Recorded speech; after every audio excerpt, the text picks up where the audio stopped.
has the whole narrative of the splitting of the Red Sea and going through the Red Sea, and culminates with the battle with Amalek at the end. So because of that, because after the splitting of the Red Sea, Moses and his sister Miriam sing, and the Torah has that brings the actual song that they sang after the sea was split. Therefore, this Shabbat portion is also known as Shabbat Shira, the Shabbat of song.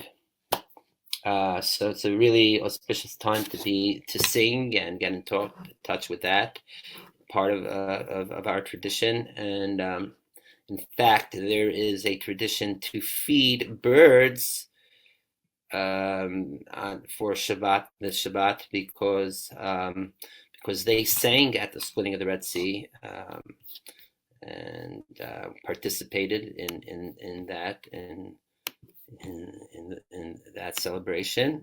So in a way, we're not just celebrating the trees and the fruits this week, but also the birds.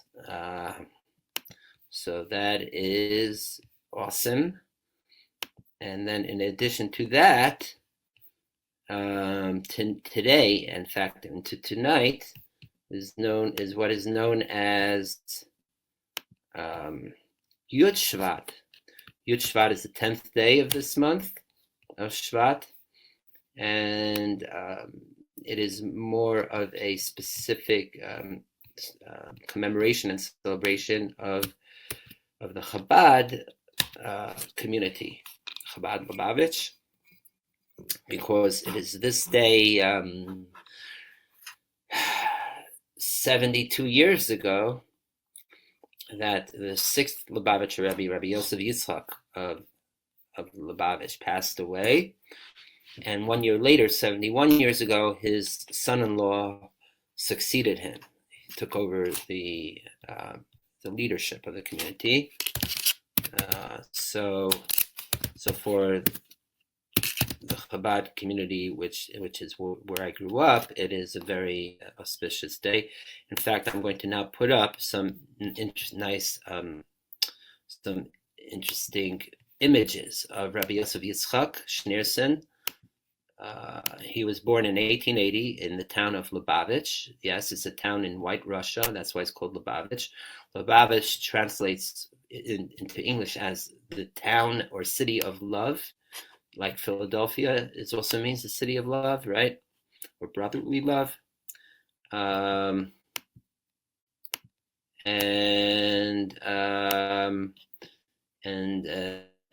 He succeeded from his father, Reb Shalom Ber, the fifth Chabad Rebbe, in 1920, at the beginning of the Soviet takeover of Russia. Still the end of Stalin. A few years later, the end of Lenin, and then a few years later, Stalin takes over, and persecution of people of the faith, all faiths, and Judaism too, were persecuted and arrested and all that. So it culminated with Rabbi Yosef Yitzchak's arrest. He was arrested several times. I think it was like 7 times throughout his life. But the main one, or the one that was really life or death, was in 1927. And he was in fact commuted to death, but through a lot of various. Let's see if we could do it. Okay, here. This is a picture of him towards the end of his life. He had amazing.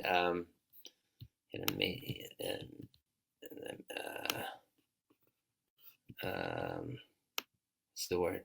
He had amazing visage. You look at him here. This is later in life.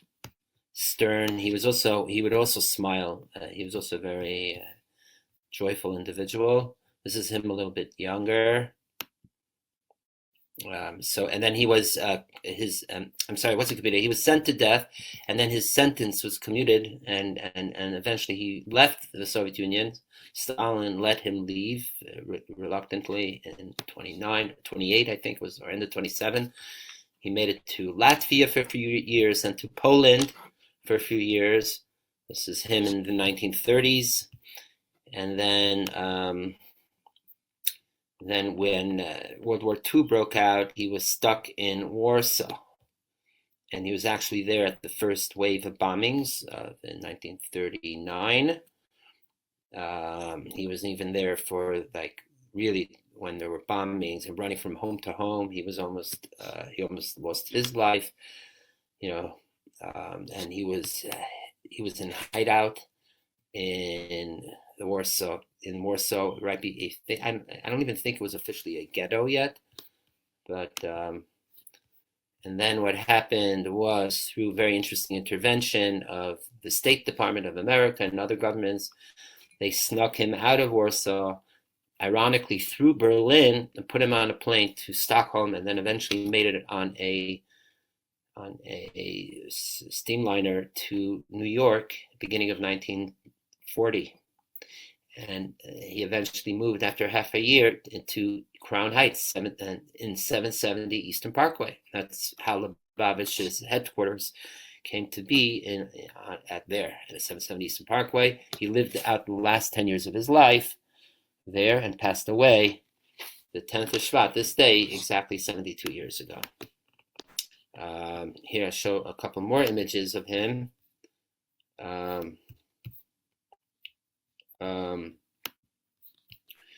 He did visit America earlier, 10 years before, like 1929.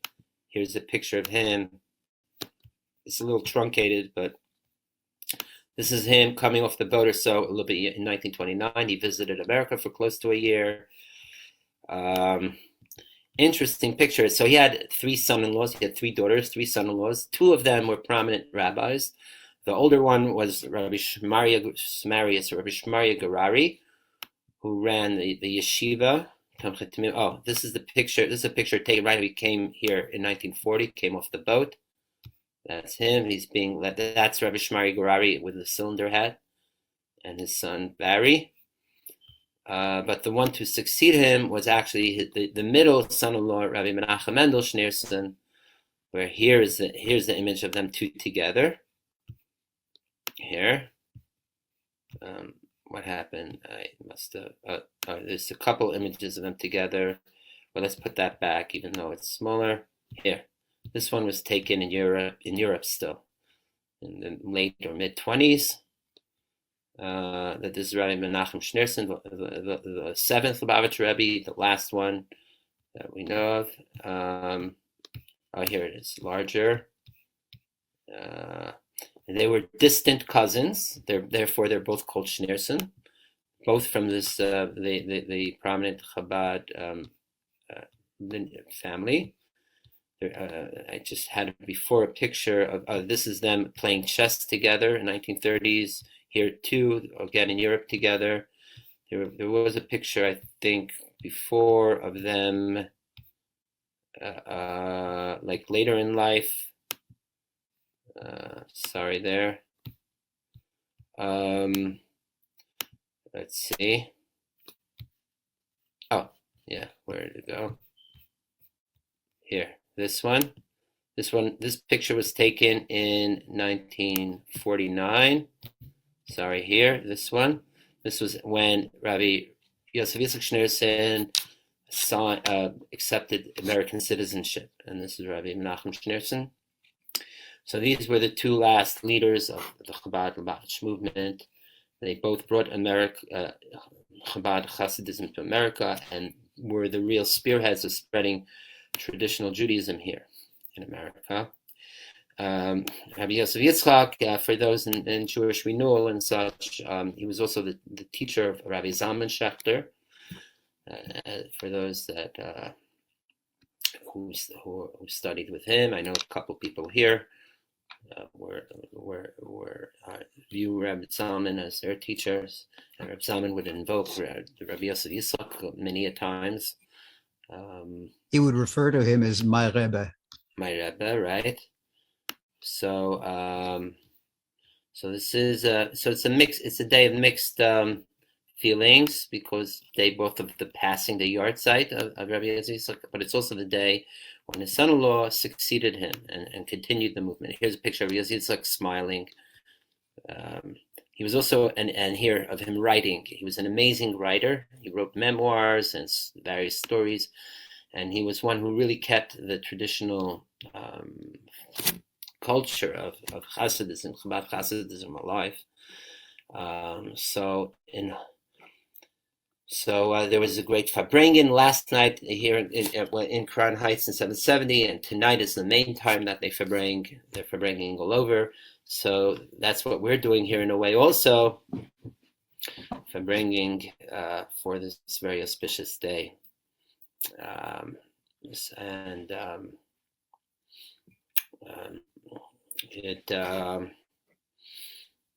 So maybe we'll also blend in teachings or invoke Rabbi Yitzchak and the Rabbi Nachman Mendel in our Zoom Farbrengen tonight. Most of the Chabad Hasidim are studying or immersed in this day is the last teaching or Hasidic discourse of Rabbi Yosef Yitzchak that he gave to be published just the day before he passed away.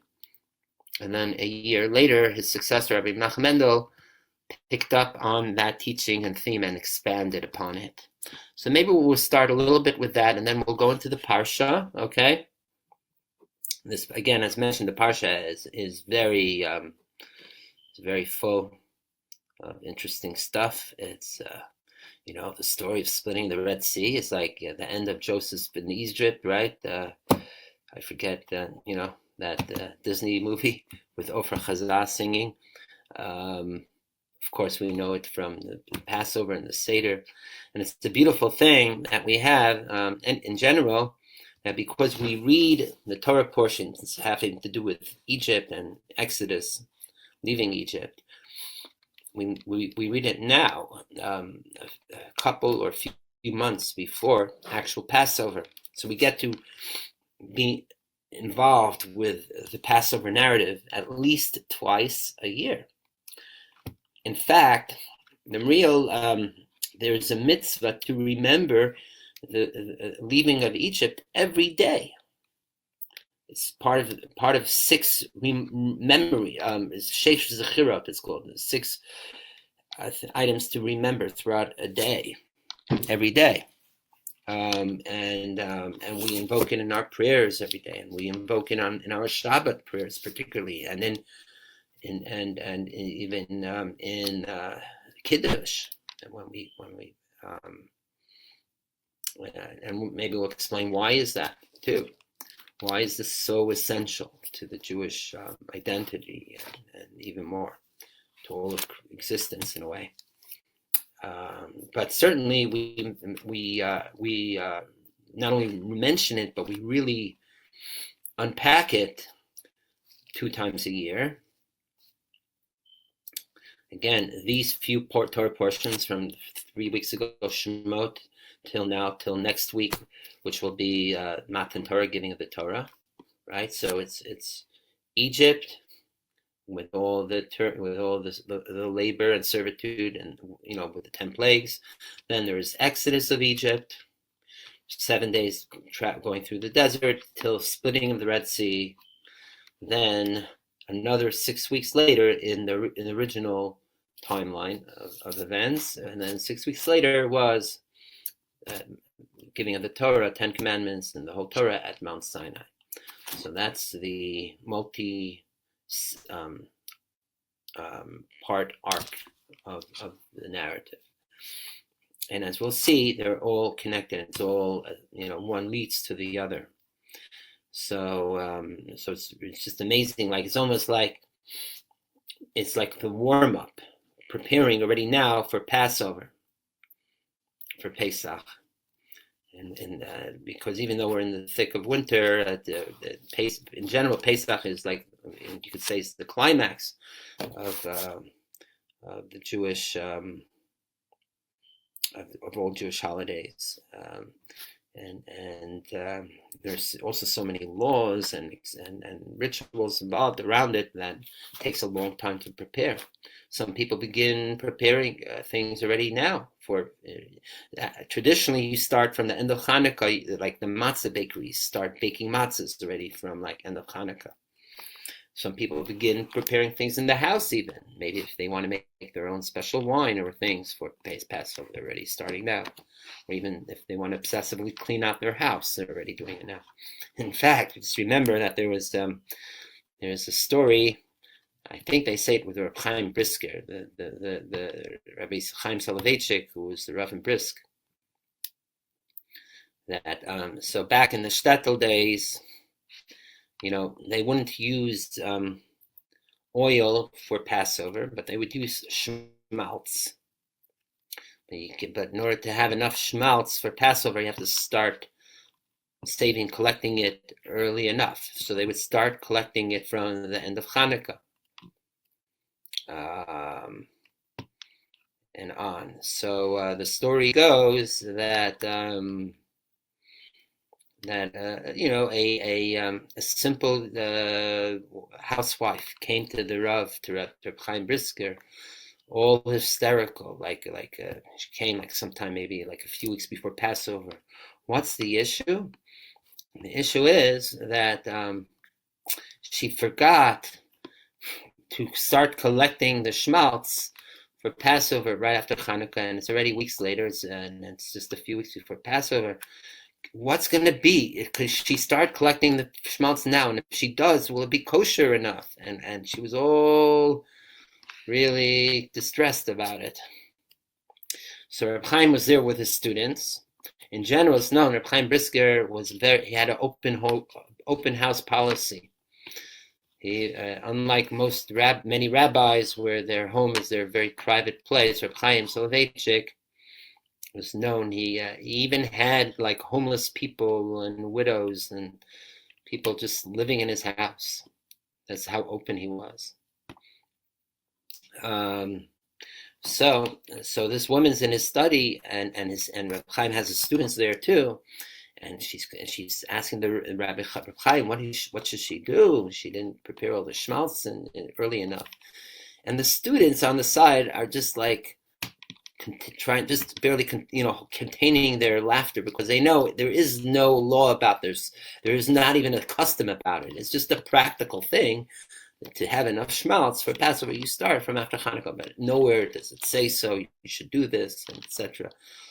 But she's taking it like it's like this serious law. But Reb Chaim, to their dismay, he puts on a serious face, starts stroking his beard, and he goes to his big bookshelf, starts taking down one book after another book, looking up, turning pages, and thinking about it. And then finally, after a few minutes, he looks up and tells her, madam, I found a way to say that, a leniency, a way to say that yes, that it is kosher if you start to collect the schmaltz now. But remember, don't forget that don't do this again. You have to be careful about this. But I found a way it's kosher. She leaves all happy. She'll have a beautiful Passover. After she leaves, the students ask him, Rabbi, like, why? We all know that there is no such law. It's just, why did you make it such a serious issue? No, it's like it was almost comical. Like, why did you take it so seriously? So the Rabbi Chaim said, look, guys, she doesn't know what's important or not in the laws. If I responded to her in a lackadaisical way, or even certainly in a comical way, or laughing it off, or even telling her that what are you bringing silly question to me, or anything like that, that would turn her off from ever coming back again to ask a question at a time when it may be really serious. Because she cannot distinguish what is a law, what's a custom, what's not even a custom. So therefore, did it this way. So for the future, that she'll feel that she could trust the rabbi to come back to for more questions. I mean, I'm just mentioning this story just to point out that preparations for Passover would even begin in the thicket of winter. So here too, we start studying also in the beginning of even about Passover, even in the winter. Even the time, even before Tu B'Shvat. Incidentally, with Rabbi Chaim, I think it's with him also a story that someone came to him about Passover also, asking, Rabbi, can I fulfill the obligation of drinking 4 cups of wine for the Seder with 4 cups of milk? So Rabbi Chaim said this. He said, no, you can't. But I have a special fund for the situation, so you could get wine. And he took out a lot of money, not just money to purchase wine, but he got a whole bunch gave him a substantial amount of money. And so then 2 students asked him, why did you give him so much funds? And he answered, because someone who he didn't come to ask me about milk. I could tell he must be so poor that he doesn't even have money to make an entire Seder or to do anything for Passover. So therefore, it's not just about the milk versus wine, but it was a signal that this person was in great need, and therefore he helped him out. See, that is the way a real rabbi should be, not just someone who knows the texts and the laws, what it says in the Shulchan Aruch, and which is the manual of how to follow the law, but to know how to read between the lines, meaning how to read the person between the lines. What is the real needs of the individual coming for with their questions. That's a real rabbi. There was people like Rabbi Moshe Feinstein of blessed memory who was like that, and others. Those are the true rabbis. And again, it's not about finding leniencies. It's about understanding and caring for the person's practical and spiritual needs. In a way, this way of leadership, we could say, is also what Moses carried. He even knew when to challenge God, so to speak, for the benefit of the Jewish people, and even take it for them. And in fact, we have you could see some of that in this week's Torah portion. Ironically, what happens is that it says that Pharaoh sends the people after the people left Egypt and they're wandering through the desert, and they're there already 3 to 6 days down the line. According to the Midrash, Pharaoh didn't catch on really that the Jews have escaped, or didn't really react to it until 3 days later, and that's when he started pursuing them, chases them down to the Red Sea, to the Yam Suf, the Reed Sea, right? Not Red Sea, but Reed, EC. Suf means reeds. And that is what happens there. It says that the people began crying, calling out to God for help, including Moses. But God says, no. Stop praying to me. Stop crying even. Just go ahead and go forward. Have full faith and trust. Go ahead, even through into the sea. I mean, the people, obviously, you have a whole big sea ahead of you. Where's there to go? But no, there was someone by the name of Nachshon, the son of Aminadav, and he jumped into the sea, walked all the way to his nostrils, as the Midrash says, and that is when Moses stretched out the staff, as God says, over the sea, and it split, and they were able to walk through. And as we know the narrative, once they went through, the Egyptians followed through, and then he stretched the staff over the sea again, and the waters came tumbling down. right?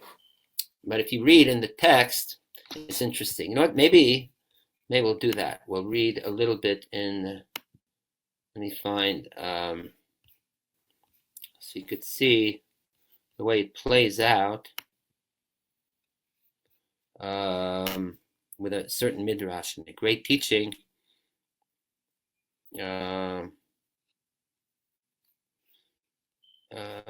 Okay. All right, here we go. Share screen. Hi, Shalom, Rachel. Great. All right. So by Hibashach Parzam, and they wandered through. They even, it says, they carried the bones of Joseph with them. By the way, the bones of Joseph were, and you could say the sarcophagus of Joseph's was submerged in the Nile. And according to the Midrash and Mechilta, what happened was that Moses took a plate of gold, and wrote on it the blessing of Jacob to Joseph. Joseph is the bull, the shar, by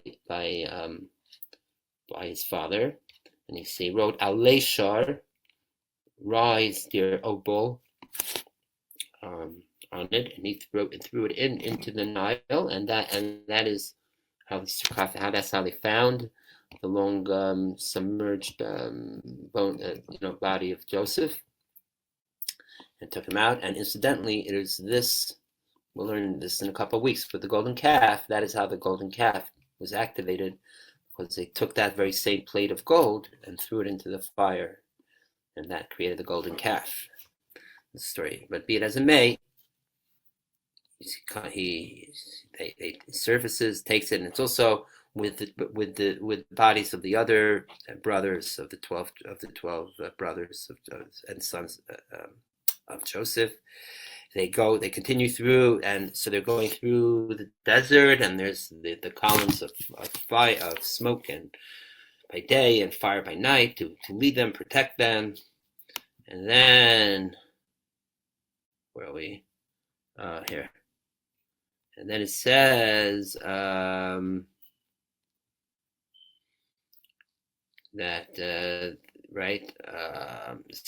Pharaoh chases them with all his chariots and soldiers. And here it says, and so the Jewish people became afraid, and they saw Shem. They called out or screamed, meaning in prayer to God. And they said to Moses, "Were there not enough burial sites or graves in Egypt to take us out here to the desert to die? Why did you take us out?" You say he says it was even better. It would have been good if we just would have stayed in Egypt rather than coming out here in the desert and to be killed and die. And that's when Moses tells the people, "Don't be afraid. Stand up and see that God will save you today, because whatever you saw in Egypt, you shall no more see." That means God will battle for you, and you be quiet.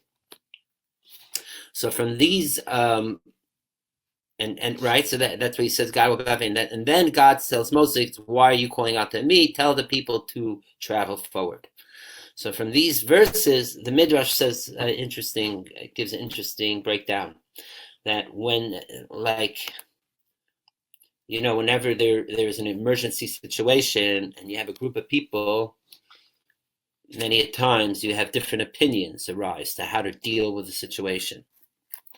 Same too here. When they arrived at the coast of the Red Sea, there were 4 camps of people. One camp said, let us just jump in the sea. We can't go back to Egypt, obviously. We're going to be killed by the Egyptians. Let's just jump into the sea and get it over with. Let's say, call it noble suicide. The second group said, no, we're going to go back to Egypt. At least we won't die. I mean, we'll be forced to live or be back into servitude, but at least we'll have our lives. The third group said, no, we're going to go and we're going to battle. Let's be let's stand up, even though we're so few and unarmed, but we're not going to go down. We're going to go down fighting Egypt. And the fourth said, no, we're going to sit and we're going to go and pray. There's nothing to do anyways. We'll just pray to God, and hopefully He'll help. Right? Incidentally, all four of these ways, we just, as saying it now, remind me almost like when, unfortunately, not to make a direct association, but when the Jews were trapped in Hitler Europe, and the Holocaust was at its onset, you also had different reactions of people. Some took their lives. Some said, we'll go back, we'll try to figure things out, and where, let's say, others said, no, like partisans, we're going to fight them. Others said, no, we're just going to daven and pray to help. So we see almost that a mirroring of it, even not that long ago. But to all four of these, God tells Moses, no, that neither of any of these ways are the right way. The real thing to do is just to march forward, march ahead. Don't look back. Just go. Even if there's a sea ahead of you, just go ahead. And because Moses will lift the staff and split it. So the question is, what is so bad? In fact, I mean, okay, not to drown, maybe not to go back to Egypt, but certainly to fight them, or even more so to pray to God. Like, why are those not the right reactions to having Egypt right at your coming right at your foothills? And even the way it's put in the verses is sort of problematic. Like what is more or less the right thing to do. So exactly 60 years ago on this night, Yud Shvat, which they would make the Farbrengen on the 10th of Shvat for as mentioned, it's the previous Rabbi's Yahrzeit and the Rabbi's day of succession. So exactly 60 years ago, the Rabbi discussed this, and he gave a very, very amazing insight.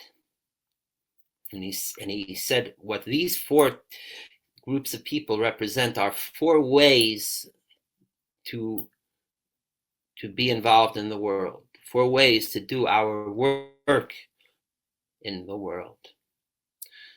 The first group, those that say to jump into the sea, represent those people that say, there are challenges in the world, what have you. I'm not going to deal with this world. It's too much. It's going to suck me into negativity, into the unholy. I'm just going to put blinders on. I'm just going to ignore the world. I'm just going to jump into the sea, meaning I'm just going to go into like the sea of Torah or whatever. I'm going to stay in my own cocoon. I'll just focus on my own spirituality. I'll just cut off. I'll go back to jump into mysticism, the depths of the secrets of the world, what have you. In general, the sea in Kabbalah represents the world of coverness, of hiddenness, and also where the great secret teachings are. Versus the earth, the land, dry land, represents the revealed teachings. So they say we're just going to jump in and ignore all the chatter and all the distractions of the greater world. Out of sight, out of mind, so to speak. Out of sight, out of heart, spirit. Okay, so that's not good, because we're meant to be involved in the world, certainly. The second group says, you know what? Okay, we're not going to cut ourselves off from the world, but we're going to go back. We're going to get involved in the world, but we're going to be forced to do it, right? It's not something we really want to do. We'll go back to Egypt, even if it means we'll be slaves. It's going to be like, oh yeah, I'm forced to get involved in the world. I'm forced to help people. I'm forced to do my job. I'm forced to make the world a better place. But it will be without the joy or simcha. It'll be like the involuntary weight of the slave. do it back. So, okay, maybe this is a little better. The person's getting more involved in the world, but his heart is not in it. It's almost like it's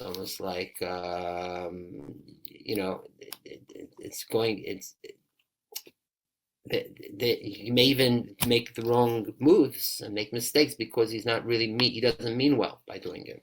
Okay, so that's not good. The third group says, no, we're going to fight. That seems okay. Yeah, there's negativity in the world. So of course we're going to go. We're going to protest against the things we think are unjust. We're going to put up we'll take it on head straight. We'll be belligerent. Okay, in a way that's quite amazing, noble. It even takes great courage and all that. But the question is, what is the real intention? Is it just because a person is looking for a fight or someone to challenge, or do they really mean it? Do they really mean it for be better? Is it just fighting because the person has a lot of energy, or is hyper or manic and just wants to let energy loose, or is it meant for constructive change? So if it's just a battle, qua battling. It could lead to actual, and just because the person's nature is to be a pugilist or something, then it's the energy expended in with not the right intentions, and it could lead to chaos, the actual destruction. And even if the person does come out winning, there could be a lot of damage done in the way. So that's not the best either. The fourth way is to sit and pray. So what's so bad about that? You trust in God, you're praying. But it's almost like the person is shying away from the work too. It's just, I'm going to sit and pray and be spiritual, and I'll focus and recall. But it's all because I want to avoid doing the hard work. It's almost easier to pray than to do the difficult tasks at hand. So that, as lofty as it may be, is also skirting the ultimate responsibilities that we have. It's only the fifth way, so to speak, that God tells Moses that no, none of those ways are the right way. The right way, what to do, is just to march ahead. Go ahead. You have a destination. Again, as we mentioned before, in the multi-scene arc of the narrative from Exodus is going through the splitting of the Red Sea to go to Mount Sinai to receive the Torah. That is the end goal, so to speak, or the penultimate end goal. The ultimate end goal is to enter into the promised land, but the more immediate end goal is to reach Mount Sinai to receive the Torah. And there's a sea in the way, true, but don't get distracted from this. This is just merely an almost imposed challenge for the people to overcome, and to bring out the ultimate spirit of tapping into the essence of their souls of what is called for the moment, and what is the ultimate way to be is to just follow orders, so to speak. Just have your eye focus, your eye on the target, so to speak, for what you're to achieve. It leads into yoga. We know this. No distractions. When we do poses, just look at that point ahead of us, whatever's going on the right or on the left is to be out of our vision range, and we just have that intention ahead, and that keeps us balanced, stable, and forward, and to progress ahead. And as of the sea in the way, God will take care of that. and get, like almost like in those stories, you have stories with the Baal Shem Tov and other spiritual people, that they're almost that which appears to be the challenge and obstacle, when the person has the right intention and focus, then it reveals to be merely like a mirage, an illusion that disappears. The story of the Baal Shem Tov about that, or parable of the Baal Shem Tov, that of the person who, I think we mentioned this a while ago, teaching that person is invited. A regular person is invited to go into the king's palace, to go to the innermost chambers, through six chambers to the innermost seventh chamber, and the king places various distractions on the way, gold or other things in the way. So the less astute individuals get distracted, and they don't make it to the innermost chamber to see the king. But the astute subject keeps his eye on the prize and doesn't just get distracted, goes to the king, knowing that all the great seductive prizes are on the way, he'll get anyways, and it'll be even greater once he gets to the king himself. And then when he does get to the king, Baal Shem Tov says, in the innermost chamber, then all the walls that partitioned from in the palace themselves disappear. You realize that really there is no obstacles, there are no walls. It's all directly here. We're part of it. It's been here all along, in a way.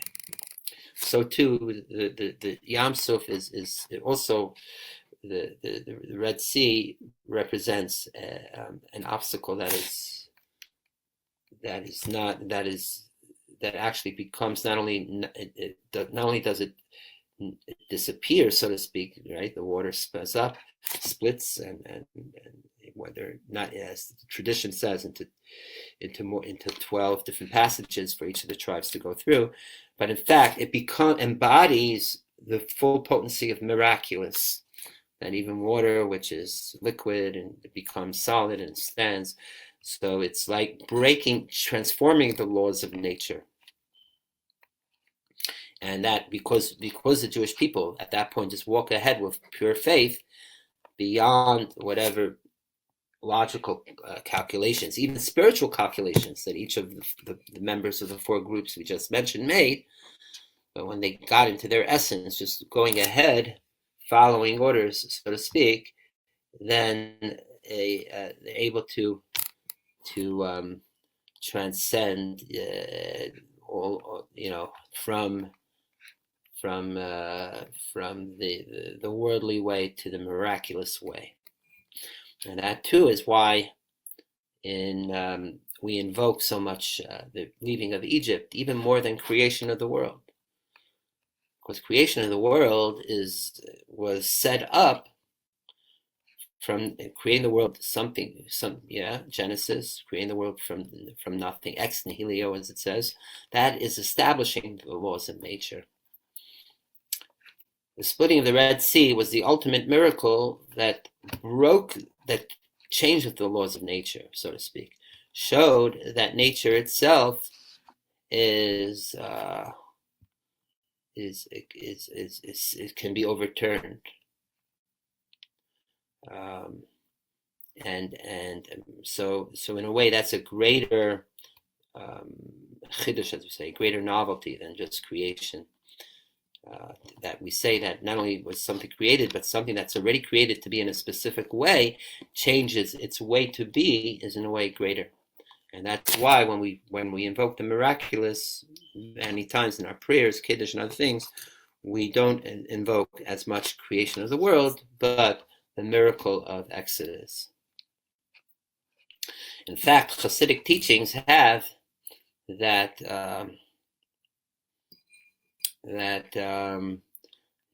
even this quality, this unique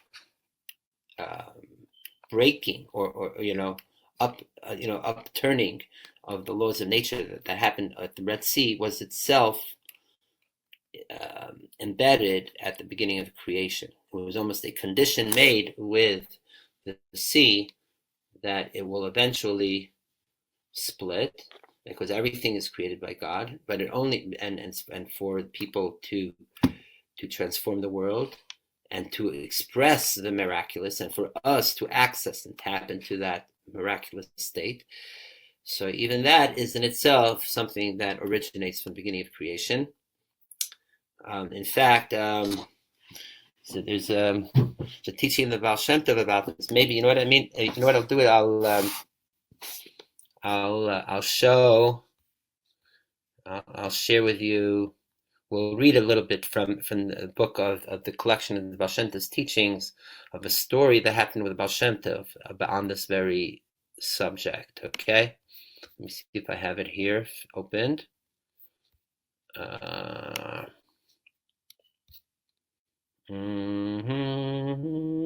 Oh, here it is. Okay, so this is from the book Sefer Baal Shem Tov. It's mentioned that collects all different vignettes having of teachings of the Baal Shem Tov. Let me see 1 second. And then after this, maybe we'll sing a niggun or two. Okay?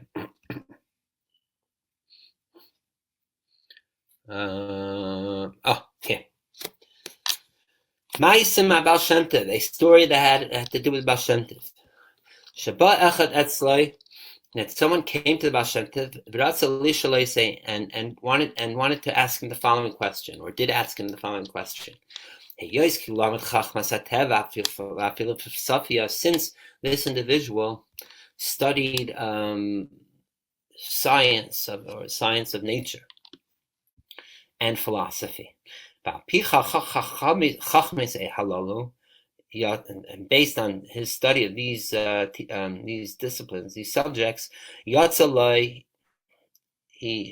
inferred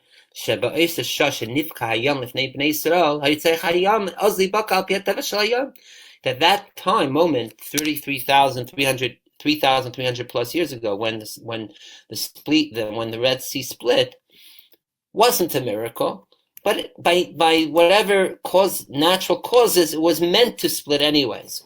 This reminds me, the New York Times had a similar article a couple decades ago of some scientists that made some calculation based on like certain extreme weather conditions in Sinai desert or what have you, that you could say that in certain parts of the Red Sea that the water would move aside enough for people to walk through certain parts of it. I mean, it was quite a stretch. But you see, even recently, that there were people that tried to explain it in the splitting of the Red Sea in scientific ways. Excuse me, 1 second.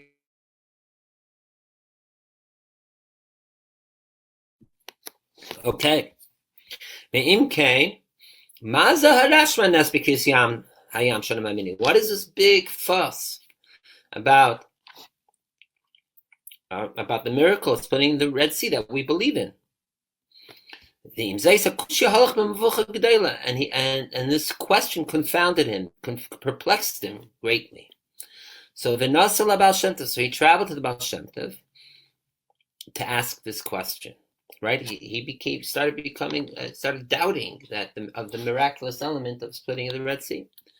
The Kasha Bashama, when he arrived to the Baal Shem Tov, I suppose most of the time Baal Shem Tov lived in Mesirut, the last decades of his life, the town of Mesirut. So before he asked the Baal Shem Tov this question, basically, so it's implying here in the story that Baal Shem Tov had a premonition or knew that the reason why this person visited here. So even before the person asked the question, the Baal Shem Tov on his own initiative went to the synagogue. Asked to gather the people of the town. And he expounded to them the following. Since there are fools and heretics who question like this, and he brought down the question that maybe the splitting of the Red Sea was not miraculous, just a natural phenomenon, as rare as it was, but still was just purely natural. Amnam einayim lehem layirukim. But those philosophers or heretics, what have you, don't have the true insight on this. They have eyes but cannot see. Kiksiv Bereshis Baralakim, because the Torah begins the first verse of the Genesis that in the beginning God created. Bereshis. And what's the word used for God? Elokim. Elokim. Elokim Gematria Teva. The word the Aleph Lamed Hey Yud Mem is 86, right? 86, which is also the same gematria, numerical value as the word of the nature, hateva. It's also 86. Ayin is 70, base 2, test 9, hey 5, 86. So that means that means nature itself is coming directly from divine, from God. As we spoke about in the past, that the two main names of God and facilitates God's powers is Yud Kei Vav Kei, which is the name of God's essence, the pure, unfiltered, and then Elokim, the way God manifests more in the world to create the world, like in the term from the verses that it's like the sun and shield. That Yud Kei Vav Kei is the sun, and the Elokim is the shield that makes the rays of the sun receivable for us. We don't get blinded. We don't get zapped, and it actually becomes our solar energy for the world to be. Incidentally, this is like in general. Let me point out that in the last few weeks, as we spoke about, there's two main themes going on. We've been learning, it's particularly from the beginning of Shemot and even before. And one is the name. What is a name? The name of people, name of God, particularly. And the other is that for every holy or individual or phenomenon, there is its counter point, and whether it's in the patriarchs, like Isaac had Ishmael, he had Jacob as Esav and Lavan, the Edomite kings, and so on, and then with Joseph and Moses as Pharaoh, and we've been discussing that at length. So hopefully we'll cover some of that too this week. In this week's portion, what is in a name of God's name, and hopefully I'll share soon more, because I actually wrote out, because we've been discussing the 7 main names of God and what they represent, and in Zemirot and what have you. And then also the nemesis that are in this Torah portion, that we begin, of course, with Pharaoh and the Egyptians, the final blow that they'll get. But then this Torah portion ends with whom? Who do we know? Who else is the troublemaker for the Jewish people at the end of our Torah portion? Who knows? Does anyone know? Who is it? It starts with an A in English or Ayin in Hebrew. Right? Amalek, right? Amalek. So maybe hopefully we'll discuss some of Amalek, but it's all to show both not only that they're there as the counterforce, but in fact that the ways to reach even higher states of holiness, or even with them, or despite them. Okay, so just laying that down. So back here, the Baal Shem Tov is saying here that even things in nature is also is created by God, is by the Elohim name of God, which is nature. That the nature itself is also, it's not that nature is separate laws or ways to be of the world that God created, and just that they function by themselves, but they themselves are directly by God. Okay. And so you may ask, but the splitting of the Red Sea is okay. It's in nature, but it's miraculous, right? So maybe it doesn't fit directly the laws of nature. Says the Baal Shem Tov, no. This is what it says in the Midrash of this week's Torah portion. That it says that God returned the water lay Sinai to its own strength. meaning back to its original condition of liquid. That's how, and that was the strength that drowned the Egyptians after the Jews passed through. Now the word la'esan has also the letters taf nun yud aleph, which is also the Hebrew word for tanai, like condition or provision, right? So the Midrash says from the word la'esan that litnai, that God returned the water to its original provision, meaning that God already, not then at splitting the Red Sea, but at the very beginning of creating the sea, the water, at the very beginning of creation, the first 6 days of creation, already then God implanted in the sea that eventually 33,300 years later, it will split on this and this day, and this is this time. That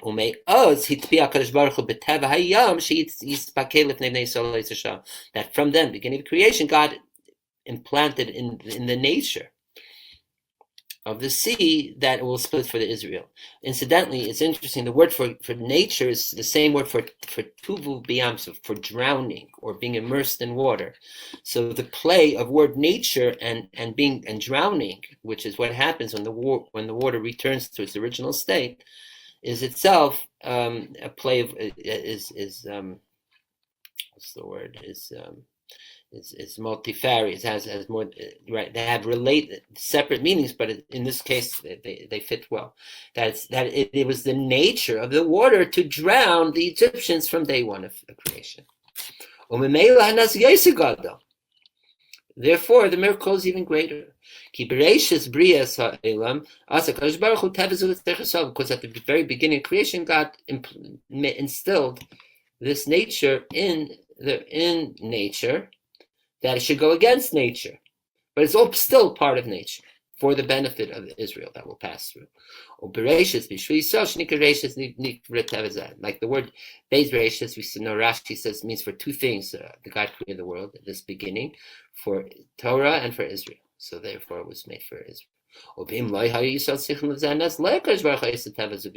And if God did not, if Israel did not need this miracle, God would not have implanted this rare, odd, this one of once in ever phenomenon of splitting of the Red Sea. So in a way, even the miraculous is itself part of nature. So this person's question of maybe it wasn't the miracle is in itself, is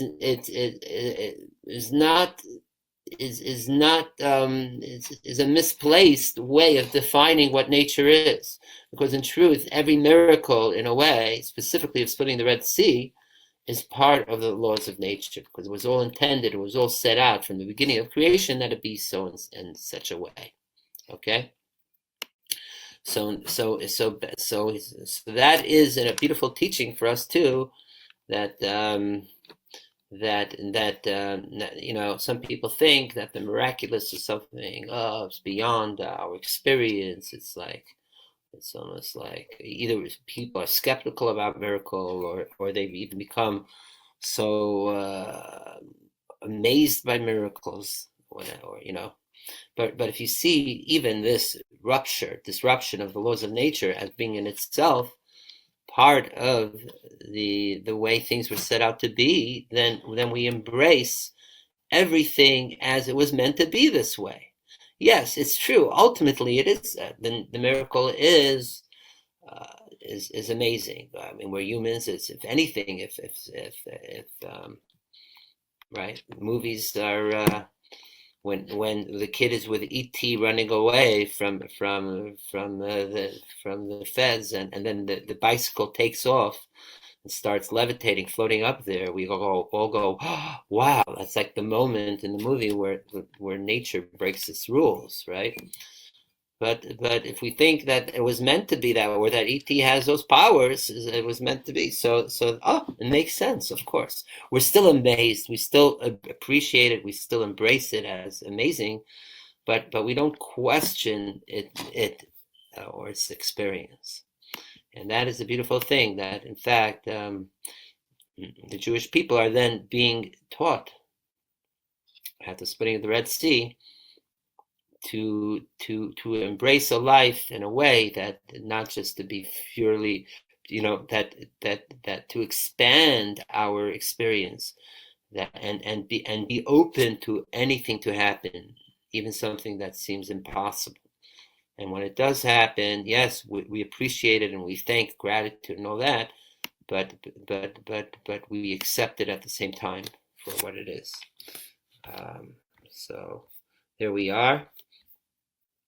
And Mamish, it's beautiful that we could do that.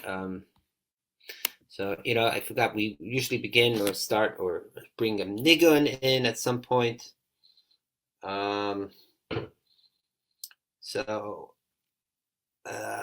maybe we could do some Niggunim.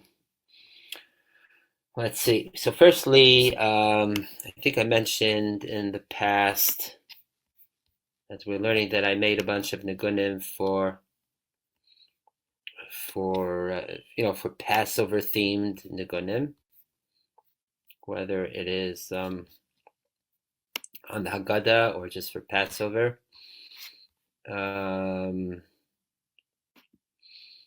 So and now is the time when we're involved, when again we're learning this stuff.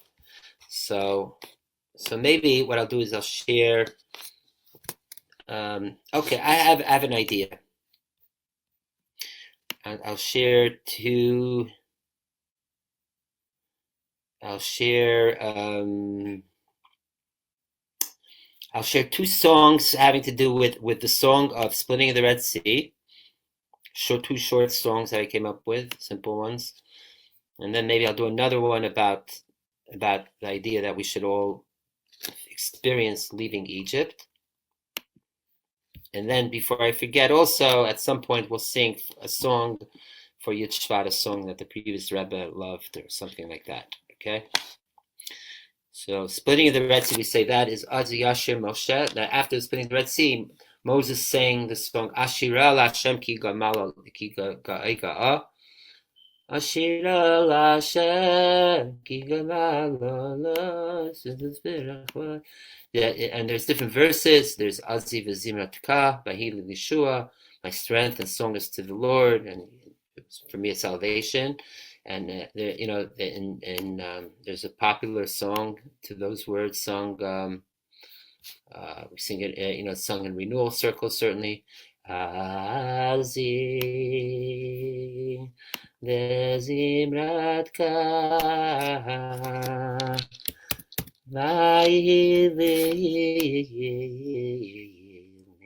Lishua. Azi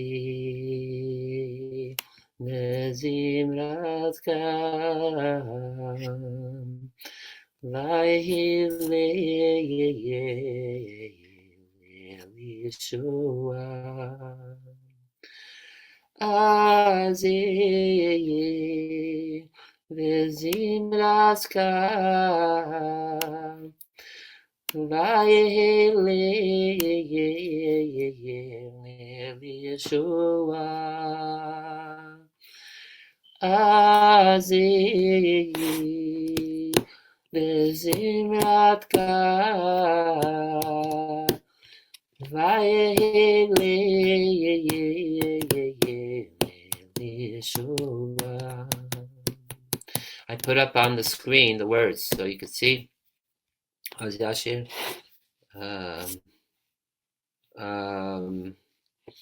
Azi, my strength and song is the Lord, and he's to me a salvation. Okay. So that's a song. I'll share with you something that came up with me a few years ago. From here. By the way, there's I don't know if you know this, Handel, the famous classical composer from the 18th century, I think, right? Frederick Handel, right? So he has a song. He has a whole music and also like with words.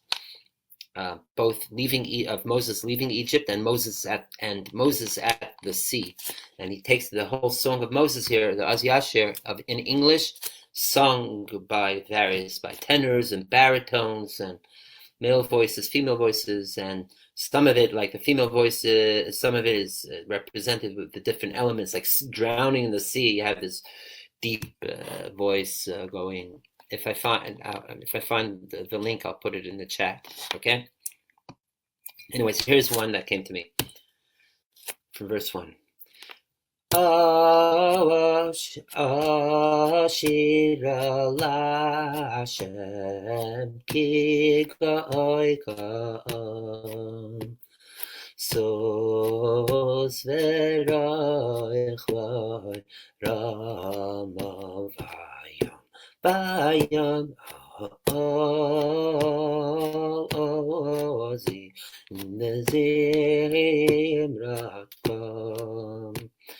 La Yehili Shua Zekeli Deyaneyo Elokeyo Vivaradenu Hashem Ish Milchama Hashem Shemai. That's it.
Anyways, there it is.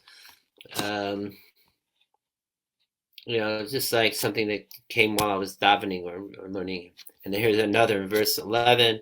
The Michamocha, who's like you amongst the mighty, O God, who's like you, endured with holiness, does full of praise, fearful of praise, and does wonders. Me'yechamaycha ba'elem Hashem Me'yechamaycha nedad ba'kodesh Me'yechamaycha ba'elem Hashem Me'yechamaycha nedad ba'kodesh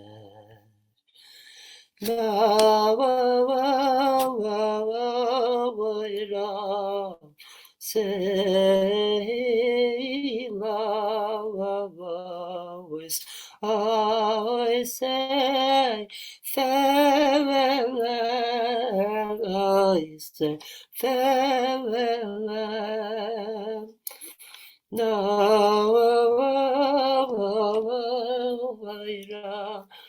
say love, I say farewell, say farewell. Ya da da da da da da da da da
So those are two songs having to do from the longer Yashir.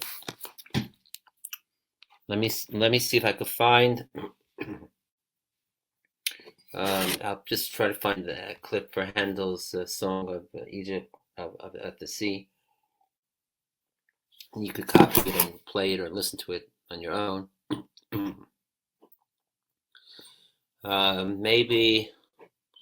Maybe I'll do one more song.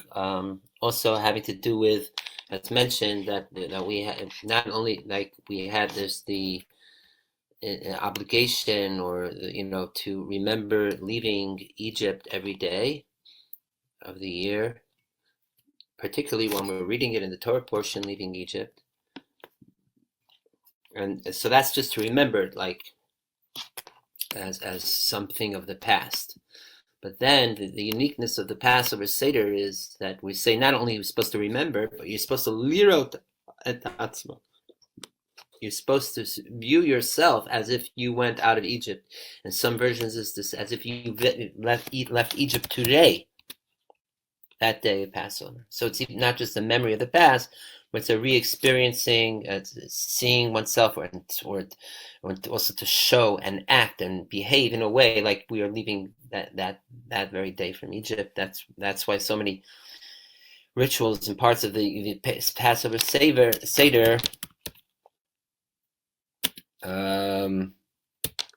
is reenacting the Exodus.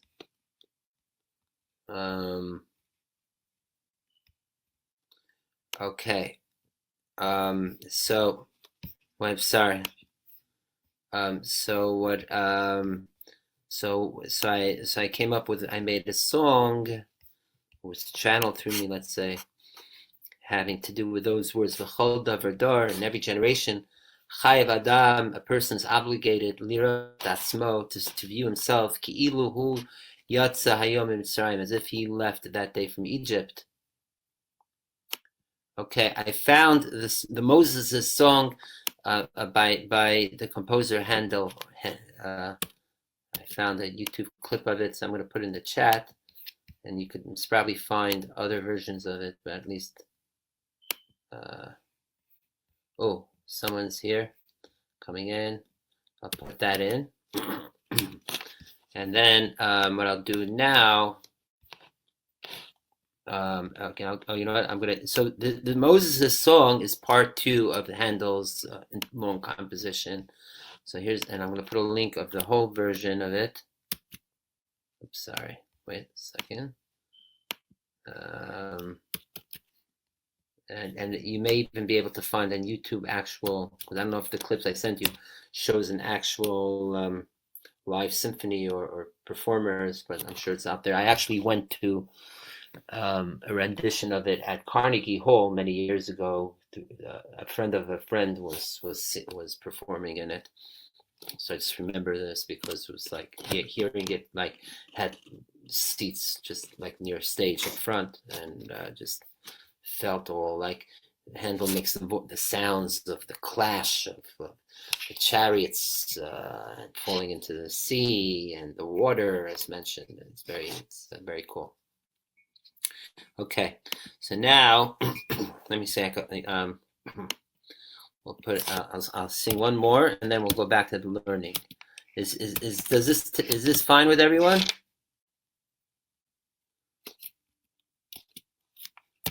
I suppose though. So if you know, like they say in Hebrew, shtika koda, silence means consent. So since no one's saying no, let's just assume it's all yes. All right. Okay, so this niggun came to me also a few years ago, and it's a longer song, and it's also because it's about like we're to feel and really feel it all through and through, as if we left Egypt, that we did leave Egypt and leaving Egypt now. So therefore the song is a little bit longer to like get it to soak through us. Okay, I'll put the words up so we can at least join in or see the words. It's this first line. B'chol davar chai v'adam nirot et atzmo ki'ilu hu yatsa miMitzrayim.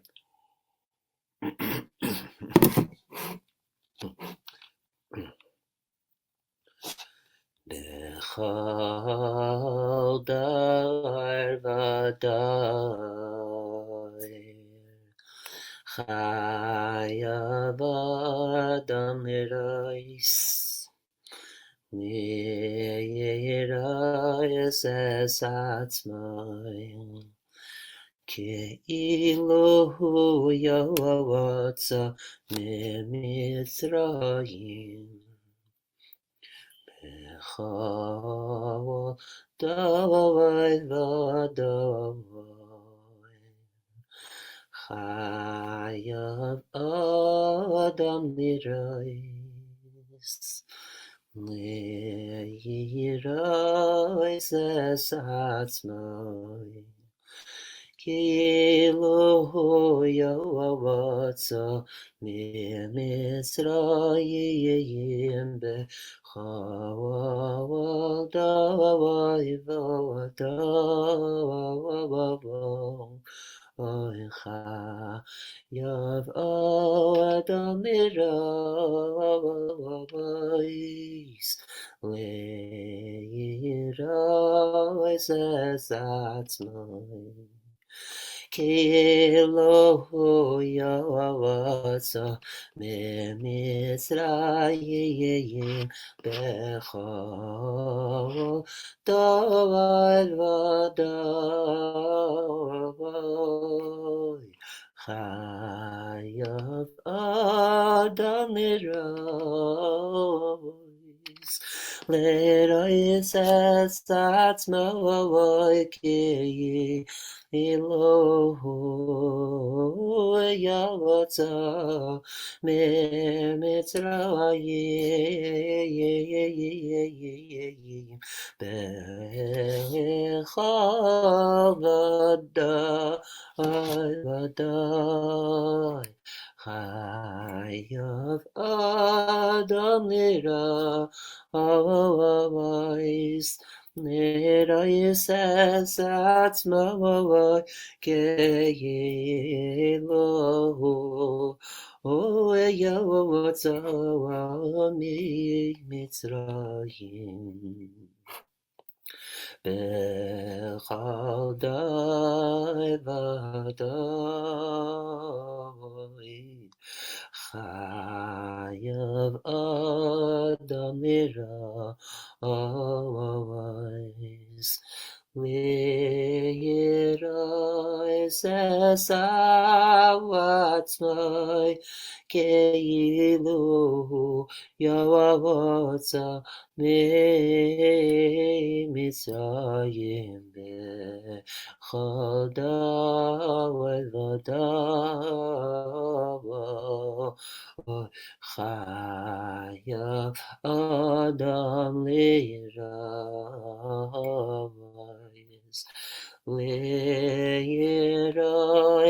עשו עצמי כאילו יצא ממצרים בכל דבר ודבר חייב אדם ליראה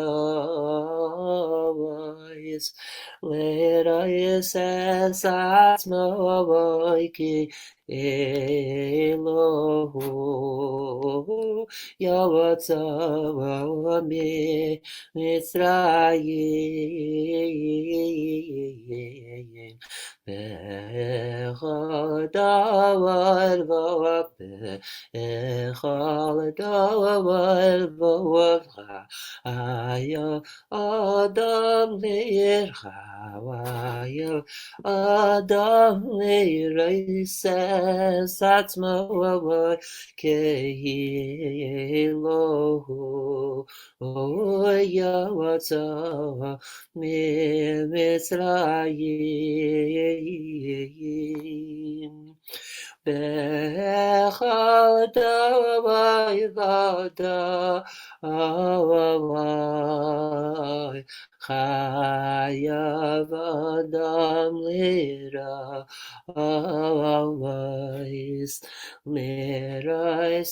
עשו עצמו כאילו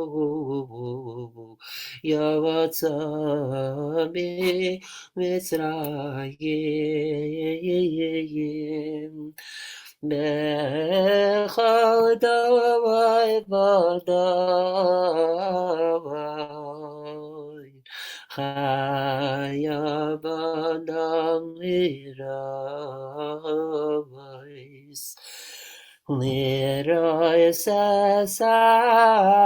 עצמו כאילו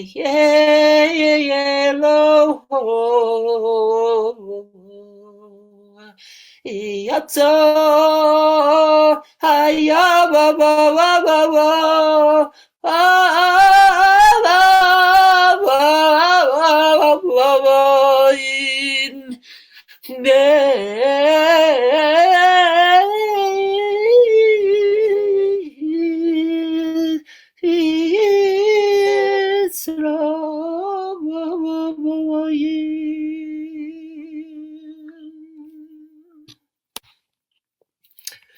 There. I mean, obviously, I went a little too screechy at the end, but that's the point. So it's like a song with build up to sing it the same words over and over, to feel it going deeper and deeper in us, the Exodus and re-experiencing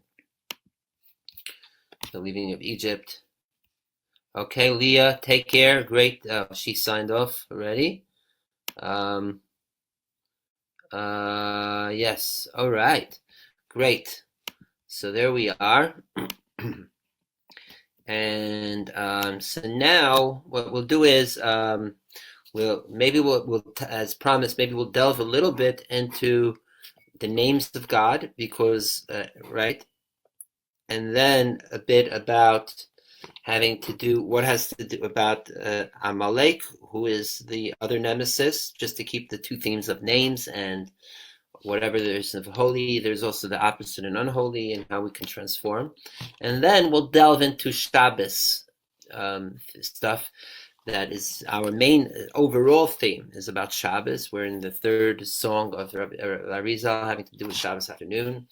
And as we'll see in this week's Torah portion, has a lot to do with Shabbos too, believe it or not. In fact, the very first mention of keeping Shabbos, even before the Ten Commandments, is in this week's Torah portion, having to do, implied where even after the bitter waters become sweet.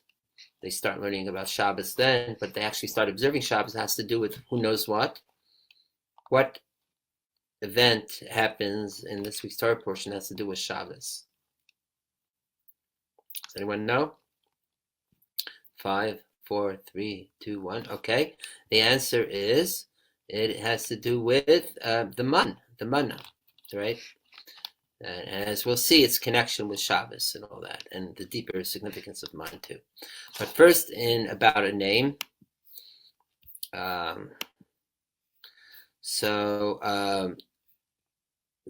Being that we've been speaking about all different gods' names, so I'm just going to show you a chart or something I just typed up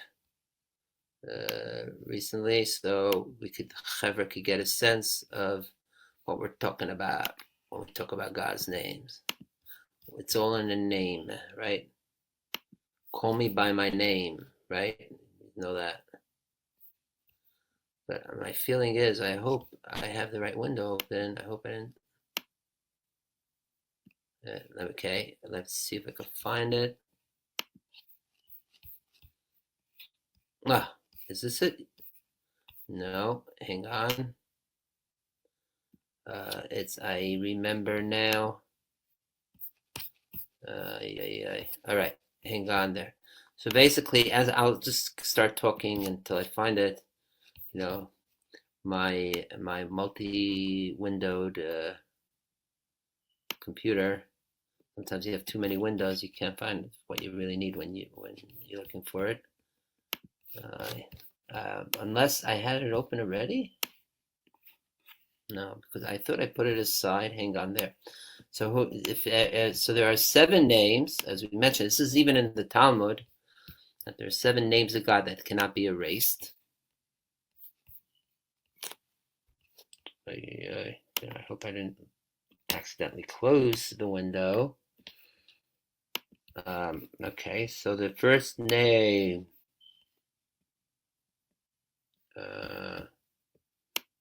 is this it? Oh, found it. All right, here we go. Okay, great. So Rabbi Sai, here we are. All in God's name. Share sound too. All right, I don't know what that helps. Okay, so here is a little tutorial, a cliff notes of God's names, right? Really, God has many names. In fact, when it comes to God's attributes, there's a list of at least 70, some even have over 100 names. Like we say God is Rachum, Chanun, but those are all of God's attributes, but they're not like the name itself of God, right? We could say like Richard the Lionheart, right? But the Lionheart is more of a characteristic of Richard, right? Vlad the Impaler. The Impaler is not really his name, but it's part. But there's it's more qualitative, it's of a certain attribute. But then there's the actual names of God, okay? So the name of the essence is Yud Kei Vav Kei. If you remember, we read the Midrash Rabbah from last week or 2 weeks ago, that God says that when I am of judgment, I'm Elohim. When I'm going out to battle, I'm Tzavakot, hosts, and we discussed that at length last week, and all, etc., etc. It says when God is in true mercy, he's Yud Kei Vav Kei. But it's actually said Yud Kei Vav Kei is the essence name. It's even transcends all description. And then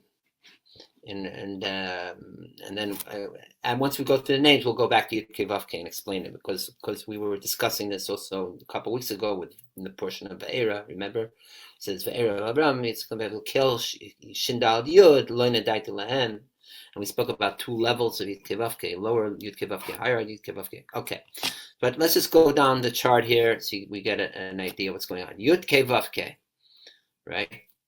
And we said Yud Kei Vav Kei, the Yud.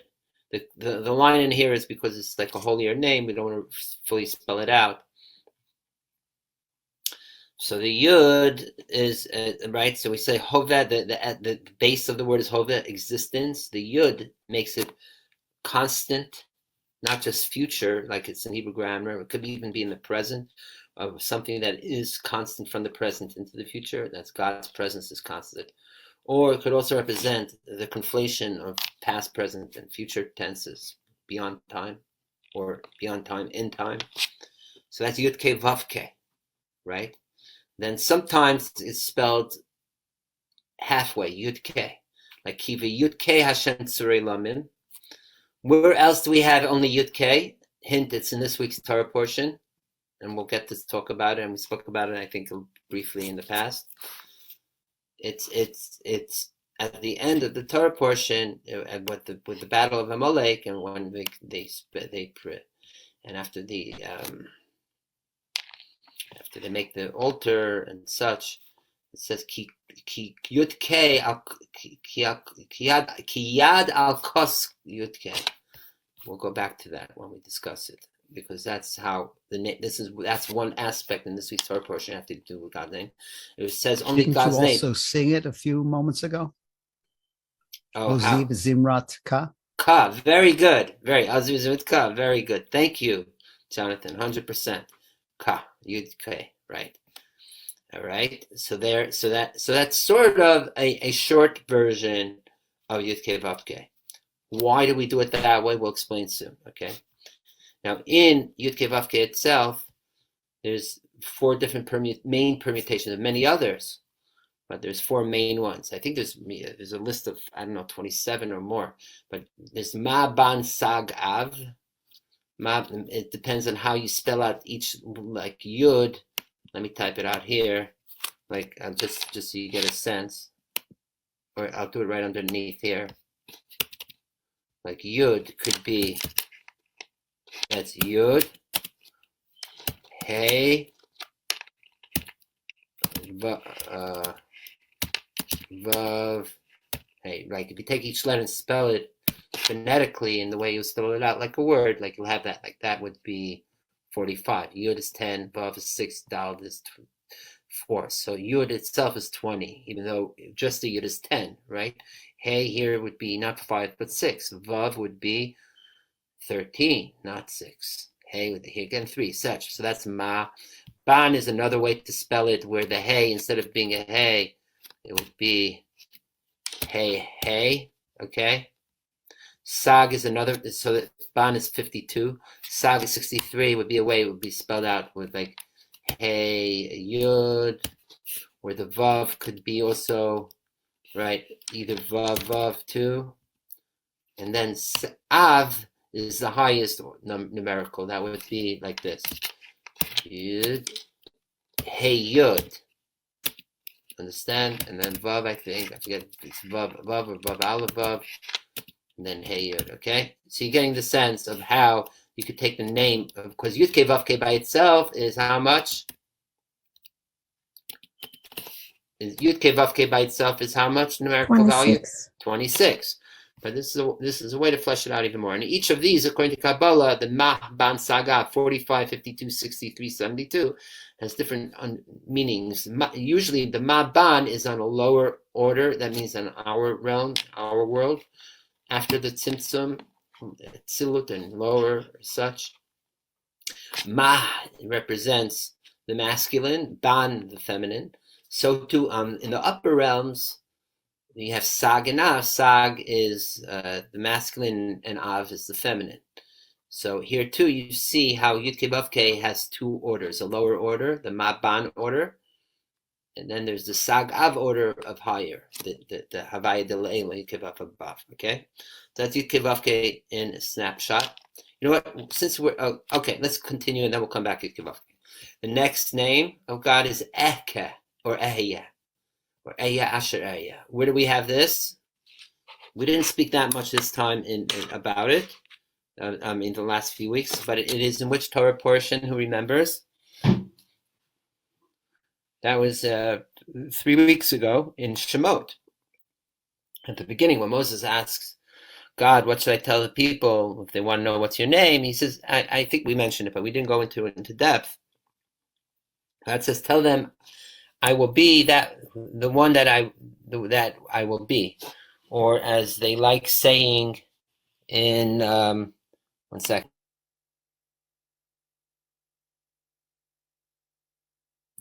Or like they like saying in the King James or other versions of the Bible, I am who that I am. But that's not the real translation. It really is in the future tense. Hey, I will be.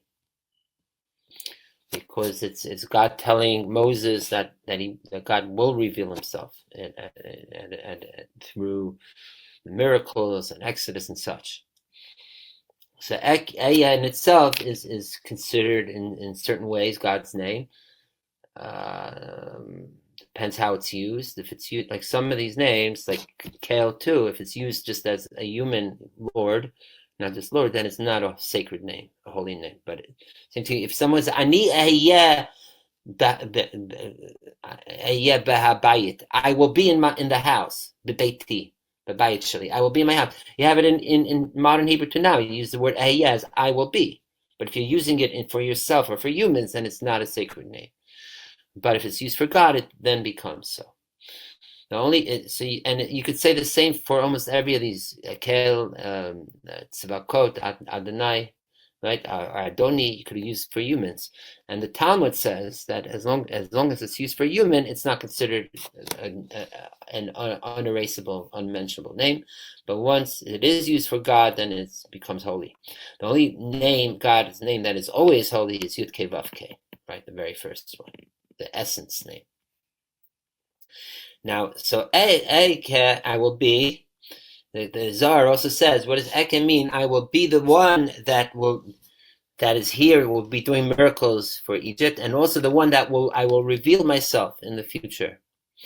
So that means Eke, Eya is a state of God of where it's still in its highest concealed state, not yet openly revealed. Okay? So therefore, in Kabbalah, we like saying generally that Eke represents Keter, the crown, which is either the first sphere or before even the first sphere. Like the crown, which is even before all revelation. And we'll see how that also plugs into the Idra Rabbah that we've been learning, and hopefully we'll get to it at some point tonight. Now, Eke itself has, just like Yud Kei Vav Kei has Ma Ban Sag Av, Eke has 3 permutations too, depending again.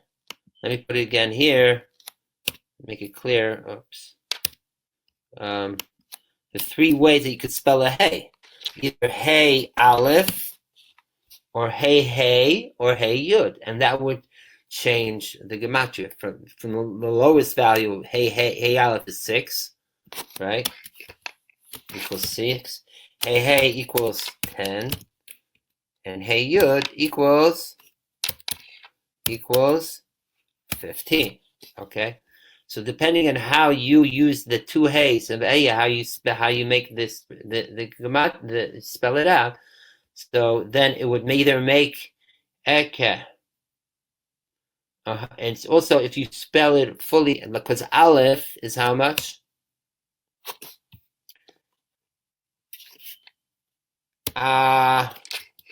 Right? Aleph equals 111, right?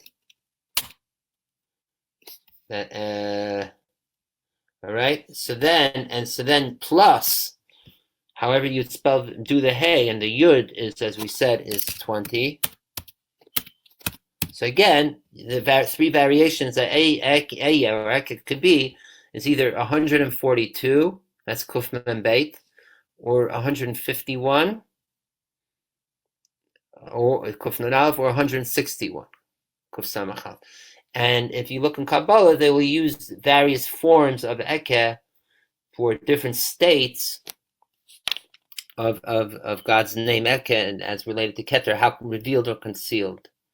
Okay, the higher the number, I think, is the higher equivalency, the more concealed, the more lofty it is.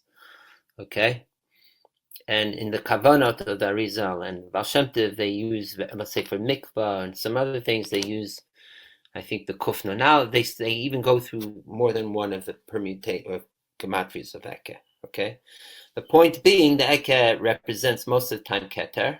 Okay, above. Then that is followed with Kale.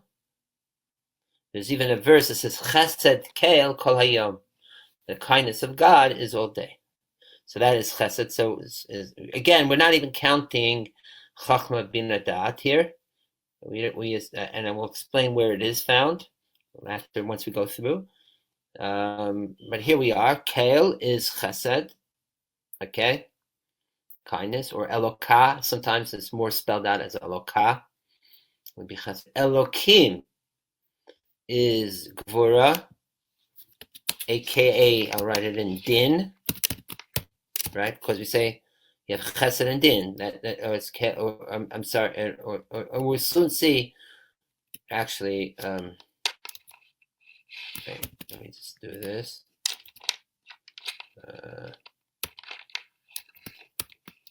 Okay. Anyway, so just leave it like this. What we mean by this? Why that did? Then here you have the ultimate lower order of Yud Kei Vav Kei, as Yud Kei Vav Kei is, because this Yud Kei Vav Kei here. Let's just highlight this one. This Yud Kei Vav Kei transcends. It's even above Keter. It's like the purest. But then Yud Kei Vav Kei itself has its lowest form, so to speak, in the Sefirot themselves, and that is represented by Tiferet, which is beauty. Why? Because Tiferet is like the middle Sephira. It's the one that creates harmony, that unites them all. It's almost like the peg in the middle of a wheel, and therefore, and it's in the middle. So, if you want to say that which is the purest and highest, in a way that if it's to go into one Sephira down, that will include everything, that would be Tiferet. All right. Now, Tiferet too, is in itself connected. There's a state called Tiferet HaNelam, the beauty or Tiferet of that's concealed.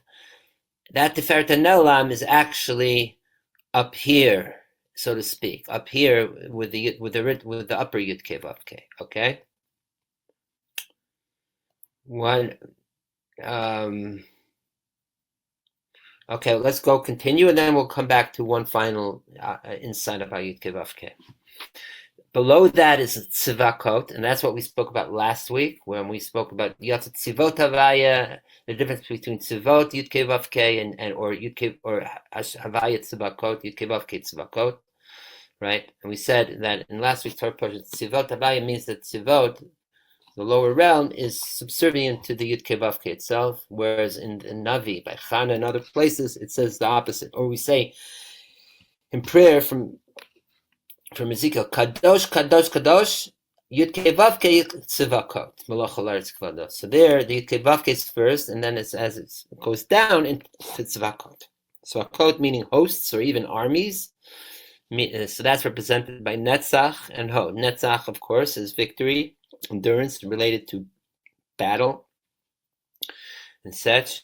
And then Hod is glory, splendor more, or glory that's related to also in being in that state of action, glory on the battlefield almost, so to speak.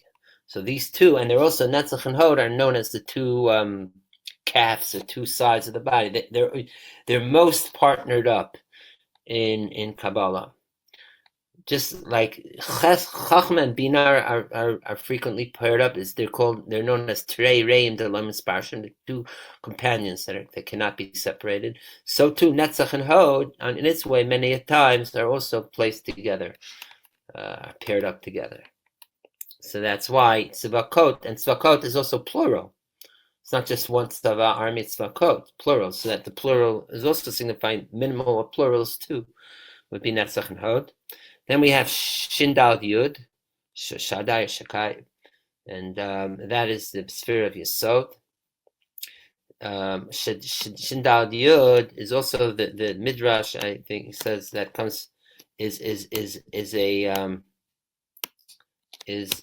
how do we do this? There is a conflation of the following saying. We're here.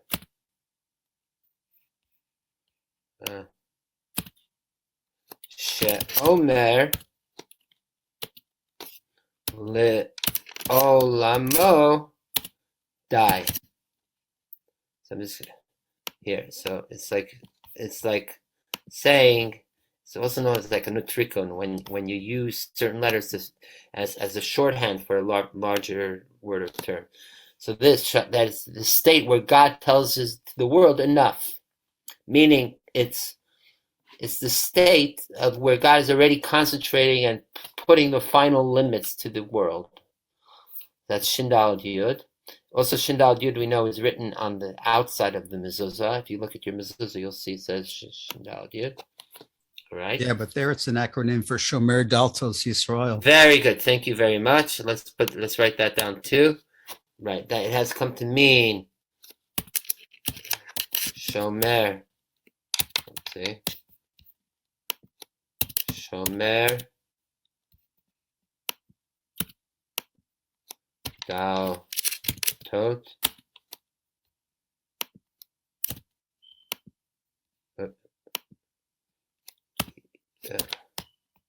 Yisrael. Thank you very much for pointing that out, right? And so that's also, again, the way the divine manifests itself in a more concrete way, even on our physical homes.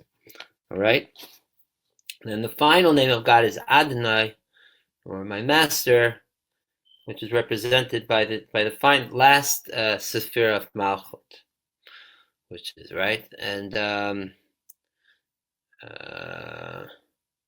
And in fact, that the connection is because we even the name Yud Kei Vav Kei we pronounce as Adonai, because we're saying the highest realm of Yud Kei Vav Kei, which is really we're not allowed to pronounce. The only way we pronounce is Adonai. It says like a Shem Shani Nichtav Ani Nikra. God says, I am not called by the way I'm written. That I'm written as Yud Kei Vav Kei, but I'm called Adonai. Because Adonai means my master, means almost like the God's relationship with us down here and in the world, and in the already final product, the created world. That's what Malchus represents. Incidentally, we'll see something maybe if we have time in the Torah, in this parsha, also having to do with Malchus. Now, why are there things in brackets, and what's going on here? Okay, so let me share. So Yud Kei we said, okay, that's the first part. Okay, so what does Yud Kei Vav Kei represent? As we said, that Yud Kei Vav Kei is that which is the purest, unadulterated state of God, in God's name. By the way, there's even greater the beef of God before any name at all. When we're saying once God even comes into a name, and as we mentioned in the past, the polar extremes of what a name represents, both something that is just on the outside as a label for others. If someone lived alone, they wouldn't really need a name. And at the same time, it taps into and represents the very essence and core of a person and a person's personality.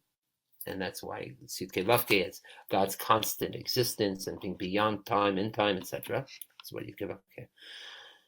So in a way, Yud Kei Vav Kei is totally pure, it's beyond everything. However, when we say something's pure and transcends abstract, and there's two ways to say something is pure. And by the way, this also has to do with the Hasidic discourse of the Rabbi that he said 60 years ago, for the Basi Lagani coming to my garden for the yard site of his father-in-law and for his own, for his own annual commemoration of his or celebration of his leadership, Shvat. So incidentally, the way it works is that the original Hasidic discourse that the previous Rabbi gave out before he passed away in 1950 contained 20 chapters. So then the 20 years after the previous Rabbi's passing, the Rabbi each year would say a Hasidic discourse on the same verse and theme of I come to my garden, my sister, my bride, from Song of Songs. Basi ligani achoti kala. Okay? And the point is that this world is not that this is the garden down here, but it's not like that I it's like the lover is telling the beloved in the Psalms metaphor, I will come, but it says in the passage, I came. I'm coming, or I came. What's to my garden? What does that mean? So the Midrash says that really God was the highest level of God, as the Shechina, Ikar Shechina, the main aspect of God's Shekhinah, indwelling presence, was already here in this world by the very beginning of creation, but it was only through the sin of the human with Adam, blah blah blah, that the Shekhinah departed, and then Abraham started to bring it back down until Moses brought it ultimately back down into this world, into this garden. And also the word for garden, of course, to mean like my inner bridal chamber, the chamber where the groom comes to the bride, the Ganuni. Right, so the whole point of the Hasidic discourse is to make that emphasis that to bring the Shekhinah back into this world, and that we here are empowered to be able to make that happen through our work in this world of not only avoiding the negative, but even transforming the negative into good, and even to go beyond the rational, to go from the irrational of silliness of the world to the super rational, from the shtus of l'umazav, this word, to shtus of kedusha, the holy madness. And when we go beyond a state of that bypasses or even transcends our day-to-day logic and tap into our spirit self, we can transform even the most negative or impure to the holiness. And that way we make this world down here, and as low and crass as it may be, we make it the most beautiful chamber place for the groom to return to, as the groom did originally at the wedding day, so to speak. So all that is basically to bring down the God of the divine in its most unadulterated state back down here into the world.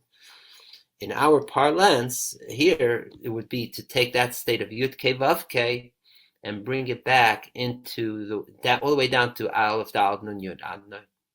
Okay. For this year's chapter, which is chapter 12 of the 20. Which the Rabbi recited 60 years ago, and I learned it with all Chassidim all over, learning it. So the Rabbi makes a very interesting point that the true pshitut, simplicity in the sense of abstractness, to bring out the ultimate unity of the divine, it's not when the pure state of the divine remains at its highest realm, at the highest of the high. Because then, ironically, it's limited to just being the highest of the high. The ultimate true way for the unadulterated to be in its most pure way is when it descends and infiltrates into even the lowest of realms without losing or being affected by its purity, and in fact that even the lowest realms express the purity of that unadulterated abstractness of the divine. Most importantly, that let's call it the infinite quality of the divine, or the quality even more of that of unity, of oneness. Okay. So, like, there's a term in Tikkun Zar, antu chad v'lo b'chushban, that you God are one, and v'lo b'chushban means without number. Now, of course, if you're one, you're beyond being counted even more. What's the point? So, but the point is the following: it's not just beyond number, but v'lo b'chushban means that when that oneness does come down into the world, it expresses itself by multiplicity beyond number. Like we say that the blessing of Jacob, that your children descendants will be like the sand of the sea that cannot be counted, meaning that it's so much, there's so many trillions and trillions of things in this world, of cells and neutrino things beyond number. So where does all that multiplicity come from? A multiplicity that in a way is practically infinite. How is that possible? That is because it's coming, because, in other words, that extreme amount of multiplicity that we have even in our physical world itself is an expression of the beyond enumeration aspect of the pure state of God. Meaning that the singularity of the divine is not expressed just in its singleness, but precisely by its multiplicity and complexity. In science, I don't know if you know this, but there's this guy, I heard he lectured at Columbia University years ago. His name was, I forget his first name, Wolfgram. I think he made a program called Mathematica. And he wrote this thick book in the late 90s. I remember I got it even, I think. It was called A New Kind of Science. And his whole point he's showing to prove that if you could start just from one point, one concept or one thing, and with a way of bifurcation and all that, you could create endless variety, endless complexity, endless variances. And in a way you could see all phenomena in our world like that. And that's in fact what we say in the verse of Psalms, Marabu Masach Hashem. Oh, how many, how great many. Magadlu Masecha, how great it is, and also Marabu, how many there are. So it's not, it's like most people think, okay, the fact that there's so many physical objects, that is negating the singularity of God or the oneness of God. But according to this is the opposite, that true singularity and oneness is expressed in infinite amounts of things, which all of them express that oneness. Okay, and that's the ultimate point, that not to negate the world, not to leave the world into a way going back to the oneness, but to bring down the oneness, singularity of the divine into every fractal, every neutrino in the world. Okay, I see there's a question, and then I'll address it, and then I'll continue. Okay, go ahead. 929. Hand raised. You may ask. Okay, I suppose the hand went back down. All right, if you do still have a hand up, let me know. Okay, so in here too, that means that Yud Ke Vav Ke doesn't just remain up there, but it comes all the way down to Adonai. And that's why we say also the Shem Yichud Kutsha Brichu Shchinte. To make the unity of Yud Ke Vav of Yud Kutsha Brichu represented by Yud Ke Vav Ke, and Shchinte is Adonai. Also, remember, I'm going to show something else over here. I don't know if anyone has seen this, but if you look in Kabbalistic Siddurim, for example, there's the idea of Shiluv Havai and Elikim, the interweaving of Yud Ke Vav Ke and Elikim. Now you take the name Yud Ke Vav Ke and you skip letter by letter in Adonai. Like you do like this: Yud, Aleph, Hey, Dalet, Vav, Nun, Hey, Yud. That's one way. The other way is Shiluv Adonai, Yud Ke Vav Ke Adonai, not Adonai Yud Ke, but Aleph, Yud, Dalet, Hey, Hey,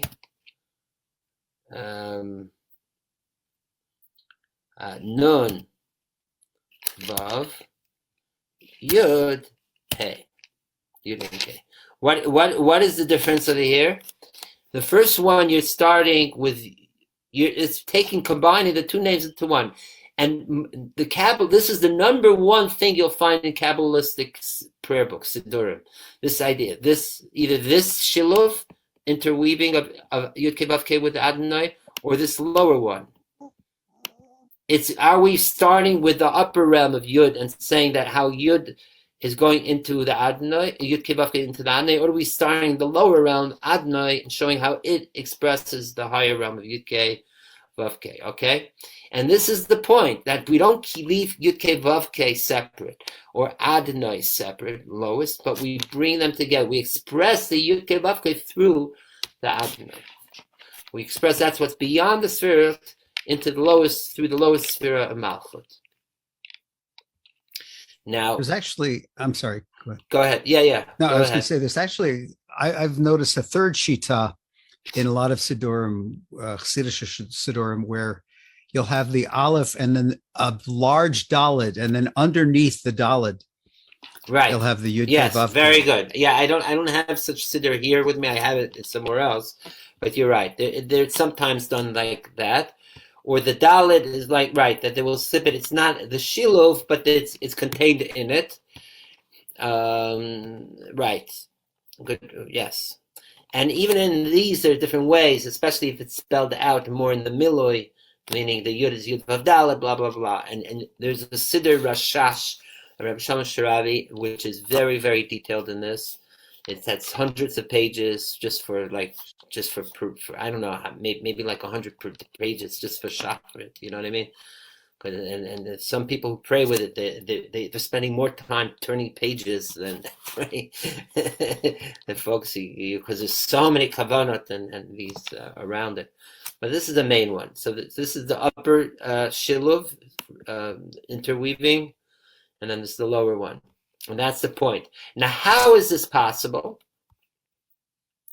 Because remember, we said that truth, that which is truly transcendent, really permeates in all to express it. Not that it avoids all phenomena, but it is expressing itself in all phenomena. And that too is the whole idea of Yud Kei Vav Kei. Let me spell this out here. Yud is, I would say like this, that Yud Kei Vav Kei itself represents all the Sefirot. Yud is Chachma. Hey is Bina. Vav is we'll call it Ze'er Ampin. Okay, I'll make Zayin Aleph, meaning the six. I'm sorry, the six Sefirot of Chesed, Chagat, Gur, Tiferes, and Netzach, Hod, Yisrael. It's known as Chagas Nehi. Okay, and then the final Hey. Sorry. The final Hey is Malchut. Sorry, Malchut. Okay, so that way we have all the 10 Sefirot combined in the name Yud Kei Vav Kei. Chachma means this is the point. So this is called let's call it. I'll write it here in English, so we'll get more because it's called Nakuda. Let's say point.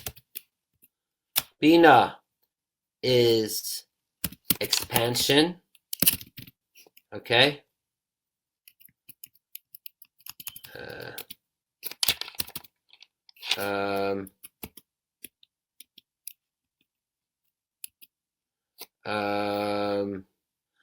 Vav is hamshacha, which means extension, okay? And Malchus would be lower expansion. Expansion. Right, expansion with an S. Upper, make it right here, upper. Rather, I have to write it there. Upper. Okay, you see what's going on here? And between here, whoops, think of this like maybe, oopsie. Try that again.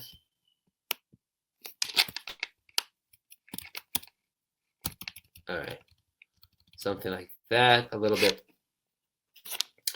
So, if in Sefirot, Chachma and Bina are the highest. Dat is included in them. That means that is the way something is in its kernel. Let's think about someone, a teacher giving over a teaching. So the teacher has an idea, right? An idea. Just the way the person comes up with an idea in his own head. But it's not articulated yet. So the teacher then starts thinking about the idea and expands it into almost like thought words or thought whole details of the idea. But it's still all in the teacher's head. So it's expanded, but it's still internal. Then, when the teacher begins disseminating it to the student, then he's taking the expanded idea that he has in his head, and begins to express it out of himself, making it external to the student. That is over here, the vav, the extension, disseminating it, bringing it out. Then, when the idea is absorbed and understood by the student, it reaches even into the faculties of the student to understand it. That is here. That is the lower expansion. Now the expansion is happening on the student's level of understanding, not just on the teachers. Let me just see. Someone has a chat thing here. Okay. According to Rashash, Esther, Ruth, thank you for putting it up. That is okay. So that is okay. The way you have if you see everyone over here, it has the Yud Aleph Hey Hey Vav Yud. That is the shiluv, the interweaving of Yud Ke Vav Ke with Eheke. Okay, that's a higher order. That's when you're going high. You understand, going higher, because Eke represents Keter, Adonai Malchut. So a higher level is Yud Ke Vav Ke with Eke. And you can do that in two ways. But for the shilov of with the lower realm, to bring it all the way down, it would be with Adonai. Thank you, Ruth. So what do we see over here already? We see that Yud Ke Vav Ke twofold. Even though it is a name that is of its essence, but since the essence, as we said, is truly, or it's the singularity of the essence is when it's expressed in everything, on all realms, on all levels. So that's represented in the name Yud Ke Vav Ke too. That it's not just transcendent, but it's immanent in all Sefirot, meaning in all ways of reality that's manifested in the reality, or in the vessels, or in the Sefirot, etc. Moreover, we also see that they work as couplets. The Yud Ke is its own cluster, so to speak, of the way it is more above, more internal, more in its purer form.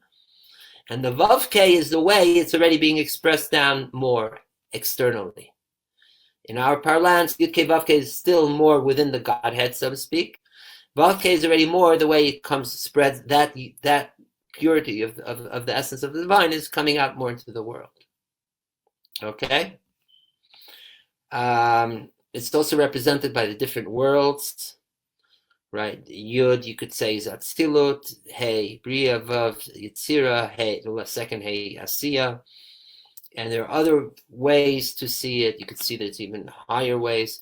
We showed before from, let's see, where did we see that? That was from the Haggadah I was showing before. For those who weren't here, I was sharing this very brief Kabbalistic Haggadah set for the Seder of Tu B'Shvat.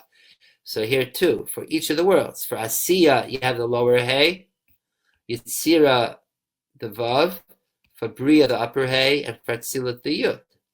Okay, Pshat, Remez, Rush Sod, other components. I did put up a PDF link in the chat earlier in the night, but I see that there are new people that arrived, so I'll remind me to put it up again in the chat for all those who want a copy of this very brief Tu B'Shvat Kabbalistic Haggadah for this Sunday night.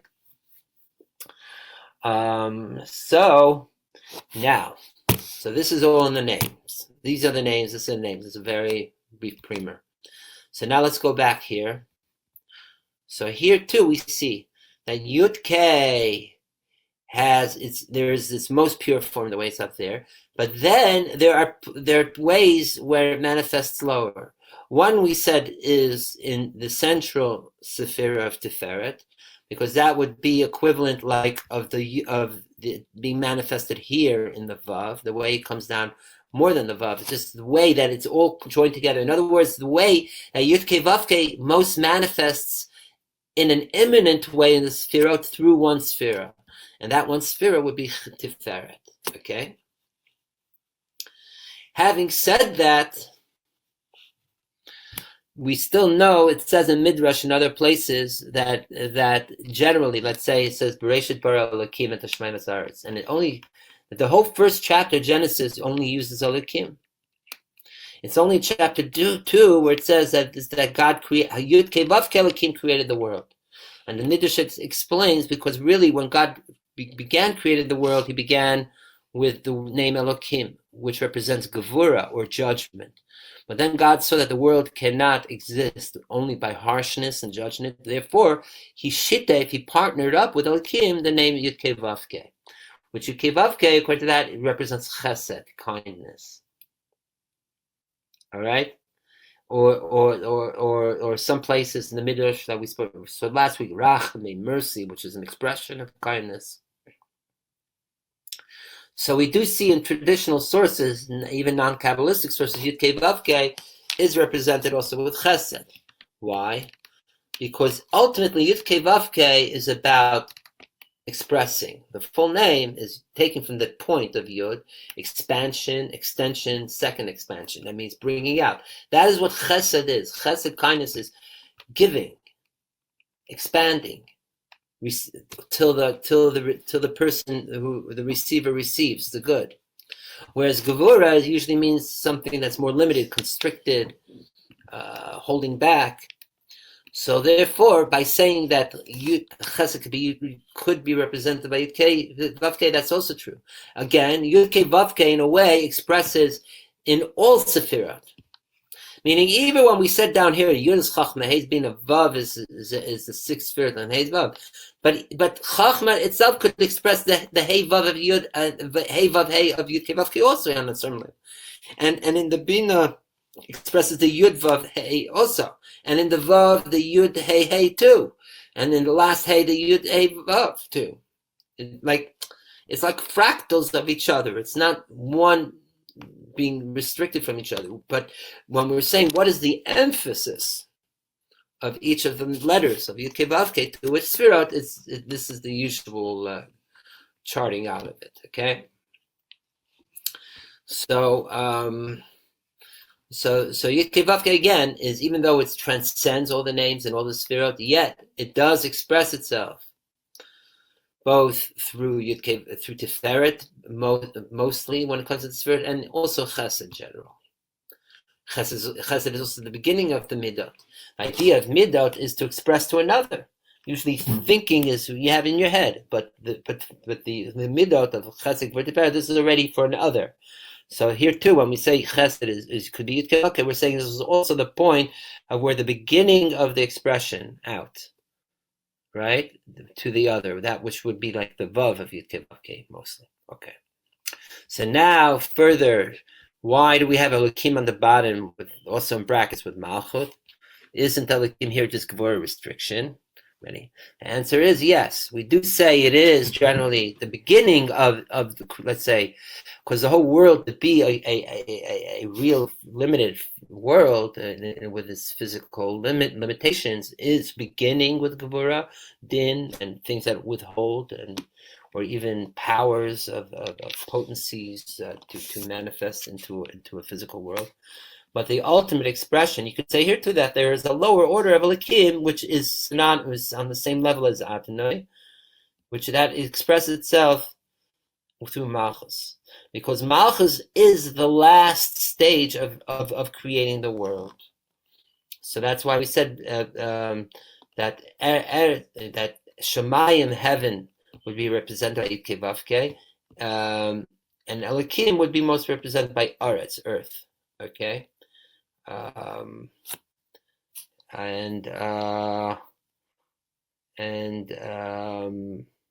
like we said before, that there's the sun and the shield. That the shield means the final, like the most external aspect from the essence, from the luminance source, is Elohim, which is represented by Malchut too. Okay, so again, even the names themselves are not fixed just to be only in specific Sefirot, but they're also at times are represented by other Sefirot.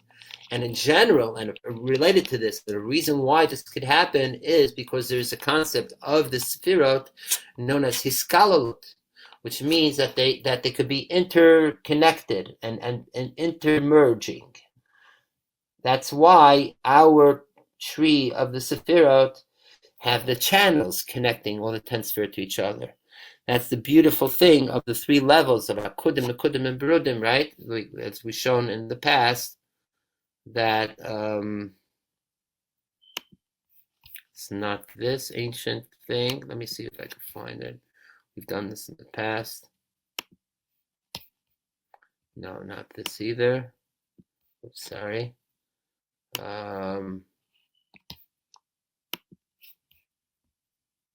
Is it this? No.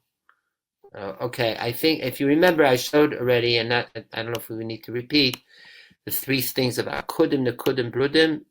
Do you remember this? That they're the way the Sefirot are just in the Godhead without any separation at all, just in the Godhead as a completeness, like latched on or absorbed in the Godhead without any differentiation.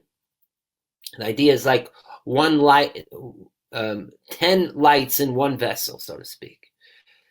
Then below it, there is the Nikudim, which is 10 lights in 10 vessels.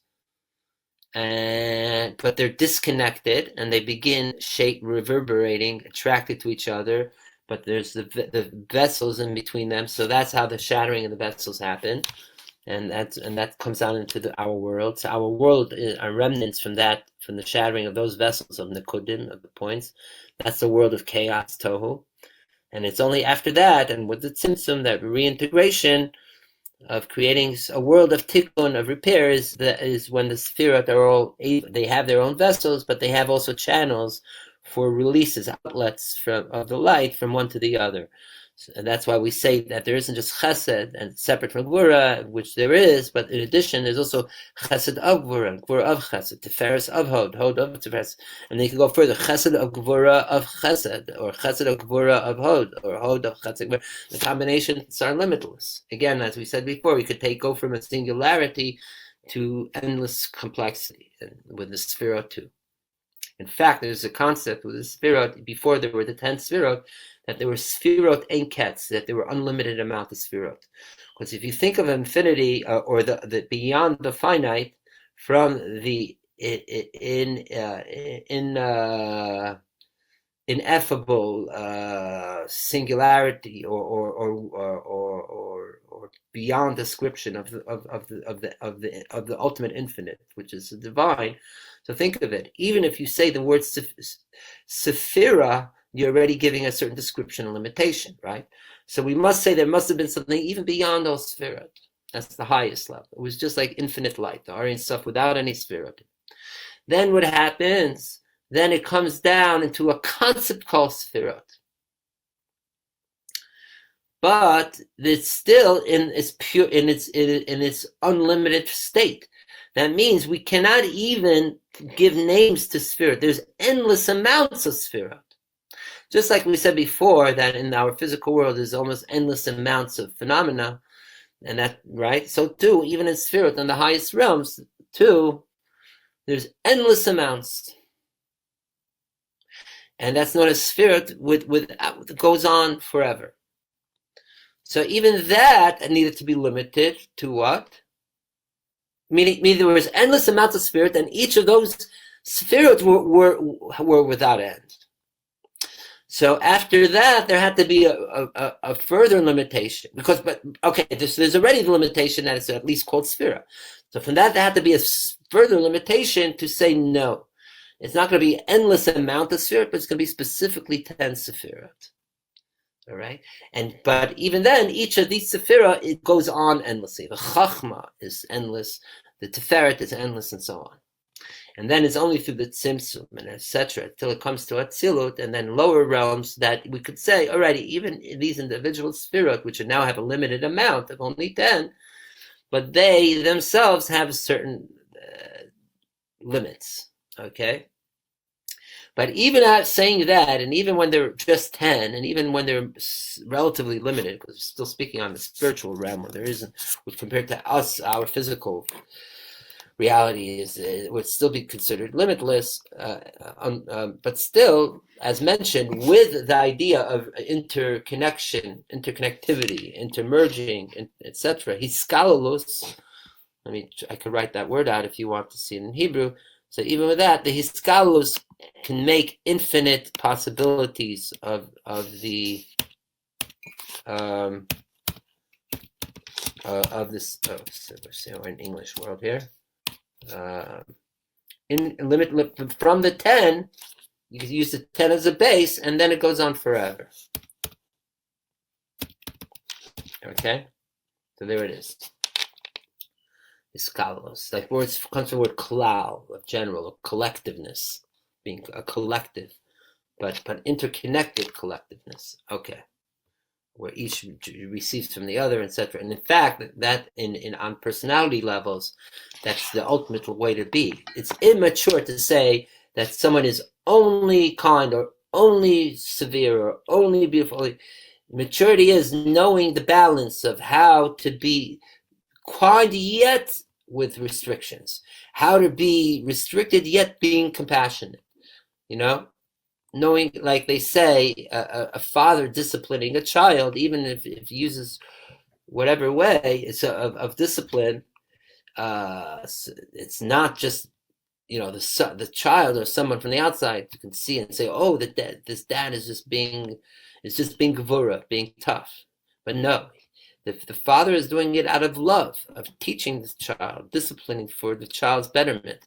So that's an ultimate example of the combination of chesed with gvura, for example, right? So that is ultimate. Let me just see if there are any more statements. And there's which is unlimited. Mandelbrot said, yes, thank you. There will be a test. No, there won't be a test on this. Okay. So now, okay. So I see. Let's see what time it is. Okay. So let me just go on. Let's go on. By the way, maybe hopefully we will touch a little bit on with the Idra Rabbah in the near future, and you'll see how it's connected to there too. Okay. So now that we have the names down, let's look at a couple things in this week's Torah portion having to do with names. And so let's go back to the song Ashir El Hashem, Azi Ashir.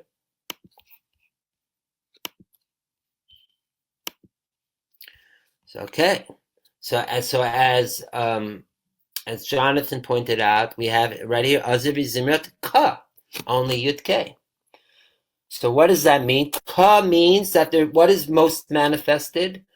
Mostly the way the divine is in its pure form, only within internal, without full expression out. Okay?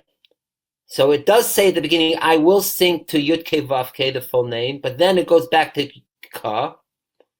And then it goes to Kelim, my God. God, Kel is already, we said, is a way of chesed, more expressive. And then it goes, Yud Kei Vav Kei Ish Milchama Yud Kei Shema.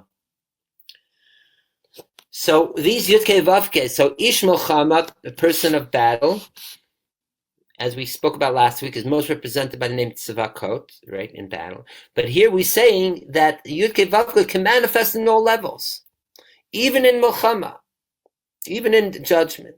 Right? And that Yud Kei Vav Kei Shema, that is the essence name of God as manifested in all the ways, not only in compassion, but even in ways of battle for good, eradicating the negative, to bring out the best in us.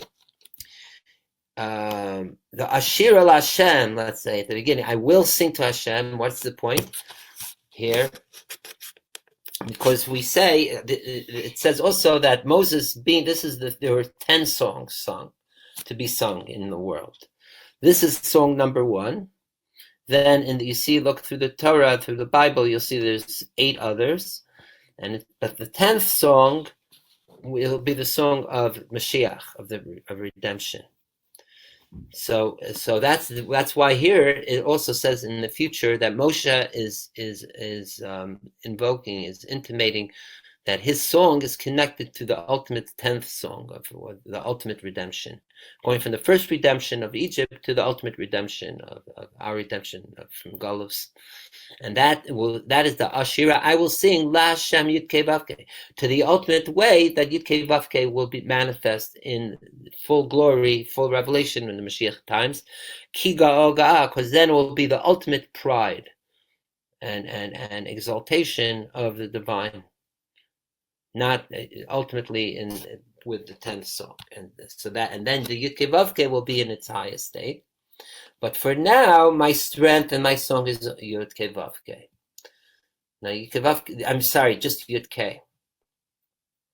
Meaning that you could see it two ways. Either that the full expression of Yudke Vavke is incomplete yet, because we don't have the ultimate redemption. Or you could say, and this is maybe even a better way to say, that here at splitting of the Red Sea, it says that even the lowest, even like the maidservant was able to see the full potency of the divine, like the prophets, like Moses himself. Meaning it was a time that equalized revelation of the divine.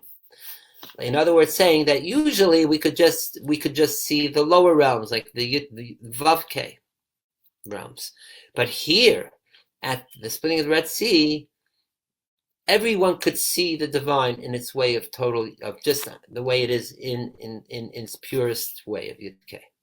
Okay? So that's why it says this. And then it says that Keli Vanveyu, that then it comes down into the way of beauty in the world.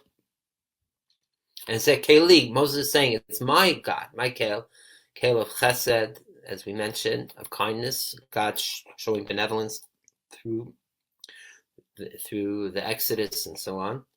And that's the God of my forefathers, and I will exalt him. That means I will take from that, even the Elokei, Kel, Elokah, even Elokim, and elevate it to Yudke Vavke. That's why after Ramanu says, God, Yudke Vavke Ishmacham, but you would think if he's a person of belligerence, then it's a lower state. But no, that's why there's a repetition. But still, God is Yudke Vavke Shema. It still doesn't affect. Even though God came down into a state of total fighting the Egyptians, still God's name, Yudke Vavke, is pure as manifested in everything, even in war. Incidentally, the word Ish is usually used for war. There's 4 words for human. There's Adam, Ish, Gever, and Enosh. So Ish is a lot of times used for in this context. Okay. So that is this part of the Torah portion where we have about God's name. And then the other one, and that's related to a part I shared with you already a few weeks ago for Shabbos, for the song of B'nai Chala, and that is at the end, the last verse of our Torah portion with the battle of Amalek. It says, Vayomer, as we just said, I mentioned before, Ki Yod, the hand, al case ka, Yud-K, that after they won victory, God says that remember, this is the expression. And Moses said that this is the expression, the victory of Amalek, and creating the altar in commemoration of that, and also Moses giving over to Joshua to remember about Amalek and to always stand vigil, so to speak, and but Amalek can always attack, and never to forget about Amalek, etc. That this is the hand of God, so to speak. That is al case. Case means here is like, as we case is short for, it should be really the word kisei, the seat. Of God. Well, you had Moses sitting on the seat, and then higher than that, there's the throne, the Kisei HaKavod, the throne of honor, God's seat. So that's case, right? This Kisei. Case also means to be concealed. It's interesting the Hebrew be covered or hidden. It's interesting the word of English concealed has also the K or Kaf and Samach in it. Just as an aside, sometimes some English words phonetically are related to their Hebrew words, even though not grammatically or etymologically. Okay, but then it doesn't say the full name of God. It says Ka Yud K, right? And the just reason, out of curiosity, yeah, is kisei related to kursaya? Yes. With the resh? The resh is in Aramaic. Right. Right. So kursaya is thrown. I don't know how the resh goes out. In the Aramaic, I think sometimes they do add in other words also. Come to think of it, it's like a variation because they're both Semitic languages, right? Hebrew and Aramaic. So that there is relationship, and at times Aramaic will even add a letter into a Hebrew word for it. I'm trying to remember. Hishtezvun, I think, is another one. If I remember, in addition to just like an aleph at the end, like shemesh will be shimsha or something. But we don't mean it that way. I mean actually like in the middle of a word, like the yeah, interesting. Thank you for that. So here, so why is it missing the aleph of kes and the second part, the vav hey? 1 second.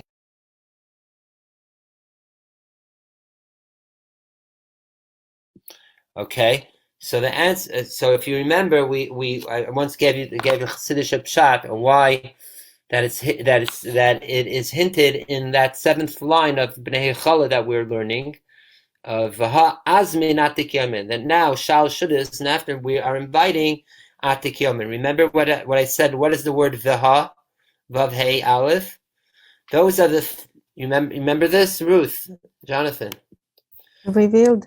Yeah, va is vav hey aleph, and those are the 3 letters that are missing from these 2 words, case and ka. The aleph of vaha is the missing letter of kise, from case to make kise, and the vav and hey is from the yud kei vav kei. And this, because that reflects what we say, and actually Rashi says, and on this very verse, if you look at the Rashi, that Rashi says that so long as Amalek is not wiped out, or so long as Mashiach doesn't come, basically, it's another way to say Mashiach is missing, or Gola is missing, then God says, my seat is not complete, and meaning my throne is not complete, and my name is not complete. It's only with the ultimate Gola and ultimate eradication of Amalek that my seat will be filled, a case will become kisei, and yud kei will become vav kei. Right? So again, here we see that there is the phenomenon of just invoking yud kei without the vav kei is both is the incompleteness of the divine, but also it's pointing out, like before in Az Yasher, it's showing the full potency of the divine. It's only in a state of Yud Kei Vav Kei, it didn't even come down, because that is the point. They go in hand. That the way the world is now, we have that partition. Again, where is it? Here. The partition of Yud Kei from Vav Kei. That which is of the upper realms, of the most purest of the divine, can only stay up there. It cannot fully descend to the lowest realms. Therefore, in other words, spirit is on its level and physical is on its level. The higher is high, the low is low. Only those that know how to access while they're down here to access in Yud Kei, they could access the Yud Kei of itself. Azivizim is Ka, right? The Yud Kei, like Moshe Rabbeinu and such. Or like we said, even then was a special time in splitting the Red Sea that everyone could just be Yud Kei Vav Kei. However, the ultimate is that Yud Kei doesn't remain separate, but that full potency of Yud Kei Vav Kei comes down into Yud Kei comes down into Vav Kei while still being at its pure state of Yud Kei. In other words, back to the metaphor of teacher and student, that the student not just understand the idea that was at its purest form in the teacher's head, but the student gets it at the teacher's level. Because when the teacher needs to teach the idea, or express it, bring it out, it's being now diluted. is being now, fleshed out, is being explained, being metaphor, but it doesn't really, as much as the teacher explains that idea that he had in his head, she had in her head to the student, it's still the student, it won't be expressed to the student in a way that it was really in its ultimate amazingness of genius or whatever in the teacher's head. Like, as much as Einstein will express general theory of relativity to someone, it won't really capture the way Einstein really understood it. You know what I mean? It is only at the time where all partitions fall down, all IQ, let's call it, limitations dissipate, and when the level of teacher becomes the same level as student, that the student will fully grasp the idea the way the teacher understood it or felt that it has it, right? Not watered down, but in its purest form. And that will be dafke when in the Messianic times, when the purest essence of the divine will be expressed in the lowest of low here in this world, without it being diluted one scintilla.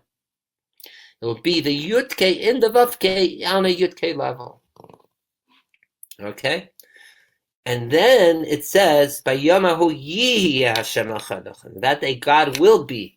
That's there it is a true future tense, not like Yud-K Vav-K. And there, what's the difference between Yud-K Vav-K and Yihiyah? What's the difference of Yud-K and Vav-K and Yud-K? Is that the Vav of Yud-K Vav-K becomes a Yud. What does that mean?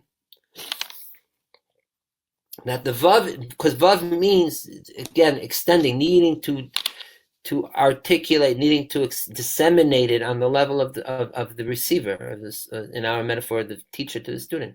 But once the student is at the level of the teacher, it doesn't need a Vav, it doesn't need a stretching out, it doesn't need extension, it doesn't need to be. He's one with the teacher. He's the Yud. He's the point itself, the point of the idea. Then it becomes a true mirroring of the of teacher and student, giver, receiver. It's Yud, Hey, Yud, Hey. Okay? And that's why we say by Yomahu, that day when Messianic revelation, then will Yihya, that will be God, Echad, Ushma Echad. That will be the true unity.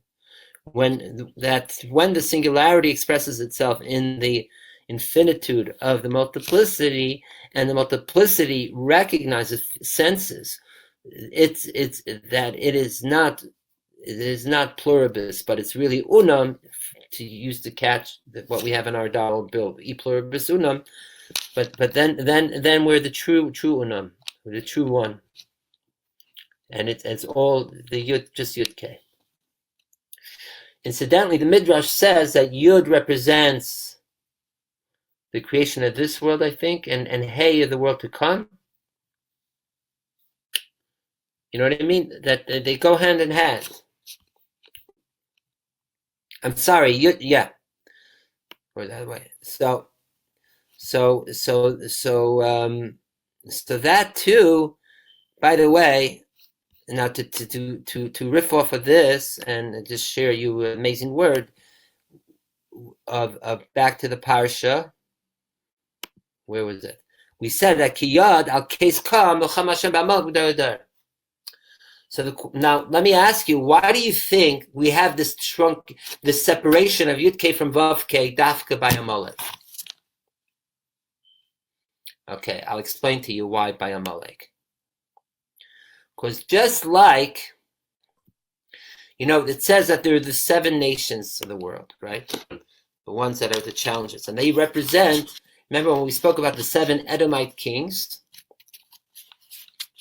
So we said that they also represent the 7 Sefirot, the 7 Midos, as they are on the negative side, on the other side, right? So the 7 nations of the world too represent the 7 Sefirot of negativity. So the question is, where's Amalek in here? The answer is Amalek doesn't even really represent the sphere per se. What Amalek is the severance of head from heart. It is the severance of the Chesed Gvur Tiferes Melech Yisod Malchus from Chachma Bina Das. You understand? What is Amalek? Amalek is, as we know, is gematria Safek, doubt. Is Amalek. What is it also historically? They were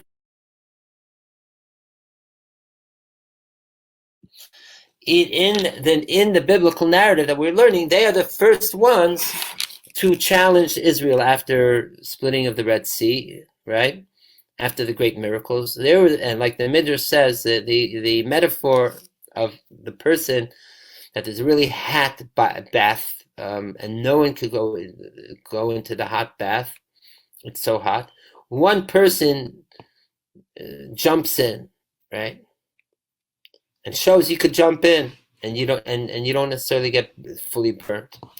Now, the truth is, the water didn't cool off, but just by that person showing that you could go into that water, that already opened up everyone else. Oh, I'm going to go into this really hot bath too. And that's why it says by Amalek asher karcha baderech, not only karcha, by that an occurrence happened on the way, meaning the battle, but also the word from kar, from cooling off. Amalek represents doubt, represents that which cools off from doing the right thing. It's not even like a specific negative trait. It is an overall attitude to what we do. That when we are passionate about something, we have a holy certitude about something, whatever it may be, then the Amalek comes and says, who says so? Maybe not. Maybe this. Starts thinking, speculating, meaning disconnects our emotive aspect from our head, from our mind, from our heads. It's cutting at the neck, so to speak. That's what Amalek is. Okay? So going back to the chart of the Sefirot, imagine you're cutting off in the sphere the head from the midah. That would be here too. You would make that line cutting off the Chachma Bina from the Chesed Gvur Tiferes Melech Yisod Malchus. Okay, so that is also that is what the Torah is saying here. That here Amalek's challenge, even though that Amalek was conquered and all that, but still. It left, once Amalek started the fight, it left the ability for generations, forever, thereafter, to be able to have this aspect of cutting off the Yud-K from the Vav-K, the head from the heart, cooling off, so to speak. And even though they were physically conquered here, but since their descendants remained, and it went on, all the way down, we know the times of Shmuel and Shaul, and there was Agag, king of Amalek, that was supposed to be wiped out, and Shaul left Agag and his wife, and the baby was born, and the cattle, there was cattle, and that led to Haman, and that's also incidentally why Shaul lost the kingdom to David, because he didn't fully eradicate Amalek, and on certainly on a spiritual level, there's that idea of Amalek till this day. People that are cutting off from the passion, cooling things off. There's a vignette from about the Baal Shem Tov that once he was traveling, and he came to a frozen lake, and he saw that there was someone engraved in the ice of the lake, a big cross or whatever. And so the Baal Shem Tov said, it shows between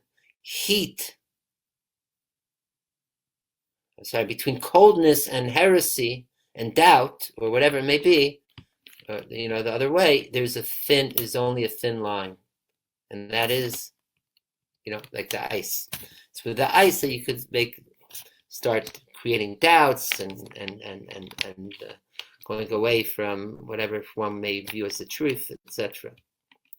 So this Amalek is ironic because Amalek here is the first one to battle, showing passion, but really their battle of passion is to create coldness, not so fast, right?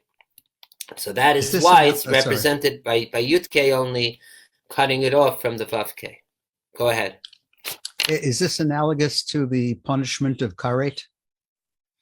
In a way, karet is I would say karet is more cutting everything off from the source, all 10 Sefirot, both the head and the heart from what's even higher. That's the genuine karet, okay? So I wouldn't mamish put it similar together. Now, to top that off, the Rebbe also makes the following interesting teaching. In Amalek here, it's not in the verse here, Rashi mentions it. In other places, it's also called, in Hebrew, the enemy. What's the word for enemy?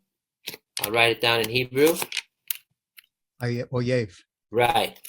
How do you spell this? Aleph of Oyev, like that, right? Yeah. Now, what is how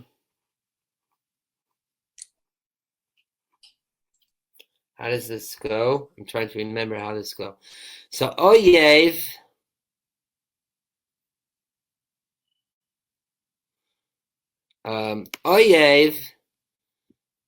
commentaries say is an acronym for the verse that says Va'etchanan. It's from Parshas Va'etchanan. Va'etchanan, that's the Vav. Et, that's the Aleph.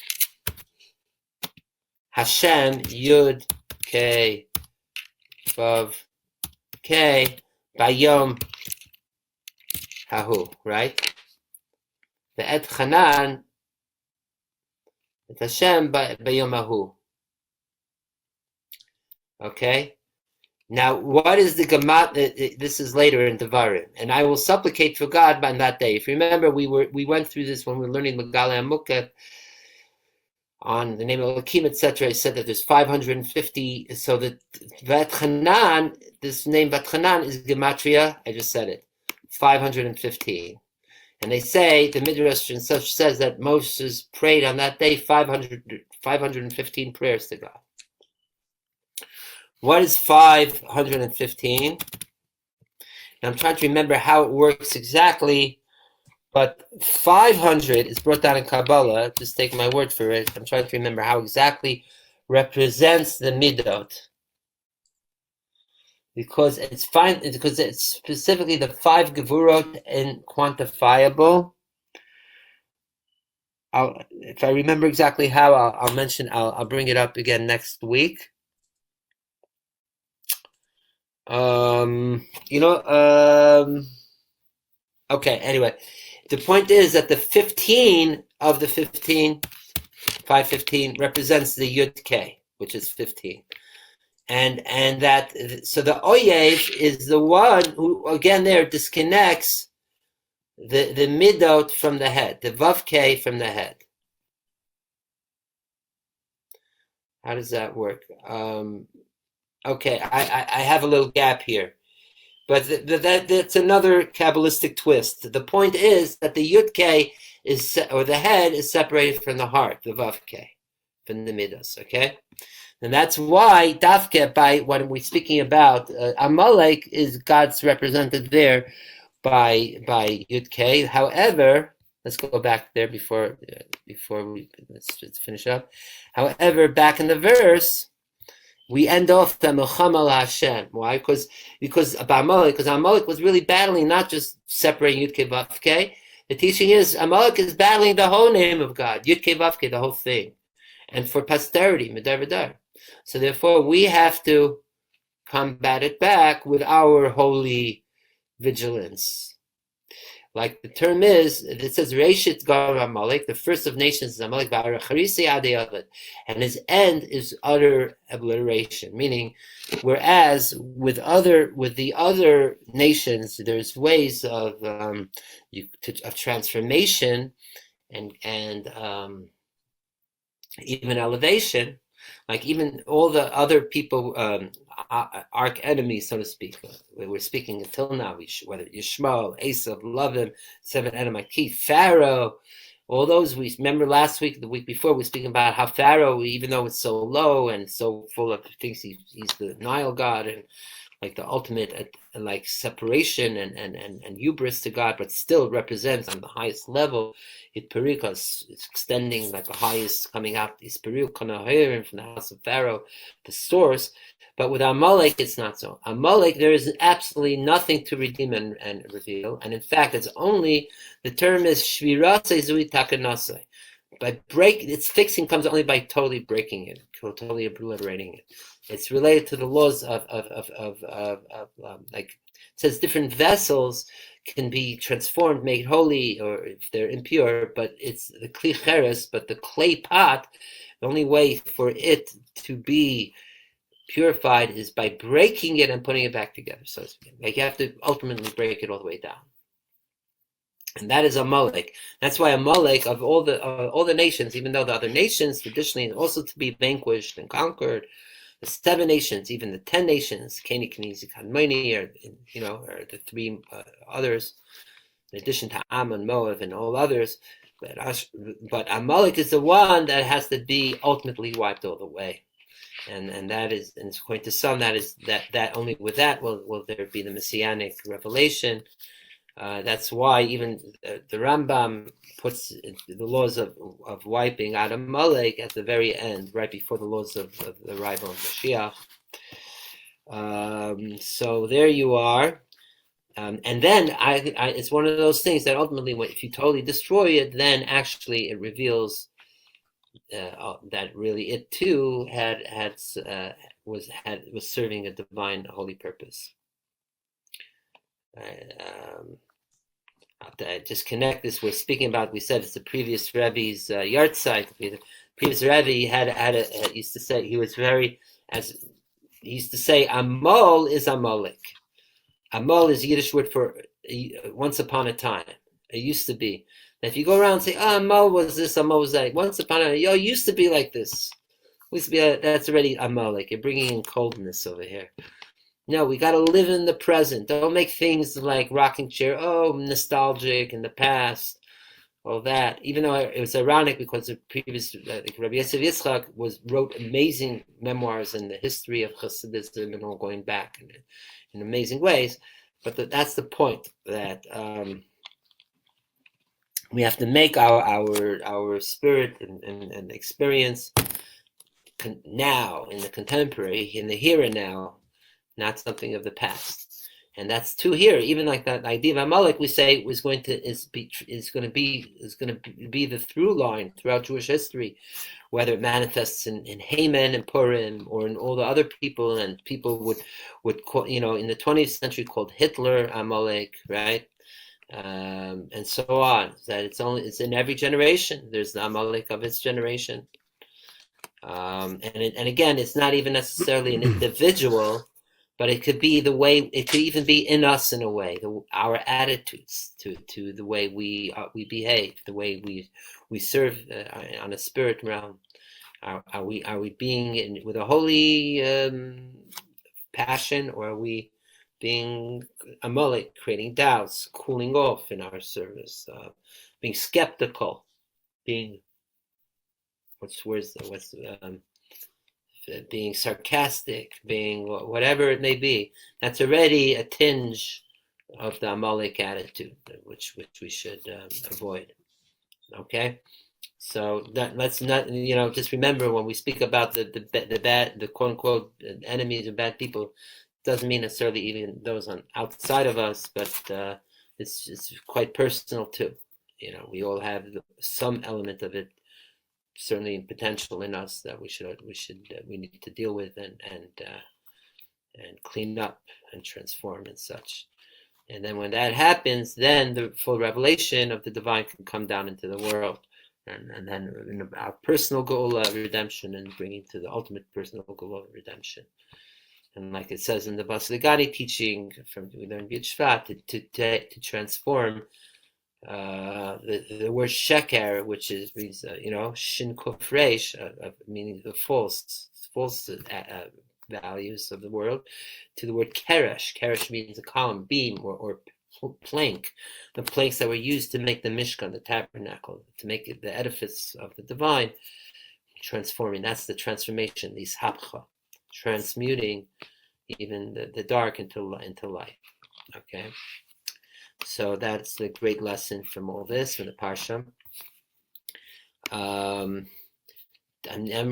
We are getting to it's usually the end time of our learning. But I'm feeling like this. If people are still up to it, especially that there's some people tuned in later, it is Yud Shvat, as mentioned, that it is a time to Farbrengen. So maybe we'll do like the following. We'll do two more things on the parsha. One about the spirit of Malchut, because we've mentioned that before. I'm going to do, and then one thing about Shabbos. And then maybe even chaperain a bit of the Idra Rabbah that like we try to do every week, or at least explain what we were speaking about tonight explains Idra Rabbah. Okay, so if people are up to it, we'll continue a bit. We may go for we'll see how much more. But if people are up to it, we'll continue. If it's getting already it's too much, whatever. Please feel free to go to sleep. I know people should sleep at night, but all right. So I meet myself included, and there is a long weekend ahead, doing a whole retreat upstate. So, Esther Ruth is asking to resend the Haggadah Seder. Okay, let me do that before I forget. And what I'll do is actually, as I do that, is I will sing a song that the previous Lubavitcher Rebbe loved, the Rabbi Sinai really loved. Let me just see, and then we'll go continue. Okay. So the song is called the Beinani. The Beinani is a term. Comes from Tanya, the original, the most important text of Chabad, which is addressed for not the most holy, righteous person, not the most iniquitous person, but the Beinani, meaning the middle person, the average person, for the person that, most people, us, and how we are to approach and serve the Almighty and divine and such. Okay, you see it? I just reposted in the chat the Tu B'Shvat Haggadah for all those one. So we'll sing the Beinani song of Rabbi Yitzchak. It's a favorite, and then maybe one more song from the Rabbi Menachem Mendel Schneerson, his successor, the seventh Lubavitcher Rebbe, a song that he loved. Okay, or taught. He actually, Rabbi Menachem Mendel, the Lubavitcher Rebbe. The Rebbe, our Rebbe, you can say, the Rebbe I grew up with, he actually officially taught Simchas Torah for 10 years. He taught 10 songs, 9-10 years, and then he taught a few other songs over the years. He taught us probably like 15 songs or so. So we'll choose one. Let me think. Okay. Yeah, I know which song. Okay. So here's the Beinani, the song that the previous Rebbe loved. Here you go.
That's the Beinoni.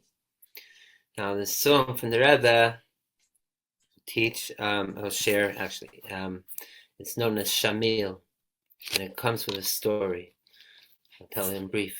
When the Rebbe taught the song, I think it was 1958, Simchas Torah, it would be after he would do hakafas till like 3, 4 in the morning, and then there would be the meal. He would come back down to the shul like 5, 6 in the morning, give out l'chaim to all those that took upon themselves to learn extra chassidus for the year, and then he would teach a niggunim. So one year he taught this song, Shamil. What's Shamil? Who is Shamil? Shamil was in the 1800s. He was an actual historical character. He was the head of a Muslim, like Sufi-related warrior tribe or clan that lived in the Upper Caucasus Mountains, and in fact, when at Columbia University, I found a whole book, a biography on Shamil. There's even pictures of him. Maybe I could even find now. Let me see if I can find a picture of Shamil. Shamil.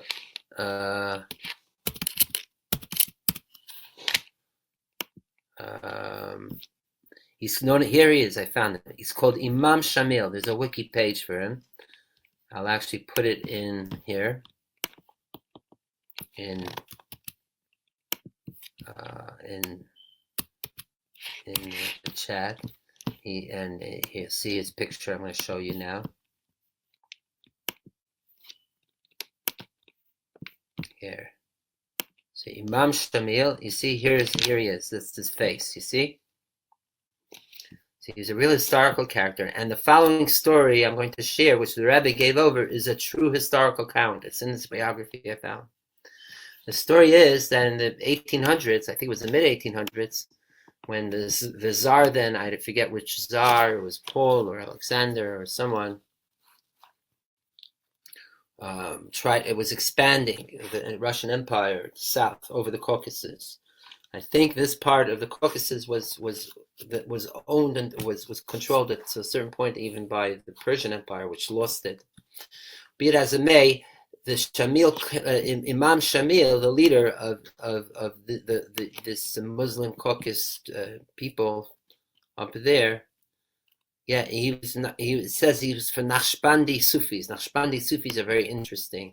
I actually met some of them in Turkey, in central Turkey, and they have a very interesting form of Sufism, both not only mystical, but they do they even deal with like doing things like Hasidim in a way. They'll drink even though it's against Islam, or talk about it at least, and do things that appear like irrational, etc. They're quite spirited individuals. The Naqshbandis. I think so. They're in Turkey, in the Caucasus. I think they're also in Albania. There's some. Be it as it may, it says here in the wiki page, Shamil was born in 1797. Oh. There's even a picture I'll show you soon of the story I'm going to tell you. So this makes it long story short. The Russian Empire couldn't conquer them because they were really warriors, battle season, and they knew the territory up behind the mountains. And the Russian army didn't know how to fight up in the mountain cliffs and all that, or especially they were being fought with guerrilla warfare. So finally, the Russians came up with a ruse, and that was they sent a message that they're calling a truce on Shamil and his clan, and therefore come down from the mountains, and we're going to sign a peace treaty with you. Right. So Shamil comes down, and in true Russian moral ways of doing things, they arrest him, throw him in prison. In the true account of the story, in the true history, he was, I think, even brought to St. Petersburg and held under house arrest. And actually, here's a picture that Wiki has of him. Capture of Shamil, it's called. You see here? Let me see if I don't know if I can enlarge it. Wait. Capture of Shamil. There we are. So you basically cannot deny there's Shamil, and they're ostensibly for the truce, but then they go and they capture him. Okay? But he still remained fierce as a warrior even when he was arrested and under house arrest and such. Here's another picture of him, Imam Shamil. Incidentally, the Shamil is, according to some versions, one of the 99 names of God or characteristics of God in Islam. So this Shamil comes down, he's thrown in prison. And while he's in prison, he's even in the story it goes that he can even see the mountain range up where he came from. And he looks out and he first thinks, "Oh, how high I was when I was ruling up in the mountains." And look, now I'm down in prison, all trapped and confined down here. But one day I will be freed and released, and I'll return back up the mountain. So the Rabbi gave over the story, and he said that Hasidim would say that this is a metaphor for the soul.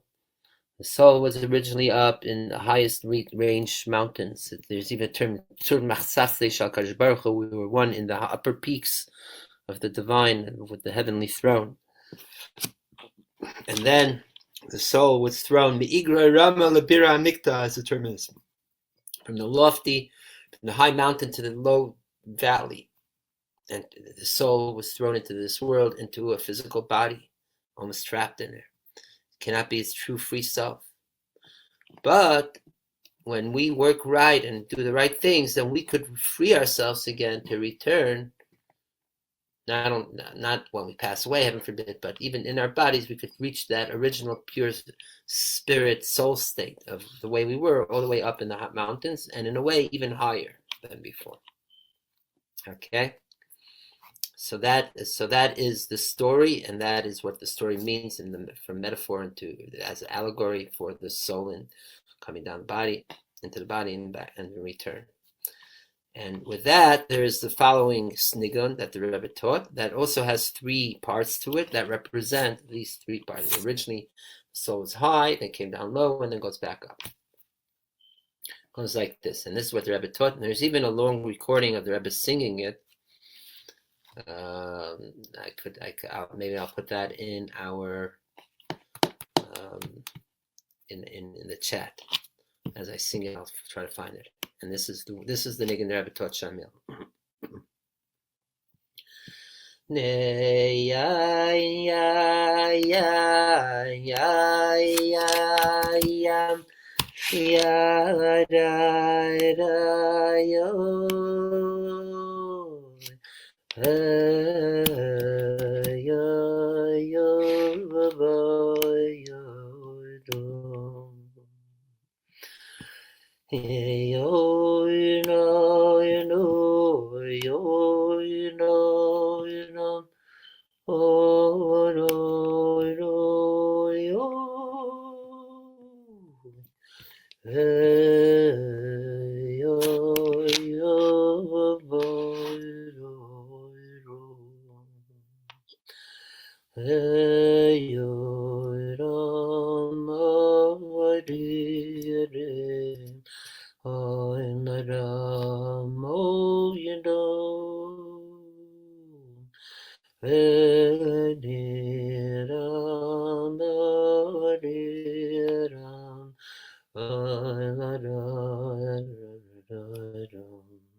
That's this whole song. I was going to sing it again, but maybe I just put in the clip of the Rebbe singing it. It's from a recording from 1959 at the Farbrengen. But maybe what I'll do is I'll just play it, and I could do actually that. We could hear the Rebbe himself sing it. The Rebbe actually sings it 3 times, each time higher. So I don't know if we'll sing it all the way through, but at least we'll hear it the first time, and it'll be enough, and then we'll go. Okay. Let's see if it could. Tell me if you hear it. If you just put a thumbs up if you hear it. Wait. Here we go.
By the way, I mean the legend is that when the Rebbe started singing, I think, hi, hi, they thought he was going to faint, and you hear people ruckus. It sounds like they're saying, "Bring water, bring water." They thought that what's known as expiration of the spirit, it close to Nefesh, but it didn't happen.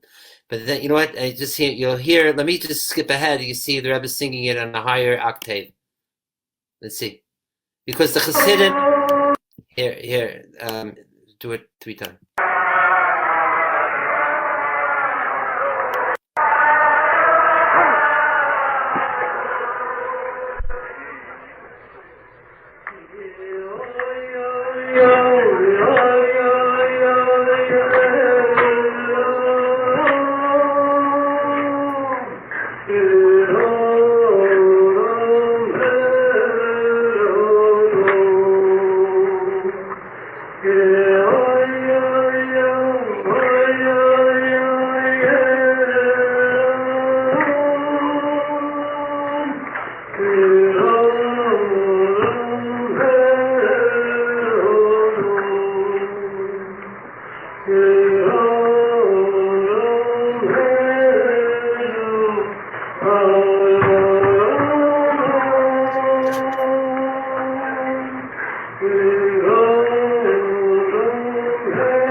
Okay, and then the Chassidim sing it. So, I mean, I think that is the longest recording we have of the Rebbe singing any songs, so like multiple times and once, and you hear he takes it higher and higher. So just remember, the Hasidim didn't know the song more or less until the Rebbe taught it in 1958, 59, and that so. Speaking of this day of like when the Rebbe becomes a Rebbe, it's like the passing of the previous Rebbe, the Rebbe Yisrael, and the Rebbe takes on. It has similar connotations of descent and ascent, and a lot of the theme of the day of the teaching of Bas Lagani, returning to the garden, is that the descent for a higher ascent to come. That's the whole purpose of why we're brought down. The souls are brought down to this world, is not just to survive and not just to go back to square one, to get even up, but to go even higher than square one. Ironically, by coming down to the lowest, as we were learning before, that the ultimate expression of the highest, dafka, when it comes to the lowest of the low, when the yudke vavke can come down to the lowest of the low. Okay. So picking up with that theme, just to also to bring more of a female teaching into what we're learning from the Parsha and other things, is about Miriam. Because after the song that we have about Moshe, that Moses sings of Yasher, we have that in addition to Moshe, that Miriam sings her own version of the song at the sea, brings together the women with their tambourines, and they sing. And here's what it says.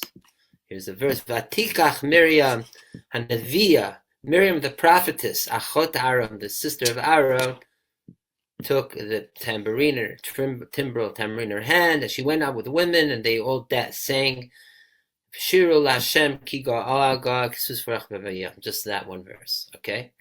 But what do we call Miriam here? A prophetess, right? A prophet. Now the question is, where was she a prophet? A. B. Why is she called the sister of Aaron, not the sister of Moses? So Rashi brings down from Midrash two parts. The reason why Miriam was called a prophet is because she already prophesied something, and that has to do with being the sister of Aaron. Where did she prophesy? The Midrash says that Aaron was the firstborn, a son, right? Miriam was also born.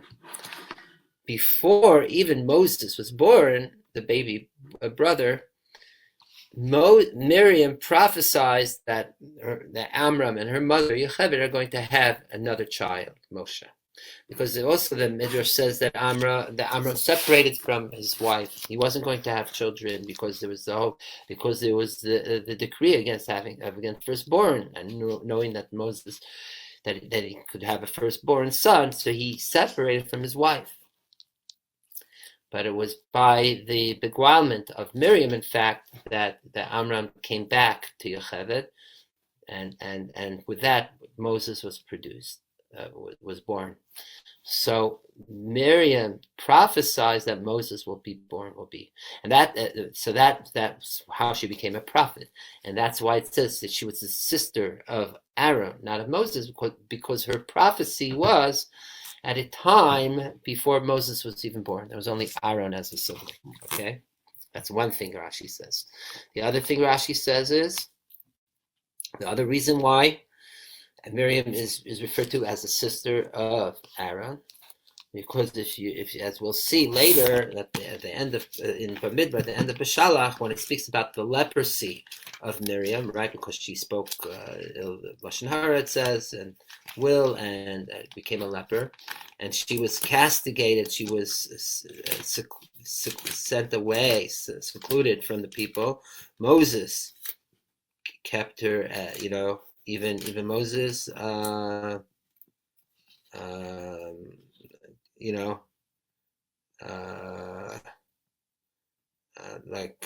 kept her away. But then it was only through Aaron's intervention, speaking to Moses, that Moses accepted Miriam again. And that's where we have the famous verse, we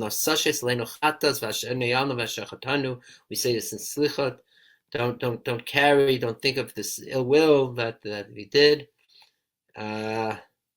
And this is also where Moses, the very famous verse saying, we say, Kel na refana Allah, for healing. God, please heal us. That's from Moses praying to God to heal Miriam.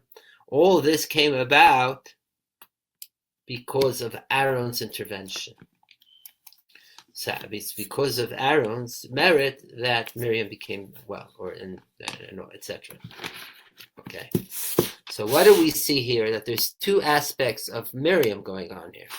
One is where Miriam is like a true-on prophet that is even greater than Aaron, and she's predicting and prophesying that Moses will be born, so that she's at a superior state. The second aspect, when she becomes she becomes a leper, it's the opposite. That is Aaron, that's so-called superior, and it's the Aaron that's intervening to heal and to help and to intervene with Moses to heal Miriam.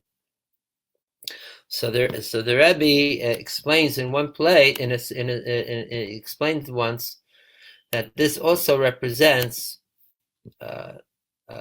these two elements of Miriam, being the greater, like prophet, and also being the leper who needs intervention, also represents in Sefirot the Sephira of Malchut. Okay, like we said, let me bring out the chart again that we were looking at earlier. Malchut, right? We said it's the lowest, like Adonai, Yud-Kei Vav-Kei.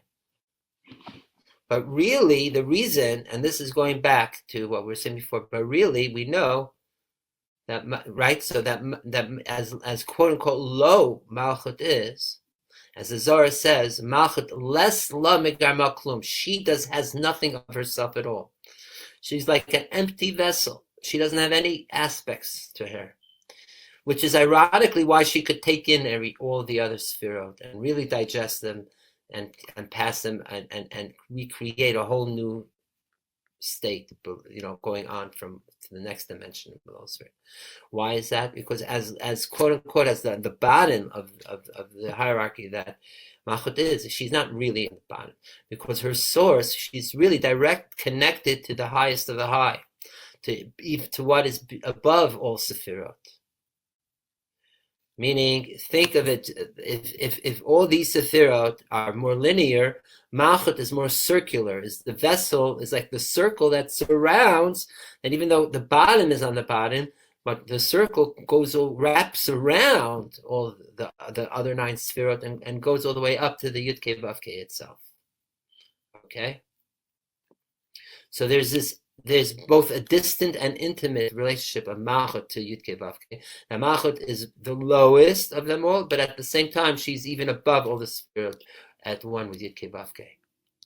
And that explains why, again, when we say the unity of the names of God, we only use Yud-Kei down here, Yud-Kei Vav-Kei and Adonai, which represents Malchut, because we're saying that really Adonai, Malchut's source, is really up the highest of the high of Yud-Kei Vav-Kei.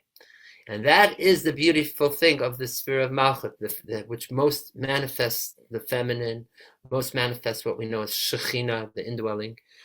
That it is because she's not really in the bottom, she's really the highest, and that's why she could come down to the lowest. This is similar to what we were saying before all the time, that the true expression of Yud-Kei Vav-Kei is not to remain up there at the highest of the high, but dafka when it comes down to the lowest of the low, it expresses that it is it's fully one, it's fully the highest, and even that the Yud-Kei and Adonai are really both two of the same thing, right? It says that the pasuk Shema Yisrael Hashem Elokeinu Hashem Echad, that first verse, that represents the name Yud-Kei Vav-Kei. Baruch Shem Kol Malchus Olam Va'ad represents Adonai or Malchut down here. Okay, and that what we need is the unity of the both, and that's why also we say the second verse Baruch Shem Kol Malchus Olam Va'ad, we say silently.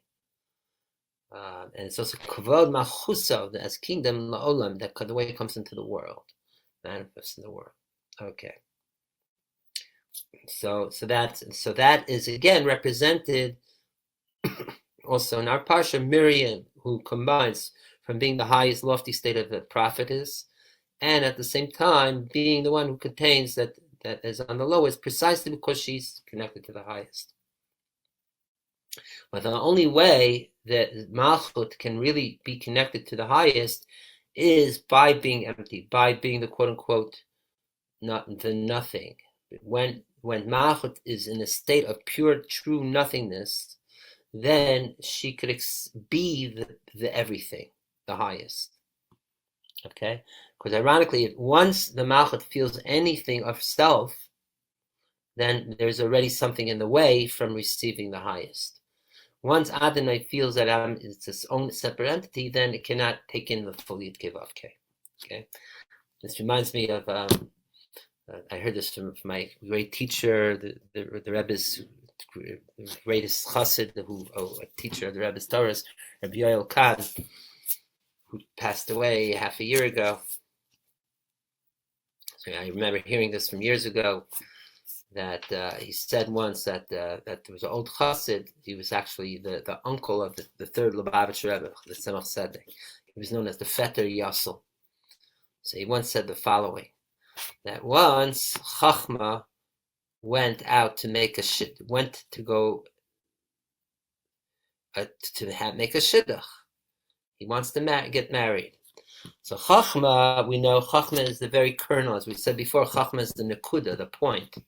That means it's nothing. It's just a tiny point. It's the very origin of everything, of the idea of what it may be. Meaning it represents, like we say, Chachma is the letters Koach Ma, the power of Ma. What? Nothing. As nothing. Bittel is Ma. What? A state of whatness, of nothingness, almost practically. Just a tiny. So Chachma starts going down the line of all the Spirit. Okay, wants to make a shidduch. Goes to Bina. Oh, Bina says, I'm expansion, this. Nah, you're too much into yourself. Ches said, I'm all great. Always give all the time. He said, yeah, but you feel good about giving so much. You're not really like me. You're not really bittul. You're not really self, nothing. Goes down the Sefirot, the ferret, of course, is showing off beauty, and Netzach thinks he's so strong and courageous and all of that. Finally makes it to Malchus. Malchus says, I'm your best match. Why? Because I have the greatest quality of all spheres. No other sphere has my quality. What's my quality? Is Leisli Megamaklu. I have nothing.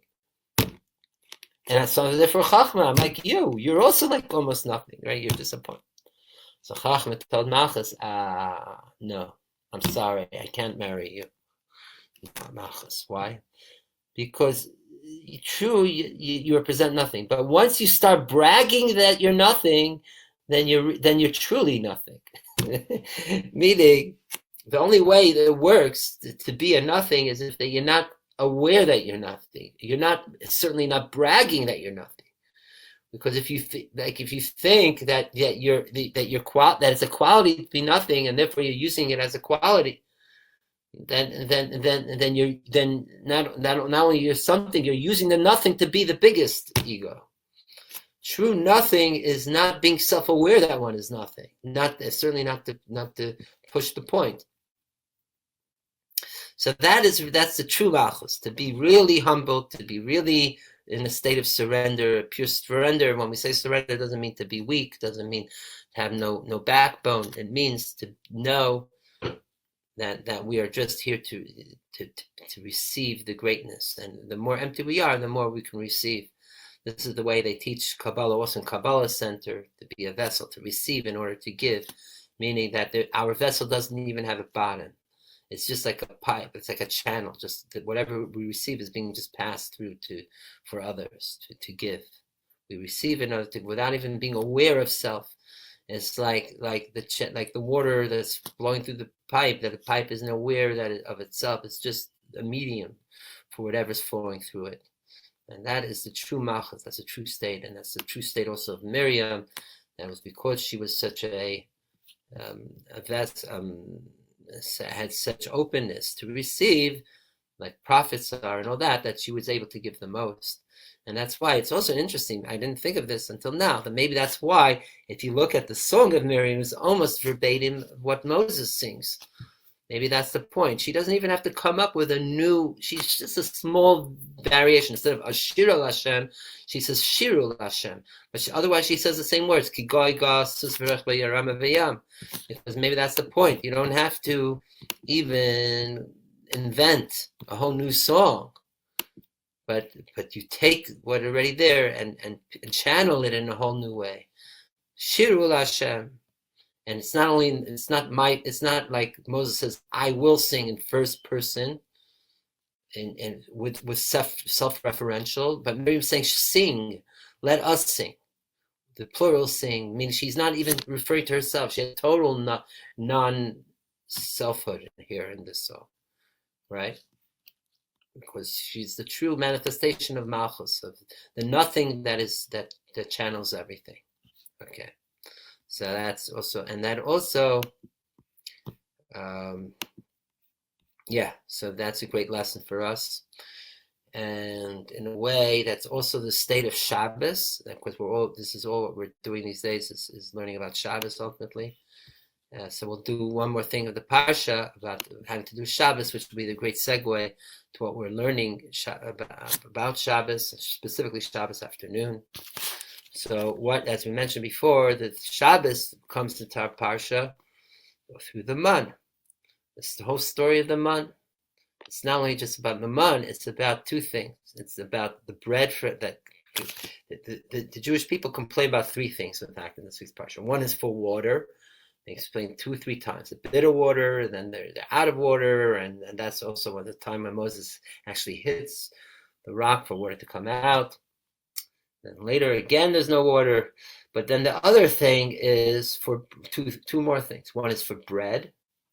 So eat bread, basics. And the other is for meat. Right? So what happens? What does it say in the Torah portion? So God ultimately grants both. For the bread, God brings down manna from heaven. But for wanting meat, God brings what? The slav, which is the quail that flies. We have it in this week's Parsha and also later in Bamidbar, Baloscha, what have you. So, but if you read in the verses and you read with Rashi, we're not going to go through all of it. It's a whole long discussion. Last year, we also discussed about man, if I recall, when we had our joint program with Fed.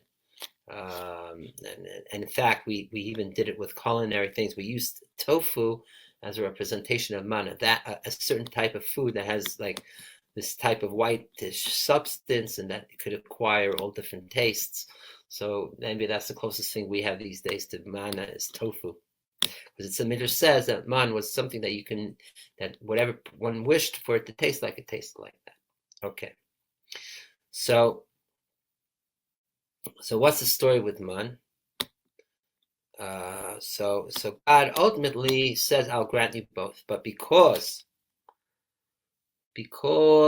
man is something that one essentially needs for life, for survival, and they ask for it in a certain way, just for their needs. They beg for it. In fact, the verses, they complain to God for it. So therefore, you'll have manna coming up from during the morning, right when you're hungry, and it'll come out, and everyone can go collect it and eat it. Okay. As of the what they were complaining or for meat, what does he give? Bring quail. When is the quail given? It's implied, and it comes out in the verses in the evening. Okay. So, firstly, what's going on here? Now, the Medrash says, because bread is basic for one's life and it's really essential, and they actually asked for it nicer. Therefore, it was more accommodating. That it was given in the morning, right when they need it fresh, so to speak, right for breakfast. But being that the slav is what for the meat is more of a luxury. You don't need meat that much to survive. Plus, they already had their own cattle and animals that they could have really technically eaten, but they wanted the special, whatever. So because of that, they were given it at the end of the day, and it becomes more difficult, and they have to hold it and save it and all this stuff. Okay, that's the basic way we could learn the verses in the Midrash. But there's a deeper meaning here going on. What does bread from heaven versus bread from earth represent? Man. So bread from earth is obviously that which we work on in the world, right? That which we work diligently and we have to put in great labor. Bread from heaven is like, it just comes on a silver platter, so to speak. We don't have to work on it. It's like something that is all blessing. It's not. Incidentally, that is why it says that the manna was given sandwiched between dew below, dew above. If you remember, we learned several weeks ago, that's the whole difference of rain and dew. That dew represents nothing, that's something that comes without the need of human work for it. It's not coming from earth. The rain, we said, comes from the vapors that rise from earth. Whereas dew comes just from above. So that too was symbolic why the dew was blanketed on, the man was blanketed on dew and covered with dew, because it's representing it's stuff, it's bread, it's that which comes purely from blessing, only that which is miraculous, that comes without our need or our questions of where will our food come from, our need to work for it, etc. Okay, here. So that is a beautiful thing. Yet, at the same time, okay, as Esther's asking something about, wheat used to be a tall tree that when you eat of it, you would know many things, if not everything. That could be, we know the evolution of wheat, if you want to know, for instance, the Levant, the Crescent, that's there is a history of wheat. Some say that the tree of knowledge was actually wheat. There's like 4 or 5 opinions what it was, but one of them is that it was wheat. It also says that a child doesn't get mature to call a father until he eats some wheat, etc. The very famous verse from Deuteronomy: "For not on bread alone a person shall live, but from the word of God, the utterance of God that comes out," which means actually also the divine word that's in the bread to create. So in a way, there is divine even in bread from earth. But it still is the way it is in nature. In the natural way things happen. But it's not just given without any, like we say, without any calculations, without any input from us. Okay. So while we're on a tangent, yeah, why, when we say the bracha hamotzi, do we say a bracha that is exactly the opposite? Hamotzi lechem min haaretz, who brings out bread right out of the earth. Right, because we're saying the potential of the wheat is for bread, and that's the main reason for bread. And in other words, it's almost a beautiful thing that we're saying. We're saying that it's almost like the farmer while harvesting the wheat is already seeing the bread in the oven. So therefore so too our trust or we're seeing the bread in its we see the wheat in its full actual, from potential to actual of being bread, and so it's not saying we're taking bread out of the oven, we're saying we're taking bread out of the earth. But I hear you. I'll look it up to see. I'd like to see. I'm curious myself to see if there's any deeper meaning. Conversely, we make the blessing Bore Priagathem, right? On blessing on wine, we make on the fruit of the grape, of the guffen, of the vine, not on the liquid. It's the opposite. We're looking at it at its before it became wine. We're calling it fruit, not beverage, right?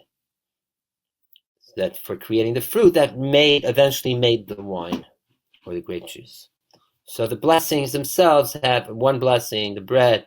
We're seeing we're seeing when we harvest the end product And with the wine, we're seeing what's in our cup. Really, its origin the way it was when it was first cut from the vine. But maybe hopefully we'll look yeah. Yeah, I'd like to look at that up myself. I'm curious. Thanks for bringing it up. So the point, by the way, about the bracha, there are commentaries that say that for the man, the blessing was different. It was hamotzi lechem min hashamayim. Some commentaries say that's the blessing that made a man. Or hanosein lechem min hashamayim. Two versions. That they also made a bracha like that. But incidentally, the question is the opposite, actually. Also. That, like, we say birchas hamazon, right? Blessing. How many blessings we have birchas hamazon? We have 4. Hazanat ha'akol, hala aretz v'ala mazon, and uvnei Yerushalayim, and then who made lanu. So what does the Talmud say? Who made the first blessing? Moshe. For what? For the man. Who made the second blessing? Yoshua, when they entered Israel. The third were the Zakanim, the elders, and the fourth was added. So it comes out that the first blessing, Hazam Esa Olam Kula V'Tuva, right? Which is a blessing of which we make on bread, and which invokes actually Unasim Lachem L'Chol Basar. And all that, a blessing of our bread actually originates with something that Moses made for man. And they, as mentioned, that Moses made it when they were eating man. So why were they making a blessing having to do with earthly bread, so to speak, for the man? Moreover,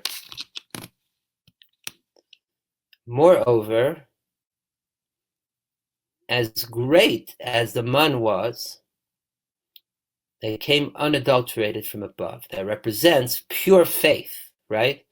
That you were just receiving. So one would think that everyone would receive in a way equal. So in a way it was equal. That it says that everyone, as much as one collected, they had enough. And in case you try to hoard the man to have more, a surplus would go bad. It was just a daily collection, so there was a certain equal element to it. But on the other hand, there was a difference, that it says the righteous had the month fall right at their doorpost. The most regular people had to go out to collect it, had to put in more effort, and the iniquitous people had to really search for it, to really make it. Similarly, it says that the righteous, the manna was already prepared like big loaves of bread, so to speak. For the regular people, it was more like cookies or cakes or what have you. Whereas for the iniquitous people, they had to use it and start preparing it. It wasn't ready-made, packaged. They had to first use it like wheat and make dishes out of it. So we see that there were gradations, even in the manna itself, amongst what type of person you were. Moreover, what is the verse? We mentioned before that we correlated manna with coming totally from heaven, like the dew, right? However, what is the verb used? Let me see. I'll show you in the Chumash. What is the verse used for bringing down the man? Let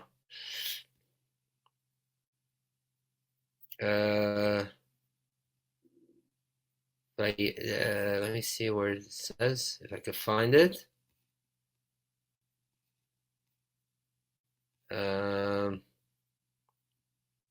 Here, verse 4. Hineni mamtir lachem, I am going to rain down bread from heaven. So it's not like dew, it's like rain. Remember, we just said before, a few weeks ago and just now, that rain is something that represents putting the human input from below. So what's going on? If it's purely from heaven and just represents pure faith and the all equalized and all this, so why is it we use the verse of rain? Why do we use a blessing for earthly bread for the man? Why is there a difference of people, how they get it, and what kind of man they get, and all this? And then also, what does the slav, the quail, represent? So the Rebbe has a very beautiful insight about this. He said, again, because Shvat is this special day for the Rebbe, so we're sharing teachings from them. So, what is the ultimate way to show faith? Is it when you're in a pure state where miracles are happening day and night, and then you receive miraculous bread from above? Sure, of course that is beautiful and great. But even greater is when you're not in a miraculous state. You're not in the desert with having heavenly clouds and all the miracles happening. In other words, when the Jewish people will ultimately arrive into the promised land, when they're going to have divisions of plots and work the land according to tribes and an agricultural people, and will be very dependent on rain and on the effort they put in to grow things and live. So that is what's happening here. The narrative with man, saying, true, this is heavenly bread, true, this is miraculous bread, true, this is bread of faith, etc., etc. However, ultimately, it's not about being just in this way. Ultimately, it's about being in the world and working in the world, but to infuse our way in the world in a way that has that mana quality to it. Okay? So that means even when we're working to grow wheat and harvest wheat and all that, our attitudes and faith about where our source of nourishment will come from, and etc., etc., will be as faithful of faith like it is manna from heaven. So we won't be affected by the fact that we now working with the earth, but it will be just as again, not that we just stay on the high, like the theme we've been learning tonight, not just to be in this high state of Yud-K Vav-K, or just Yud-K as we were learning earlier, but that even when we're in a lower state of like Malchut or just the Vav-K, that even there it be with the attitude and infused with the highest realm state of Yud-K, or etc.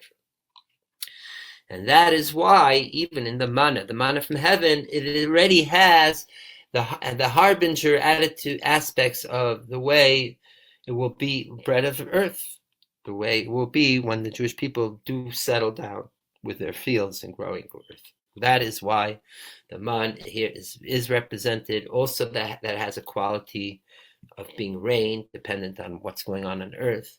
That is why we use a blessing.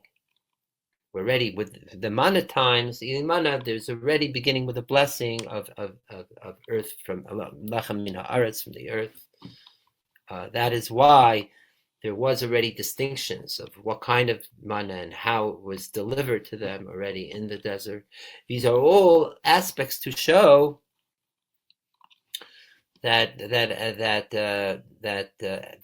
and empower the Jewish people, that even when they go, that when they the desert, according to Kabbalah and Chassidus, represents a place that is all spiritual. There's nothing earthly, the way it was for 40 years. The Jews survived there on miracles.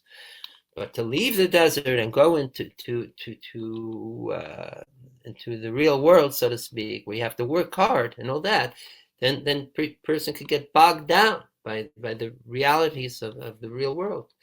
And so that's what we're saying. The 40 years the Jewish people in the desert, empower them that even when they go into the real world, they could still be in that desert state, in that state of pure faith, of seeing everything as a miracle, as being miraculous and such. And even and to begin that process, that attitude already in the desert, they were having certain elements of being in the real world, whether it's rain or distinctions, etc. Okay, so how does this connect also with this love and Shabbos and all that? So what is Bread, we mentioned, is essential. What is the slav is the quail. The quail, again, is something that they didn't really need. Quail, it says, is it was a very fatty bird. By the way, they didn't get exactly what they wanted. The people asked for meat. Sounds like they wanted red meat, but no, God gives them quail instead. Okay, something of flight, a bird.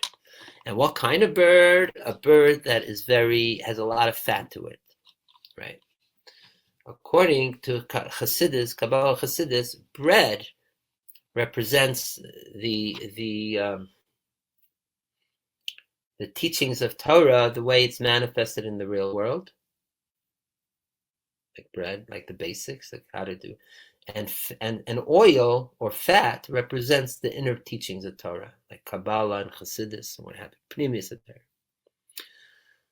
So what happened was that the people were asking for bread, meaning that they wanted something that is that to manifest that into the real world. But for that, they were still in the desert. They weren't ready yet to have bread from the earth, but even the bread came down in a way of heavenly bread. When it came to the fat, so to speak, the meat of it, which represents even the deeper teachings, God said, no, this is already something. For you to have this down here, you have to be what you could get is the fatty aspects, meaning the deepest teachings, but you're not ready yet to bring it all the way down into the world, the way it should really be manifested even in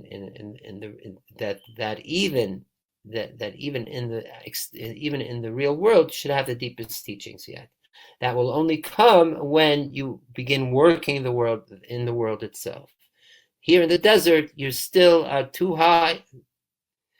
You don't have access to it, and that too explains another thing. When was the manna given? It says openly in the Bible, right? It says that the manna was given 6 days of the week, but for Shabbos. No, Shabbos the manna did not come down. The Shabbos, in fact, the Friday they were given double portion for Shabbos also, right? This is incidentally where we have the foreshadow of the law of Shabbos. Shabbos is already first implemented here. It says here, verse 26, Sheshes Yom Til Kodu, collect the manna 6 days. Shabbos Shabbos you won't have, right? And they even tried to collect on Shabbos, and there was none there. And God even gets upset. Why did you test me? Why didn't you believe me? See, God gave you the Shabbos. Therefore, He gave you Friday bread to double-fold. That means, and it's brought down, it explains that, in fact, manna is given on Shabbos, but it only remains on a spiritual realm, wasn't on a physical. The blessing of man is given on Shabbos for the 6 days of the week for it to come down actually. That's why also there's a custom to say the blessing, but it's called Birchat Haman or Zechir Haman about the Parshat Haman, to say the verse of the Baman on Shabbos too, or on Shabbos, because that manifested spiritually. Incidentally, by the way, how do we know we're supposed to eat 3 meals for Shabbos? It comes from this verse before, verse 25. It says, Vayemer Moshe says, Ichlu, this is, I think the Gemara says it, even openly. It says, Ichlu ayom, eat today, meaning on Shabbos, because this had to do with the slav, with the quail. Eat it today. Ki Shabbos hayom l'Hashem, because today is Shabbos. Hayom, today, you won't find any of the quail in the field. So this three times repeating Hayom in one verse, the Gemara learns means that to make 3 meals. Hayom is Friday night meal. Shabbos Hayom Hashem, that's the day meal, and then Hayom Nosim Sel B'Sada, that represents Shalosh Shudas. Incidentally, this is a proof text that some that don't eat Shalosh Shudas, a full meal, like in Chabad, there's such a custom, they don't imamish eat a whole full meal for Shalosh Shudas, they just have a snack or something, eat a little bit. They say it's from this, because the third Hayom is next to the word lo, don't. So they say Hayom lo, meaning they almost read that today, that for the third meal, you don't have to eat, or eat a full meal, okay? This is what's brought down in Chabad Chassidus. Anyways, the point is that we see that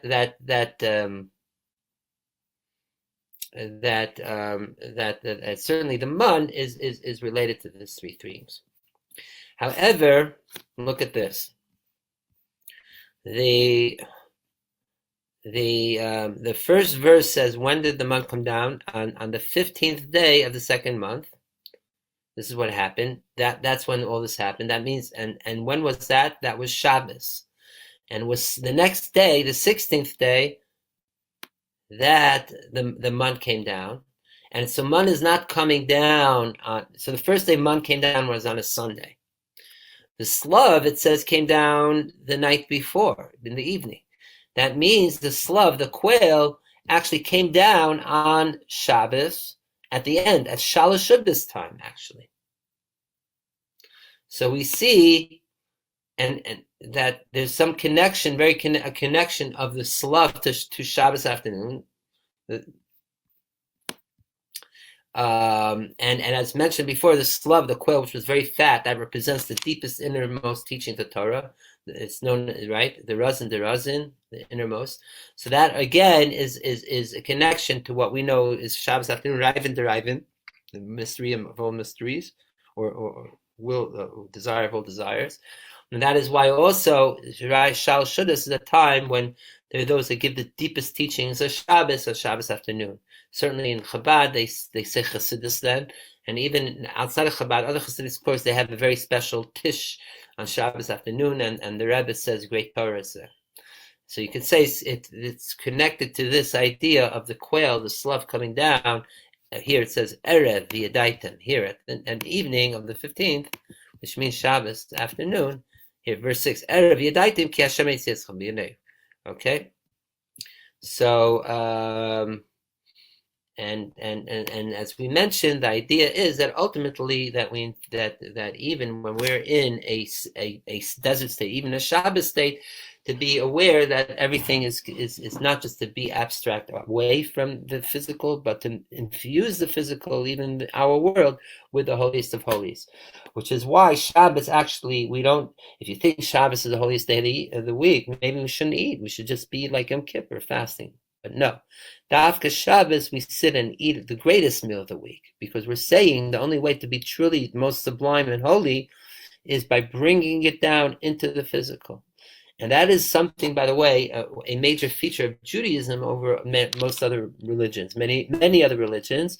Emphasis is that the more ascetic you are, the more you leave the physical, the more holy you are. That represents the most holy. But in Judaism, actually, we're always grounding. We're always saying, no, the holiness is most manifested in the physical world, through food, through physical ritual, through other ways, through doing good deeds in the world, helping someone in physically, in financially, in tangible ways. And that expresses the highest, most sublime. Right? This is also connected with the teaching from the Baal Shem Tov that and this is also brought down in the Rebbe's the discourse of Bas Lagani 60 years ago, that Shabbos, right? What is Shabbos? We call it Shabbos is Menucha. Why Shabbos Menucha? Because Shabbos is what is Menucha? Is beyond time. Beyond time is that which doesn't have any motion. Why? Because it transcends. It says by Chulu Hashemayim Ba'aretz that even on the seventh day by Chulu. What do you mean God finished on the seventh day? What was going on the seventh day? That God 6 days we understand. He finished at the end of 6. But from the verse, it sounds like there was still something happening on the seventh. So the Midrash says that actually God, when God rested the seventh day, wasn't that it was a passive thing, but it was an act of resting, right? And because God is called menucha, is rest. Why? Because rest is that is not emotion. Because that which has change is motion. This goes back to a philosophical concept that everything that moves or changes means everything that is in motion means that Newton's first law of motion, not notion, as Esther says. Right. Thank you. Right. So to say that God transcends time, meaning is unchanged, immutable, in spatial temporal senses, means that God is in a state of rest, constant rest, right? And therefore, and that's also the drive that when we want to be like that, also we get to say Vaychulu. What's the words from leaving our state? Vaychulu was a kilion, having expiration, have klota nefesh, to get in that state of pure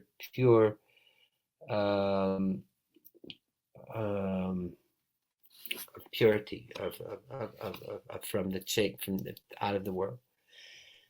Can you put that midrash source in the chat? Yeah. So I mean, it's Rashi. It says the verse is Bas Shabbos Ba Menucha. We took a tune from Nava Tehillah years ago, Nitzotzot, one Friday night, and we put it to the words Bas Shabbos Menucha, Bas Menucha. I'll sing it to you now. Bas Shabbos, Bas Menucha,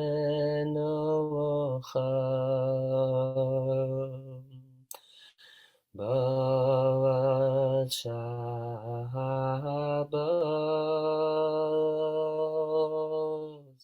Bas Menucha, Bas Shabbos,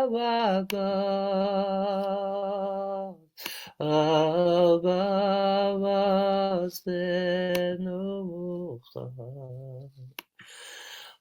Bas Shabbos, Bas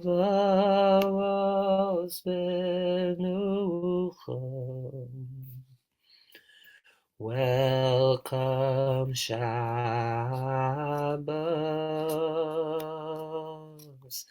welcome inner peace, welcome Shabbos, welcome tranquility. Yada ya ya ya ya ya ya. Da da da da da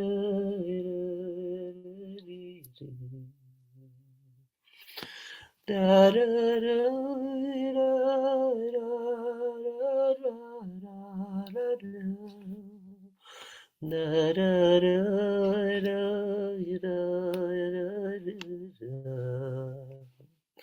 Okay, so actually, as we're talking, I was looking it up. It's not mamash a midrash. It's interesting. It's a paraphrase. The midrash doesn't have the exact verse, but it is certainly in the Rashi in Bereshit, chapter 2, verse 2. Okay, you can look it up yourself. It says, "Ma ha'olam hayachaser." What did the world lack? Menucha, rest. Ba Shabbos ba menucha. Came Shabbos, came rest. So it's Rashi Bereshit. It's also Rashi in Masechta Megillah and Tosfot. But it's interesting that it doesn't mamish. It seems like it's not like the midrash itself doesn't have those exact words. I just looked up the midrash. It has other words like shana, nachat, shalva, hashket, etc. Wait, let me see. It's like a conflation from the midrash where of one term where it says what was lacking and then put it.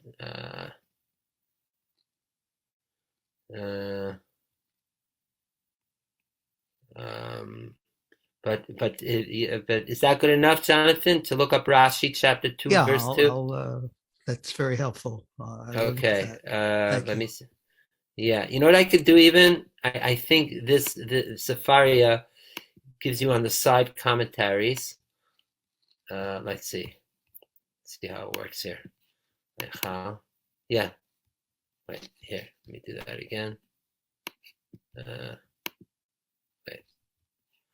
Here we go. Genesis chapter 2. Oh, what happened here? Here. All right. So I'll just but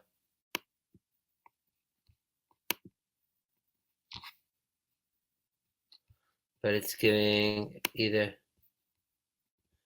here. I'll just show you the way it's in the original Hebrew. Then Safarios has it in English. Reb Shimon Eimer Basav Adan. Sheni Yedeya Ita Vergav Tzarech Leisiv Mechala Kodesh. I'm sorry. Here, the last two lines. Davar Acher. Maha Olam Chaser. What did the world lack? Menucha. Everything was created 6 days, but with one thing: rest. But Shabbos ba menucha. Shabbos, but then God, when Shabbos arrived, came menucha. God created menucha. Kosav nigmar b'lacha, and once menucha, rest, was created, then all of work, all the whole job was done. You know, some people work so hard, workaholics, they don't know how to rest, right? That sometimes you got to force them to rest to know that the job is done. Here it says, Shabbos came, rest came, and the work was thus finished and completed. He refers here also to Bereshit Rabbah 10:9, but again, I looked it up. It's not exactly in those words. Okay? But there you are. So the idea is that Shabbos represents that rest meaning that which is immutable, unchangeable, constant, that which transcends time. That's what it says. That it says that Shabbos, even after Rebbe brings the Shulchan Aruch, represents that which is beyond time, which is why, incidentally, every week Sunday we start all over again. Hayom Yom Rishon b'Shabbos. Today is the first day of the week of Shabbos. Not only, as we say sometimes, it's extending time. It's like the first day all over again. Because Shabbos almost like wipes away. Each Shabbos wipes away the whole concept of time, and we have to start all over time. But then the ultimate point is to bring it into the world. To make, that's why we say Yom Yom Rishon b'Shabbos, that we're bringing the Shabbos energy into the Sunday, Yom Sheni b'Shabbos, into them, etc. Because Shabbos, as high as it is, it's all ultimately about bringing down that highest level that we were learning in the past of Atika Kadisha, the innermost of Keser. And that's what Shabbos afternoon Shalshudas is doing, is bringing it down to Zer Ampin and to Malchut. And then Motzei Shabbat, after Mikabdallah, is bringing it down down even lower than Atzilus, into the lower worlds, Bria, Yitzir, and Asiya, into our world, bringing down that Shabbos energy. Because as mentioned before, the true ultimate expression of the high is not that it remain hidden up there or in the highest, in the penthouse, so to speak, but bring it all the way to the sub basement, and that's why the ultimate aim, as high as Shabbos is, to bring the Shabbos energy into our day-to-day work and time in the world. Okay, so finally we found a way how to connect the teachings of the Parsha and Baslagani and everything with what we're learning now Shabbos afternoon, and that's what we're saying here also B'nai Hechala, the 7th line that we're still at the last few years. Azmin, now I call us down here. We're invoking Atik Yom to bring down the deepest Atika Kadisha, and as we say Lemitzcha, through the forehead, right? And because and to understand and that's why we're starting to learn the Idur Rabbah. We're in the Idur Rabbah to understand what is this forehead. Dafka that channels the Atika Kadisha down here. So we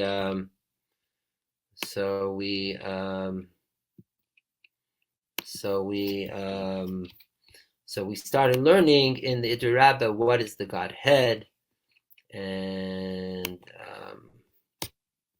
I'm just finding the Zohar as we speak. What is the God, and what is the highest levels and what does it mean to bring it down here? The forehead shines. The forehead. So we mentioned the whole idea is to align the forehead of Atik Yomin, which is basically the forehead of Arich Anpin. Arich Anpin is the face, so to speak, of Atik Kadisha. So once the forehead of Arich Anpin is aligned with the forehead of Ze'er Anpin, then we have the ultimate channeling of the full luminescence of Atika Kadisha.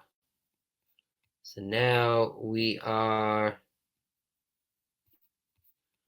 where? So where is the Idr?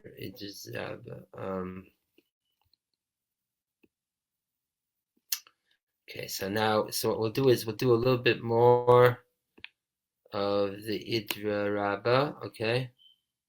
And then we'll call it a night. We're already really past our normal time. And I'll tell you why. First of all, we started actually learning a little bit later today.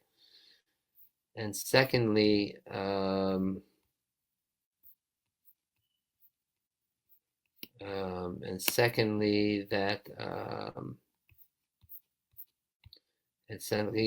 Yud Shvat, and it's the tradition to Farbrengen a lot.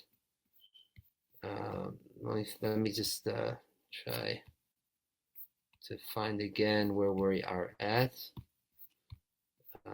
this place. I have a different thing. Oh, I know what's going on.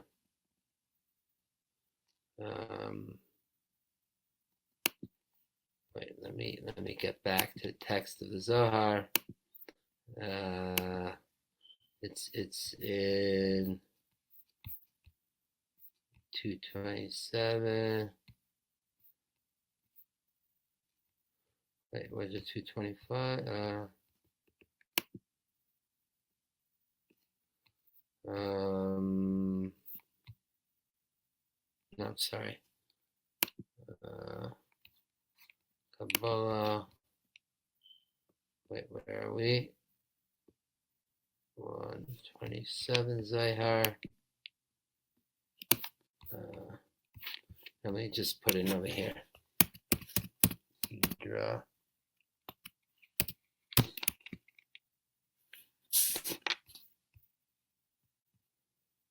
Kuflamet Ches Aleph 137.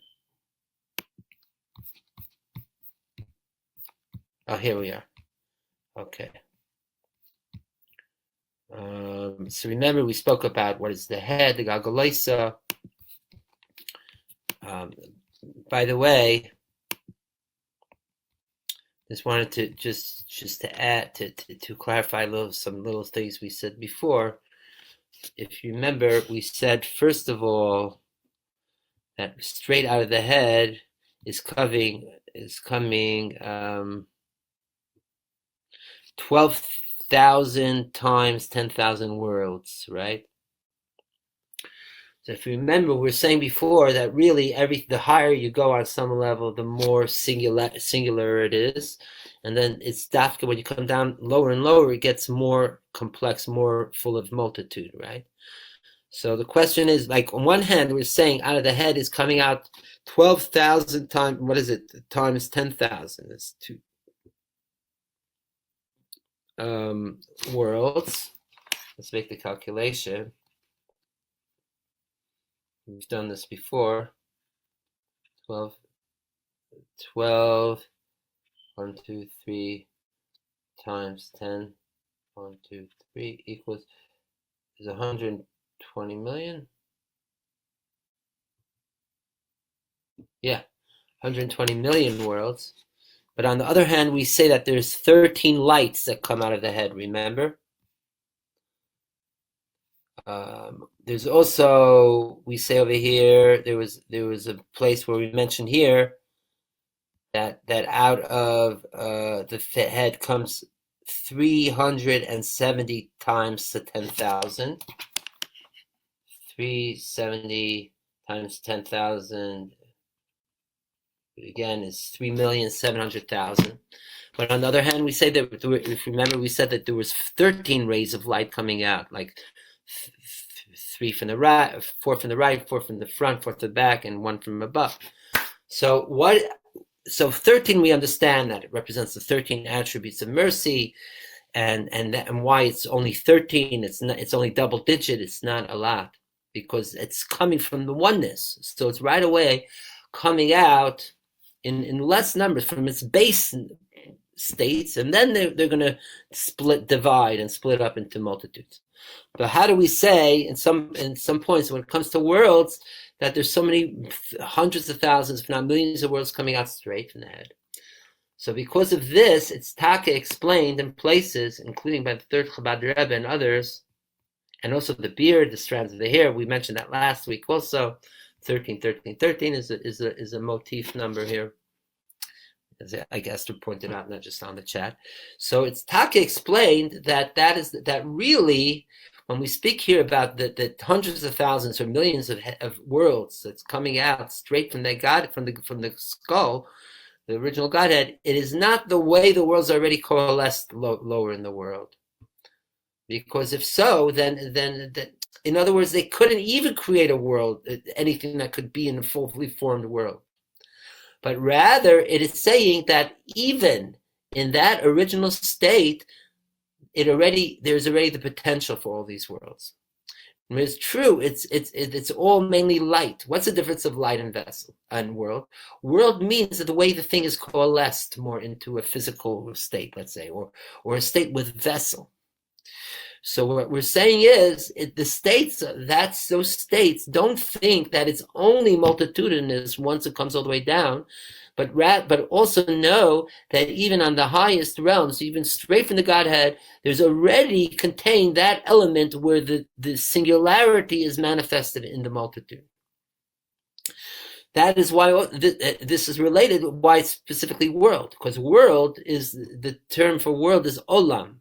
Right, and olam is in Hebrew also is related to the word helem, which is concealment, meaning that this state of multitude of hundreds of thousands or millions, the way it's coming straight on the head, is true, but it's in a state of concealment. It will ultimately reveal all the way down. Once there's the farther away it is from the Godhead, the more multitudinous it will be. But know that that it's not just at the end, but that expression of the oneness or the unitary through the multitudinous already began at the beginning. Okay, but only it was in a state of olam, almin, of concealment,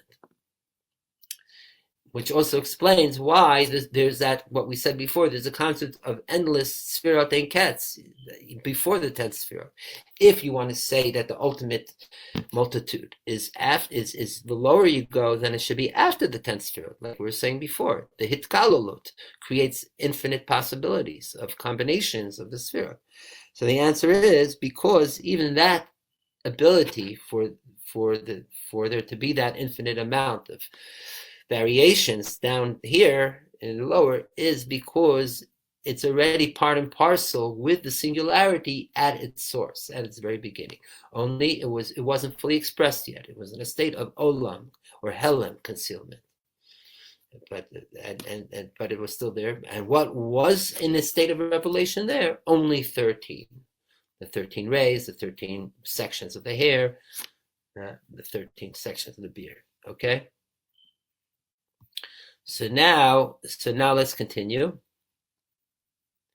Now, incidentally, again, it says how many.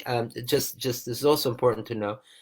It says over here, just if you see it on the screen, that came out of the Archetypes. We mentioned how many? 370, 10,000 times 10,000 worlds. What is this number 370? Does anyone know? So it's brought down in Kabbalah, Zohar, and other places, and it's expounded about in later Kabbalah also. There's the idea of Shin Ayin Nahirin. Yes, it's true. We said that there are 13 rays coming out, But really, that in itself is expressed through 370 more, say, thinner rays. Okay, so the 13 themselves. So when it comes down into gradation, it's to 370. What is this number 370? The 3 represents the Chachma Bina Das, and the 7 represents the 7 midot. Chesed, Gvur, Tiferes, Netzach, Hod, Yisod, Malchus. If so, it should be 37, right? Why is it 3 or 37? Why is or 300? Yeah, 30. What is or 3 and 7? What is the idea here of 300 separate of 7? Because in Kabbalah, the more digits there are to a number, let's say in the Sefirot, you say 10 Sefirot, that means that they're in a generalized way. But when I say 100 Sefirot, I say that there's 10 base Sefirot as expressed in 100 dimensions. Each Sefira is in itself expressed in 10. Then I'm saying it's more expanded, right? It's more that each Sefira is now not just 1, it's 10. That means it's fleshed out. It has more dimension to it, right? More emphasized, and so on. If I say there's 1,000 Sefirot, etc., not 1,000 different, they're all the 10 Sefirot, the Chesed to Malchut, but just each one is now in a greater numerical value, or to another higher order, more bigger power. Like we'll say higher power. We say in mathematics, like squared and cubed and so on, right? So we say that the 3, which is Chesed Chachma Bina Das of the first 3 Sefirot is 300. That means it's really fleshed out to like the 3rd dimension. It's like cubed, okay? So whereas the 7th Sefirot is just 70. It's not 700. It's 70. That means it's less so. Why is it so up here in straight out Archetypes? Because that's the point. It's still, the emphasis here is Archetypes, the head, the face, the head, and as we'll see, the way it's related to the brain, and the way that it's related to the space between the skull and the brain. So here, still, the emphasis is more on the Chachma Bina Das, not as much on the midos. Therefore, it's 300, which is the Chachma Bina Das, and plus 70, which is the 7 midos, which is squared. So basically, the Chachma Bina Das is cubed, and the Chesed, Gvur, Tiferes, Netzach, Yisod, Malchus is just squared, if that makes sense. And how are these manifested? Through 10,000 worlds. Again, 10,000 is a usual, the highest number usually in the Bible. Riboy 10,000. Then you want to say many more, you'll go Riboy Revav. It's 10,000s of 10,000. So you're saying like the highest number we could get from the Bible, Riboy of worlds, as expressed through the Chacham Bina Das, mostly with also the Chesed V'Tiferes and Yisod Malchus. But since we're still in the head, that again, that's why the emphasis is on Chacham Bina Das. Okay. And then we said, if you remember, that it comes out from the sky that one ray ultimately channels out. This is actually where we were holding last time. Remember? So after we spoke about right, after the 13 rays, and that out of it came the 370 times 10,000 worlds, which is the Archetypes, and this is coming out, and that which is outside of the Archetypes is the Zemirot, which is there to match the greatest ancient grandfather, the innermost Atika Kadisha, holy of holies, and it's only when Zemirot it faces. Looks up and faces the Zeranpin, the small face faces the longer face, the Archetypes, and then everything's repaired down here below. Otherwise, the Zeranpin is incomplete. In fact, it's defected, and in fact, it could lead to negative expressions, etc. So it's only when it's aligned, the small face with the upper face, that only the positive and pure light comes to channel down. And this alignment of the small face with the upper face is only specific times, not always. In other words, the Zeir Anpin cannot be like Arich Anpin or Tikadisha, only specific times. He didn't say yet when that is, but that's what this whole teaching is leading to, that it's Dafka Shabbos Mincha time, when Zeir Anpin is properly aligned with Arich Anpin, that the forehead of Arich Anpin can channel what's the Atika Kadisha in it down to the forehead of Zeir Anpin and bring full alignment and harmony and light into even the lowest of realms. And again, like we were saying before, the ultimate is to bring the highest light to the lowest levels, not just to keep it up there. So now let's read. And so again, and then we read further this chapter the next paragraph last week, and then we'll continue a little bit more, and then just call it a night. And it says so that from the skull comes out one passageway, white passageway. I assume it's like light in some way, but the emphasis is that it's channeling from the skull of Arich Anpin to Zeir Anpin to fix the head of Zeir Anpin. Zeir Anpin and the head of Zeir Anpin usually represents the lesser, this world, the ordinary, and in time it represents the 6 days of the week. So that's the point, and it's only when there's the Shabbos activation of Arich Anpin that it could channel down with the light, the psychic, the headlight, so to speak. You ever go camping and you have those like headbands with a flashlight on the forehead shining down? You could think of that. That's what the Arich Anpin is. It's like this light beaming out of the Arich Anpin forehead. The highest, if you go to like the camping store, you could get all different levels of wattage of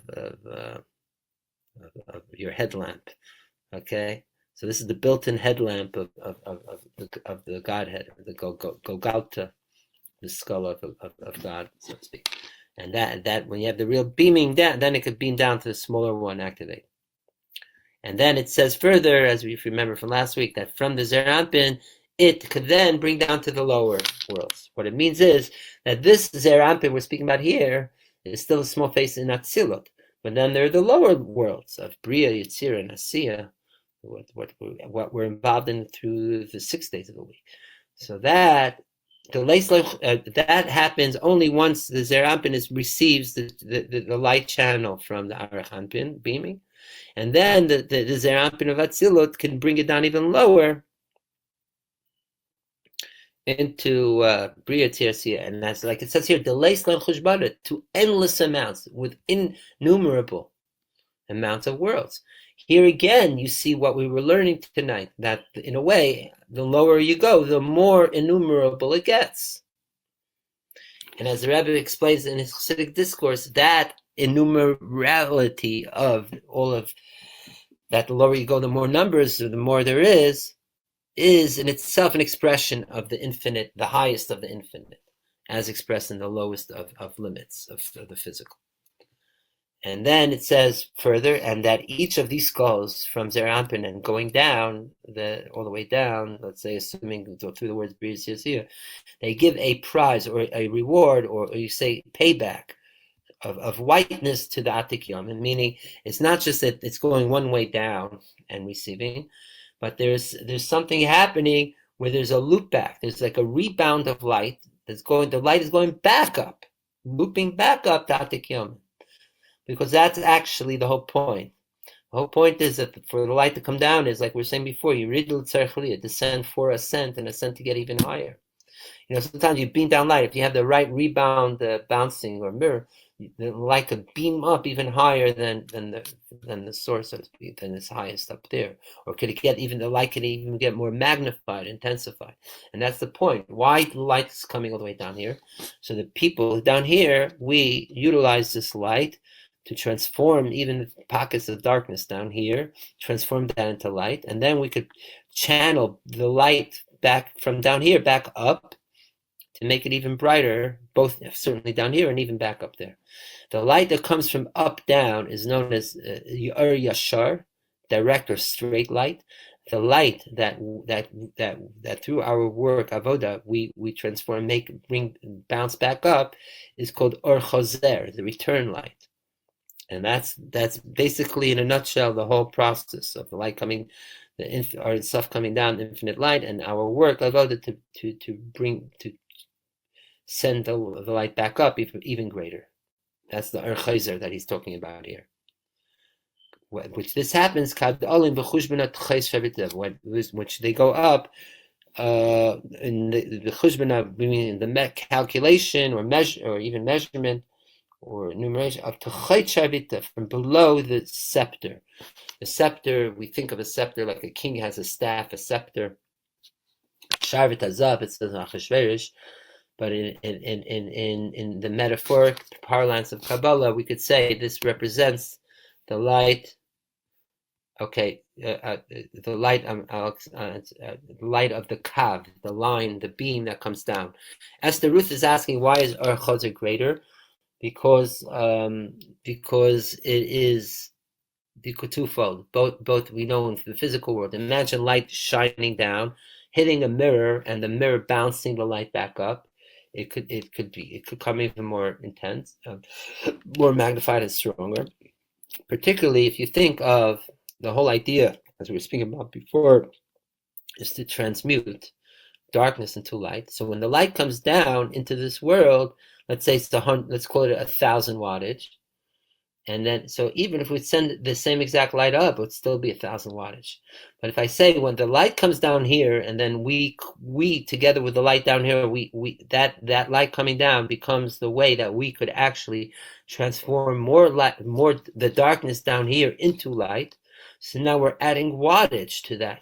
Now it's not just 1,000 wattage; it could be now 1,100 wattage, because now we're adding to that beam of light more light.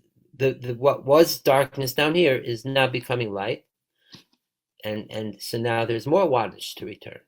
Okay, so that's why the Archetypes is the return light could be even more powerful than the light coming down.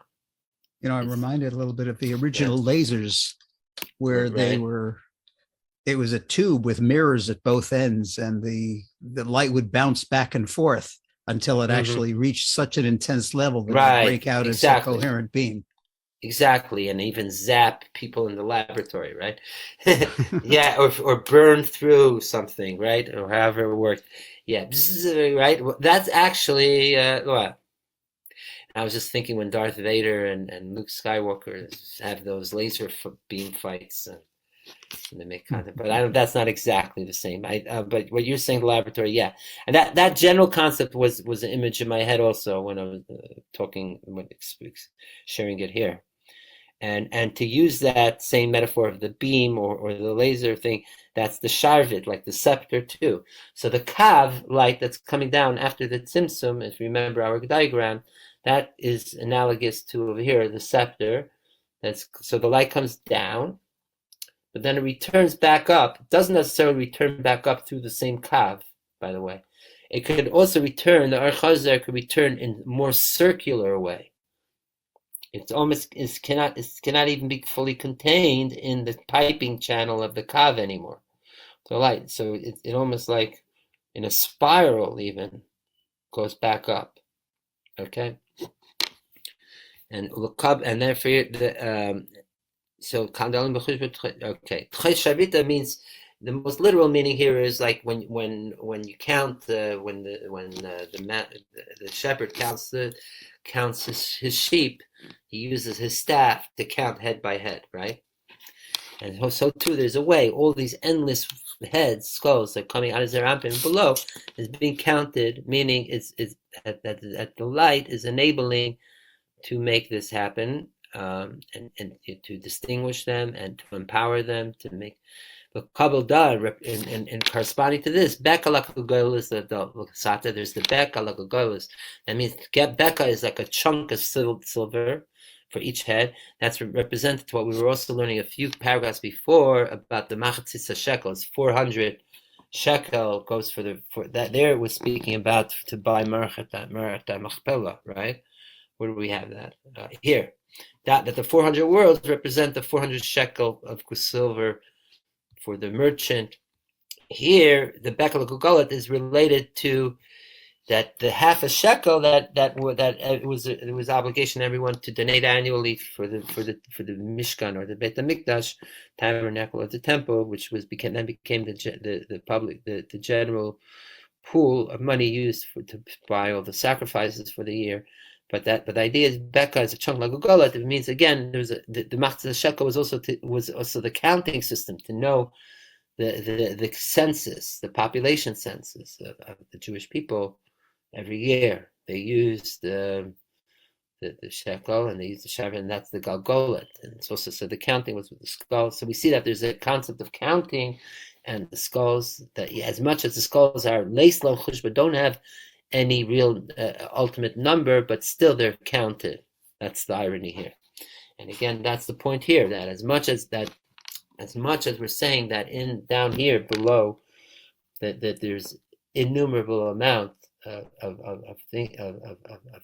phenomena and beings and what have you, but still ultimately it's in the physical world and limited. It could be counted. There's a term, it says that says that to the legions of God there's no number. It means no number. It means in the numberness of in the individual. Like you could count them, but you'll count forever. You understand? It's not that you can't count it, but it's rather you could count it forever. There's a subtle difference between those two. Between the two. So kad olim b'chushman. This is when they all come up in a certain calculation, and that's ultimately the point. There are down here. It's not like pre-10 Sefirot. Before 10 Sefirot, we say that Sefirot are ein ketz, are without end. We mean literally, you cannot count forever, and you can't even begin to count. That's how endless. However, after the 10 Sefirot are created, then the way it works is, as we were saying before, it's not just 10 chesed, or even 100 chesed of gvura, or even 1,000 chesed of gvura of tiferet, or tiferet of chesed of gvura, blah, blah, blah. We could go on and on and on and on. So on the one hand, there is a count. That's the world of hiskalalus that we spoke about, the interconnectivity, intermergence. But on the other hand, you could go on forever, ad infinitum, as we say in Latin. Brings but new still meaning within to the expression. What is it? Naso kol rosh. Yeah, nase correct, right? Yeah.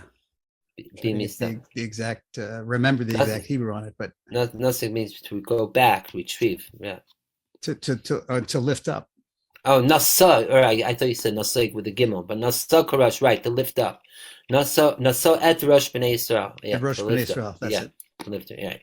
Very good. Okay, we'll do a little bit more. We're really over time, but just to do something new, and then we'll pick it up next time. So now, after we finished about the head, about the counting and how the heads are aligned, and that leads to going all the way down with the many heads, but yet they're innumerable, yet they can be counted, yet they're infinite, blah, blah, blah.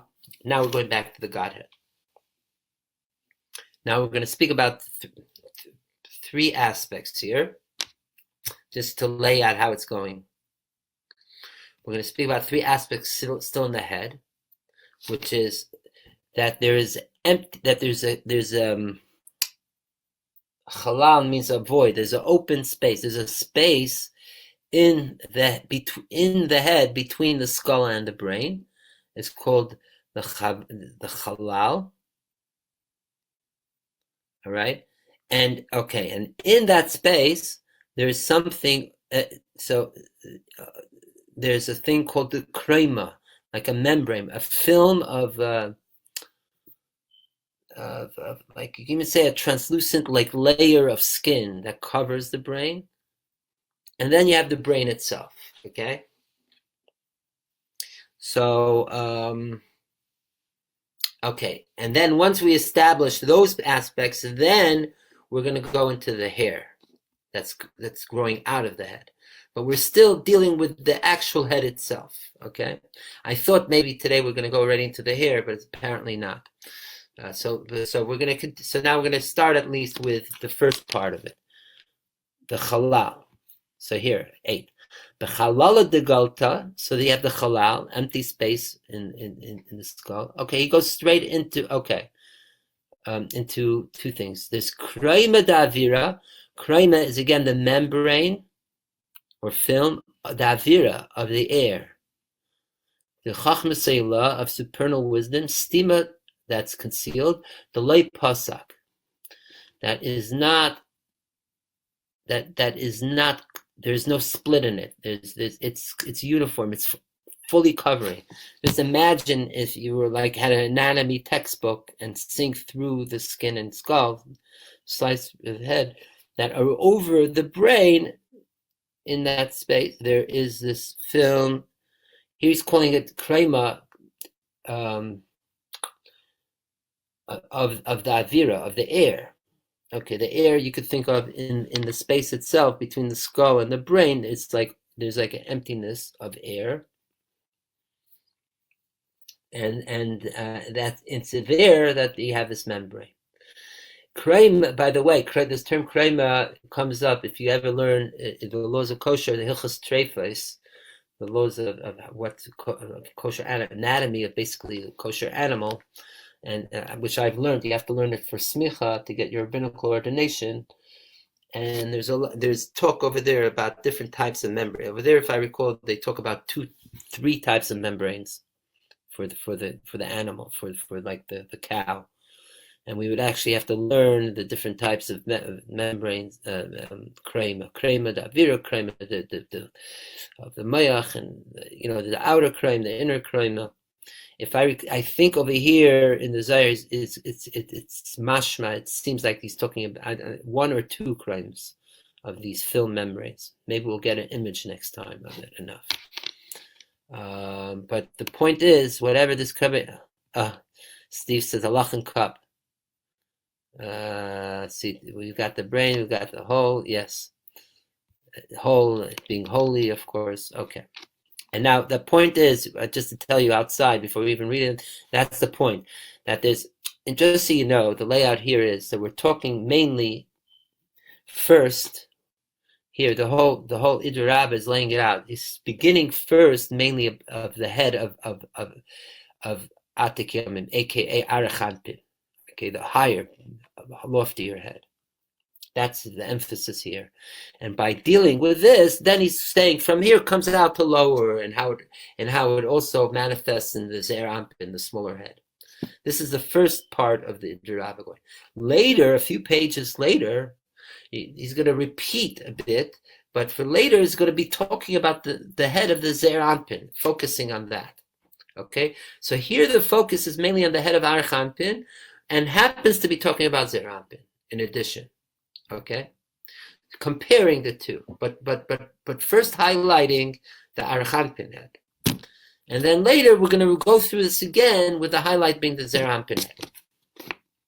Just so you know, a main difference between the Arachanpin head and the Zeir Anpin head has a little bit to do with this week's parsha too. Is the Arachanpin head is like the senior head, the elder's head, the head of the older person, the head of the person whose hair is white, whose beard is white, is all white. More like the head of the person in Daniel chapter 7 that we began all this discussion with. The hair of the head of the Zeir Anpin is actually of a young person. The hair it will be described more, and beard will be described more black hair, black beard, and so on, which makes sense because as we've been talking about, that Arich Anpin represents more the grandfather. Like he said earlier, Saba Datika, whereas Zeir Anpin is seen as the son or even the grandson, where a youthful person, okay? And that will also, you'll see, even with the crime, there's a difference between the crime, the membrane of the brain of the Arich Anpin and the membrane of the brain of the Zeir Anpin. Here he goes.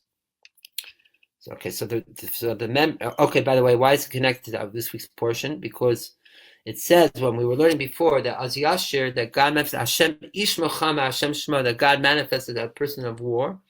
We say in the song of Az Yashir, and it's brought down in Kabbalah and other places that at the splitting of the Red Sea, God expressed himself. Even though we say then he was at the highest state of Yud Kei, he had expressed himself visually, quote unquote, in a way of a young person, basically of the head or the face of Ze'er Anpin, not of Archanpin at the splitting of the Red Sea. So, which is ironic because we say it's the highest level, but that's the point. And we're bringing that even that it's like when anything was old is new again, or like the older is now will be later be young, whatever the way Bob Dylan's song goes. That it was like the oldest state, most antiquities, ancient, so to mean most sublime primordial state of the divine was manifested in the most youthful state simultaneously. Okay, anyway, that was right. Let's go further. So this membrane, the supernal, that was delay pasak. It had no cuts in it. It was complete. It was a full. Sometimes you have very thin membrane or skin, and it's very fragile. Any little thing could make a tear. So he's saying this membrane had no tears in it. There's no splits in it. V'hai lo shachiach. And it was not common or found, meaning you couldn't get access to it well. It was like fully sealed, and there was no opening to it. Meaning it was a tight membrane film of skin, so to speak, covering the brain inside the skull of Archampin. This cry membrane was covering the brain. What is the brain? That is the concealed wisdom. Jonathan says it's resonant cavity. Thank you. The innermost, and like we know that meaning, especially in Archampin, the state it's there is in a state of chachmas dima in general, concealed wisdom. Like the brain itself is concealed in the skull and in the membrane. What is a membrane? Membrane is actually more translucent and it's thinner than a skull. Skull is what really covers the brain. And then the membrane is that which is a bit more protective, but you can still see through it, yet it's a cover. So it represents something that is covering yet revealing at the same time. It's a bit like we say, similar to klipot, that the three negative, heavy kivlipot of negativity is totally covers up in dark. But then klipot snoga, the fourth klipot, which is neutral, it's not bad, not good, it's in between. The word is noga. Noga means translucent, or even that something could shine through, like plastic. That see-through plastic is noga. You understand? So the membrane also, it's representing something that's covering, yet not fully, but you can still see through it. But yet, like it says here, there's no split in it. It's still sealed. It's still, the powers of the brain are still fully contained in the membrane. There's no leakage yet in fully. Or beginning kach, and because of this, iskasya hay chachmas abahu krema, that this membrane is covering this wisdom, that has not been opened. Ispatcha is also a word that could be also not only being open like patach, but also being developed. That it's still in its pristine, unadulterated, undeveloped, unexpressed way. You could even say it's speaking about a pre-conscious state. Almost primordial, etc. And as an aside, it's not as an aside, it's important. We'll get to it, and hopefully next time we study this, that we speak in Atik Yomin. There's actually in other places it speaks about 3 heads. So there's 3 states of head in the Atik Yomin. There's the mochas tima, the concealed brain. There's the delo yada, the not knowing, and there's delo isyada, that which does not even know itself. Okay, you can maybe connect it. I'm just thinking now that maybe connect the 3 states of the unconscious, Freud has also the tripartite, right, of the superego, ego, and id in subconscious. Maybe there's a connection, but just so you know, there's this concept in the brain that there's this three part, and in fact, we speak about the brain having a right hemisphere and a left hemisphere and a back part, the hippocampus part. So we even have in the physicality of the brain like a three-part general thing to it. So but here he's, at least for now, he's talking about the brain in general terms. But I'm just saying that it's still fully concealed, fully sealed in this membrane. It has not been, the brain power, the brain light has not yet come out. Like, in a way, he already jumped the gun. He said earlier that there is light, and there are even multitudes of worlds coming out of the head. But we're going back inside from the way it was originally. Like, before there was any emergence of the brain powers out of the head of Archetypes, that first everything was sealed in this membrane. Okay? And then in the next term, he's going to describe briefly what the brain itself is. And from there, then we're going to go into the membrane of the Zeir Anpin. And then we're going to go into the hair, okay? But I see already we're almost at 4 a.m. on the East Coast. We've really gone more than we usually do because it is Yud Shvat. So we are Farbrengen. As the Ruth says, very intricate design. Hashem made us, indeed so, because we are merely templates. Okay, thank you very much. Here, Esther Ruth shared a bisection of the brain image. Here we are. Thank you, with all the cortexes and lobes. So let's see. If you see here, the bottom right one, I suppose, you see the right hemisphere, left hemisphere, and then something in the back, right? The cerebellum. That's what it is, the cerebellum part in the back. 3 parts, you could say, which is hidden underneath. I wonder, maybe we could get for next week one that has more detailed anatomy, which will actually show what skin material covers our brains. I'm sure it's out there. Not just the sections of the brain, but that which is between the brain and the skull. Okay? So maybe that's homework for next week. If anyone will find a diagram for that, that would be helpful. Okay? So thank you, Rabbi. The ikir is that as we remember, we were talking before, Amalek isn't even one thing. It's just severing the brain stem from the heart, right? So may we keep our heads on straight and learn how to be aligned fully. And that's the point we're also learning here, that once the head is right and aligned, then it could fully express itself and repair from that Amalek cutting, severing the head.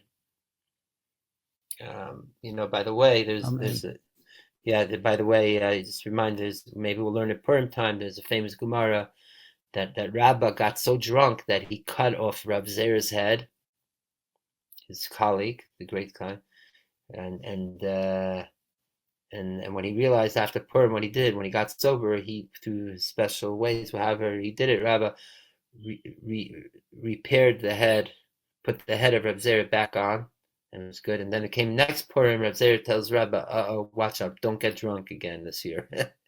When the head chopped off. And the Rabbi was there, explained it in 1985 in detail, what it means. The Rabbi even said it on Shabbos. He said he didn't even want to discuss it during Purim when things were being recorded, because it's deep teachings.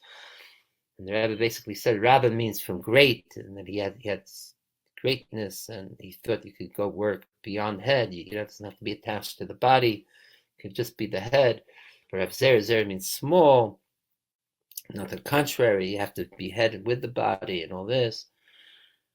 That's the point. Where we need whole human beings, healthy human beings, heads connected to our bodies, heads to the heart, and like with the spheres, the Yud K to be connected to the Vav K, right, and not to be in that state of Amalek, of doubt and severance, and in that way we could mamish see that when everything's connected, then it's like then you have the totality, the Gesamtwerk. You have the totality of everything, from the top of the head to the tippy toes, and then the ultimate essence could be revealed from that. And that is, again, one more last thing to connect it to the emphasis of this year's Hasidic discourse for Yud Shvat. The Rebbe is to explain this term in the Tikkun Zohar, the addendum of the Zohar, which says that the Ein Sof, the infinite light of God, is l'mayla mayla adin keitz u'lamata mata adin tachlis. It's from all the way up to no end, and down to no end, to no terminus. Meaning that and the Rebbe explains, the previous Rebbe and the Rebbe even more, that it's not two separate concepts, but it's one and the same, that the essence of the infinite of God is expressed when it can reach the highest of heights and the lowest of lows simultaneously. Okay? So may we all manifest this literally, and especially with Shabbos, as we explained, that's the whole point of Shabbos, to bring it down into the physical world. Even when we eat our bread, to be manna, and remember, we eat the Lacha Mishnah, a double portion that represents the double portion we receive in the desert month. So we're living it even every Shabbos, through our food, through our drink, through everything in our lives. So thank you again, Rabbi. So it's already 4:01 a.m. on the East Coast. I think this is the time to call a good night, a good morning, wherever you are, and to many, many more. And looking forward to learning next week again with everyone, Farbrengen. And as usual, if anyone has any questions, wants to communicate, I'll put my email here in Hebrew in the chat, and you can reach me.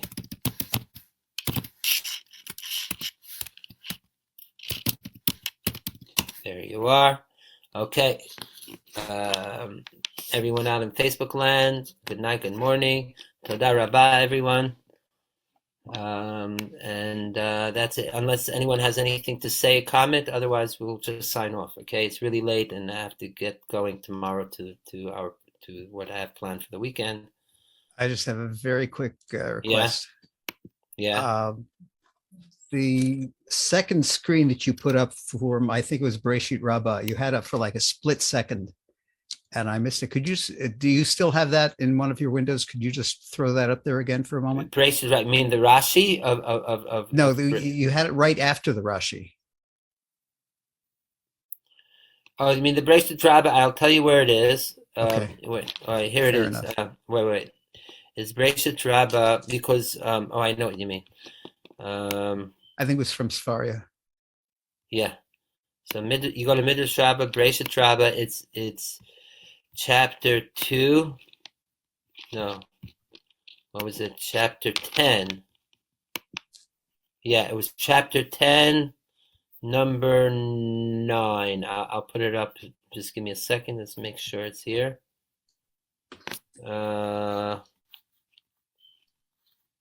Yeah, here it is. And I'll just read it quickly if you want. It's chapter 10, verse 9. So it says here that Talmai the king asked the elders of Rome, how many days did God create the world? They said 6. He said, and from that time Gehenna drips, or is for the evil.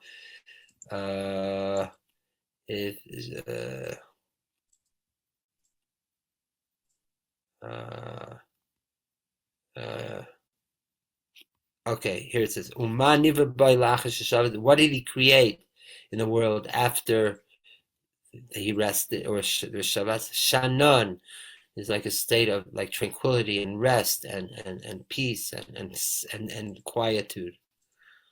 Okay, so that's what it says here. And then before, there's the term Mahaya Elam Chaser, where the world misses. Mahaya Chaser Kala Tichanas. It says like the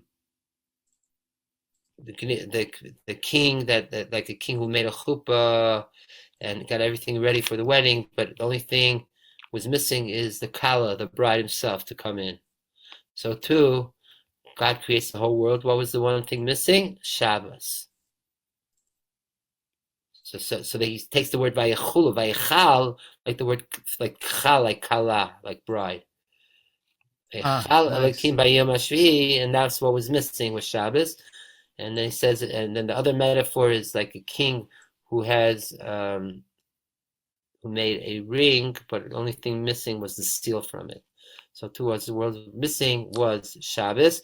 So taking this term, what was the world missing? That it was the bride or the seal of the ring, and transposes it on the concept later that what was created after Shabbos was tranquility. Okay, that's why you don't have the actual literal way that Rashi has it. Okay. Right. Looking forward in general to go more through the Midrash because there's so many interesting things in the Midrash. Okay, guys. It sounds wonderful.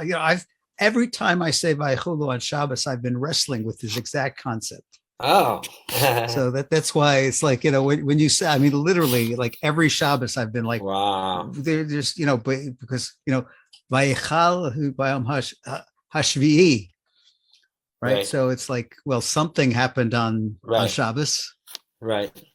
So again, if you have it, use your chumash. Look at we went through the Rashi there. Right. So that's the point. And like saying that rest is not passive. It's like we say, chi is like an active rest. It's a state of rest. It's an awareness of rest. We know this. People who do meditation a long time.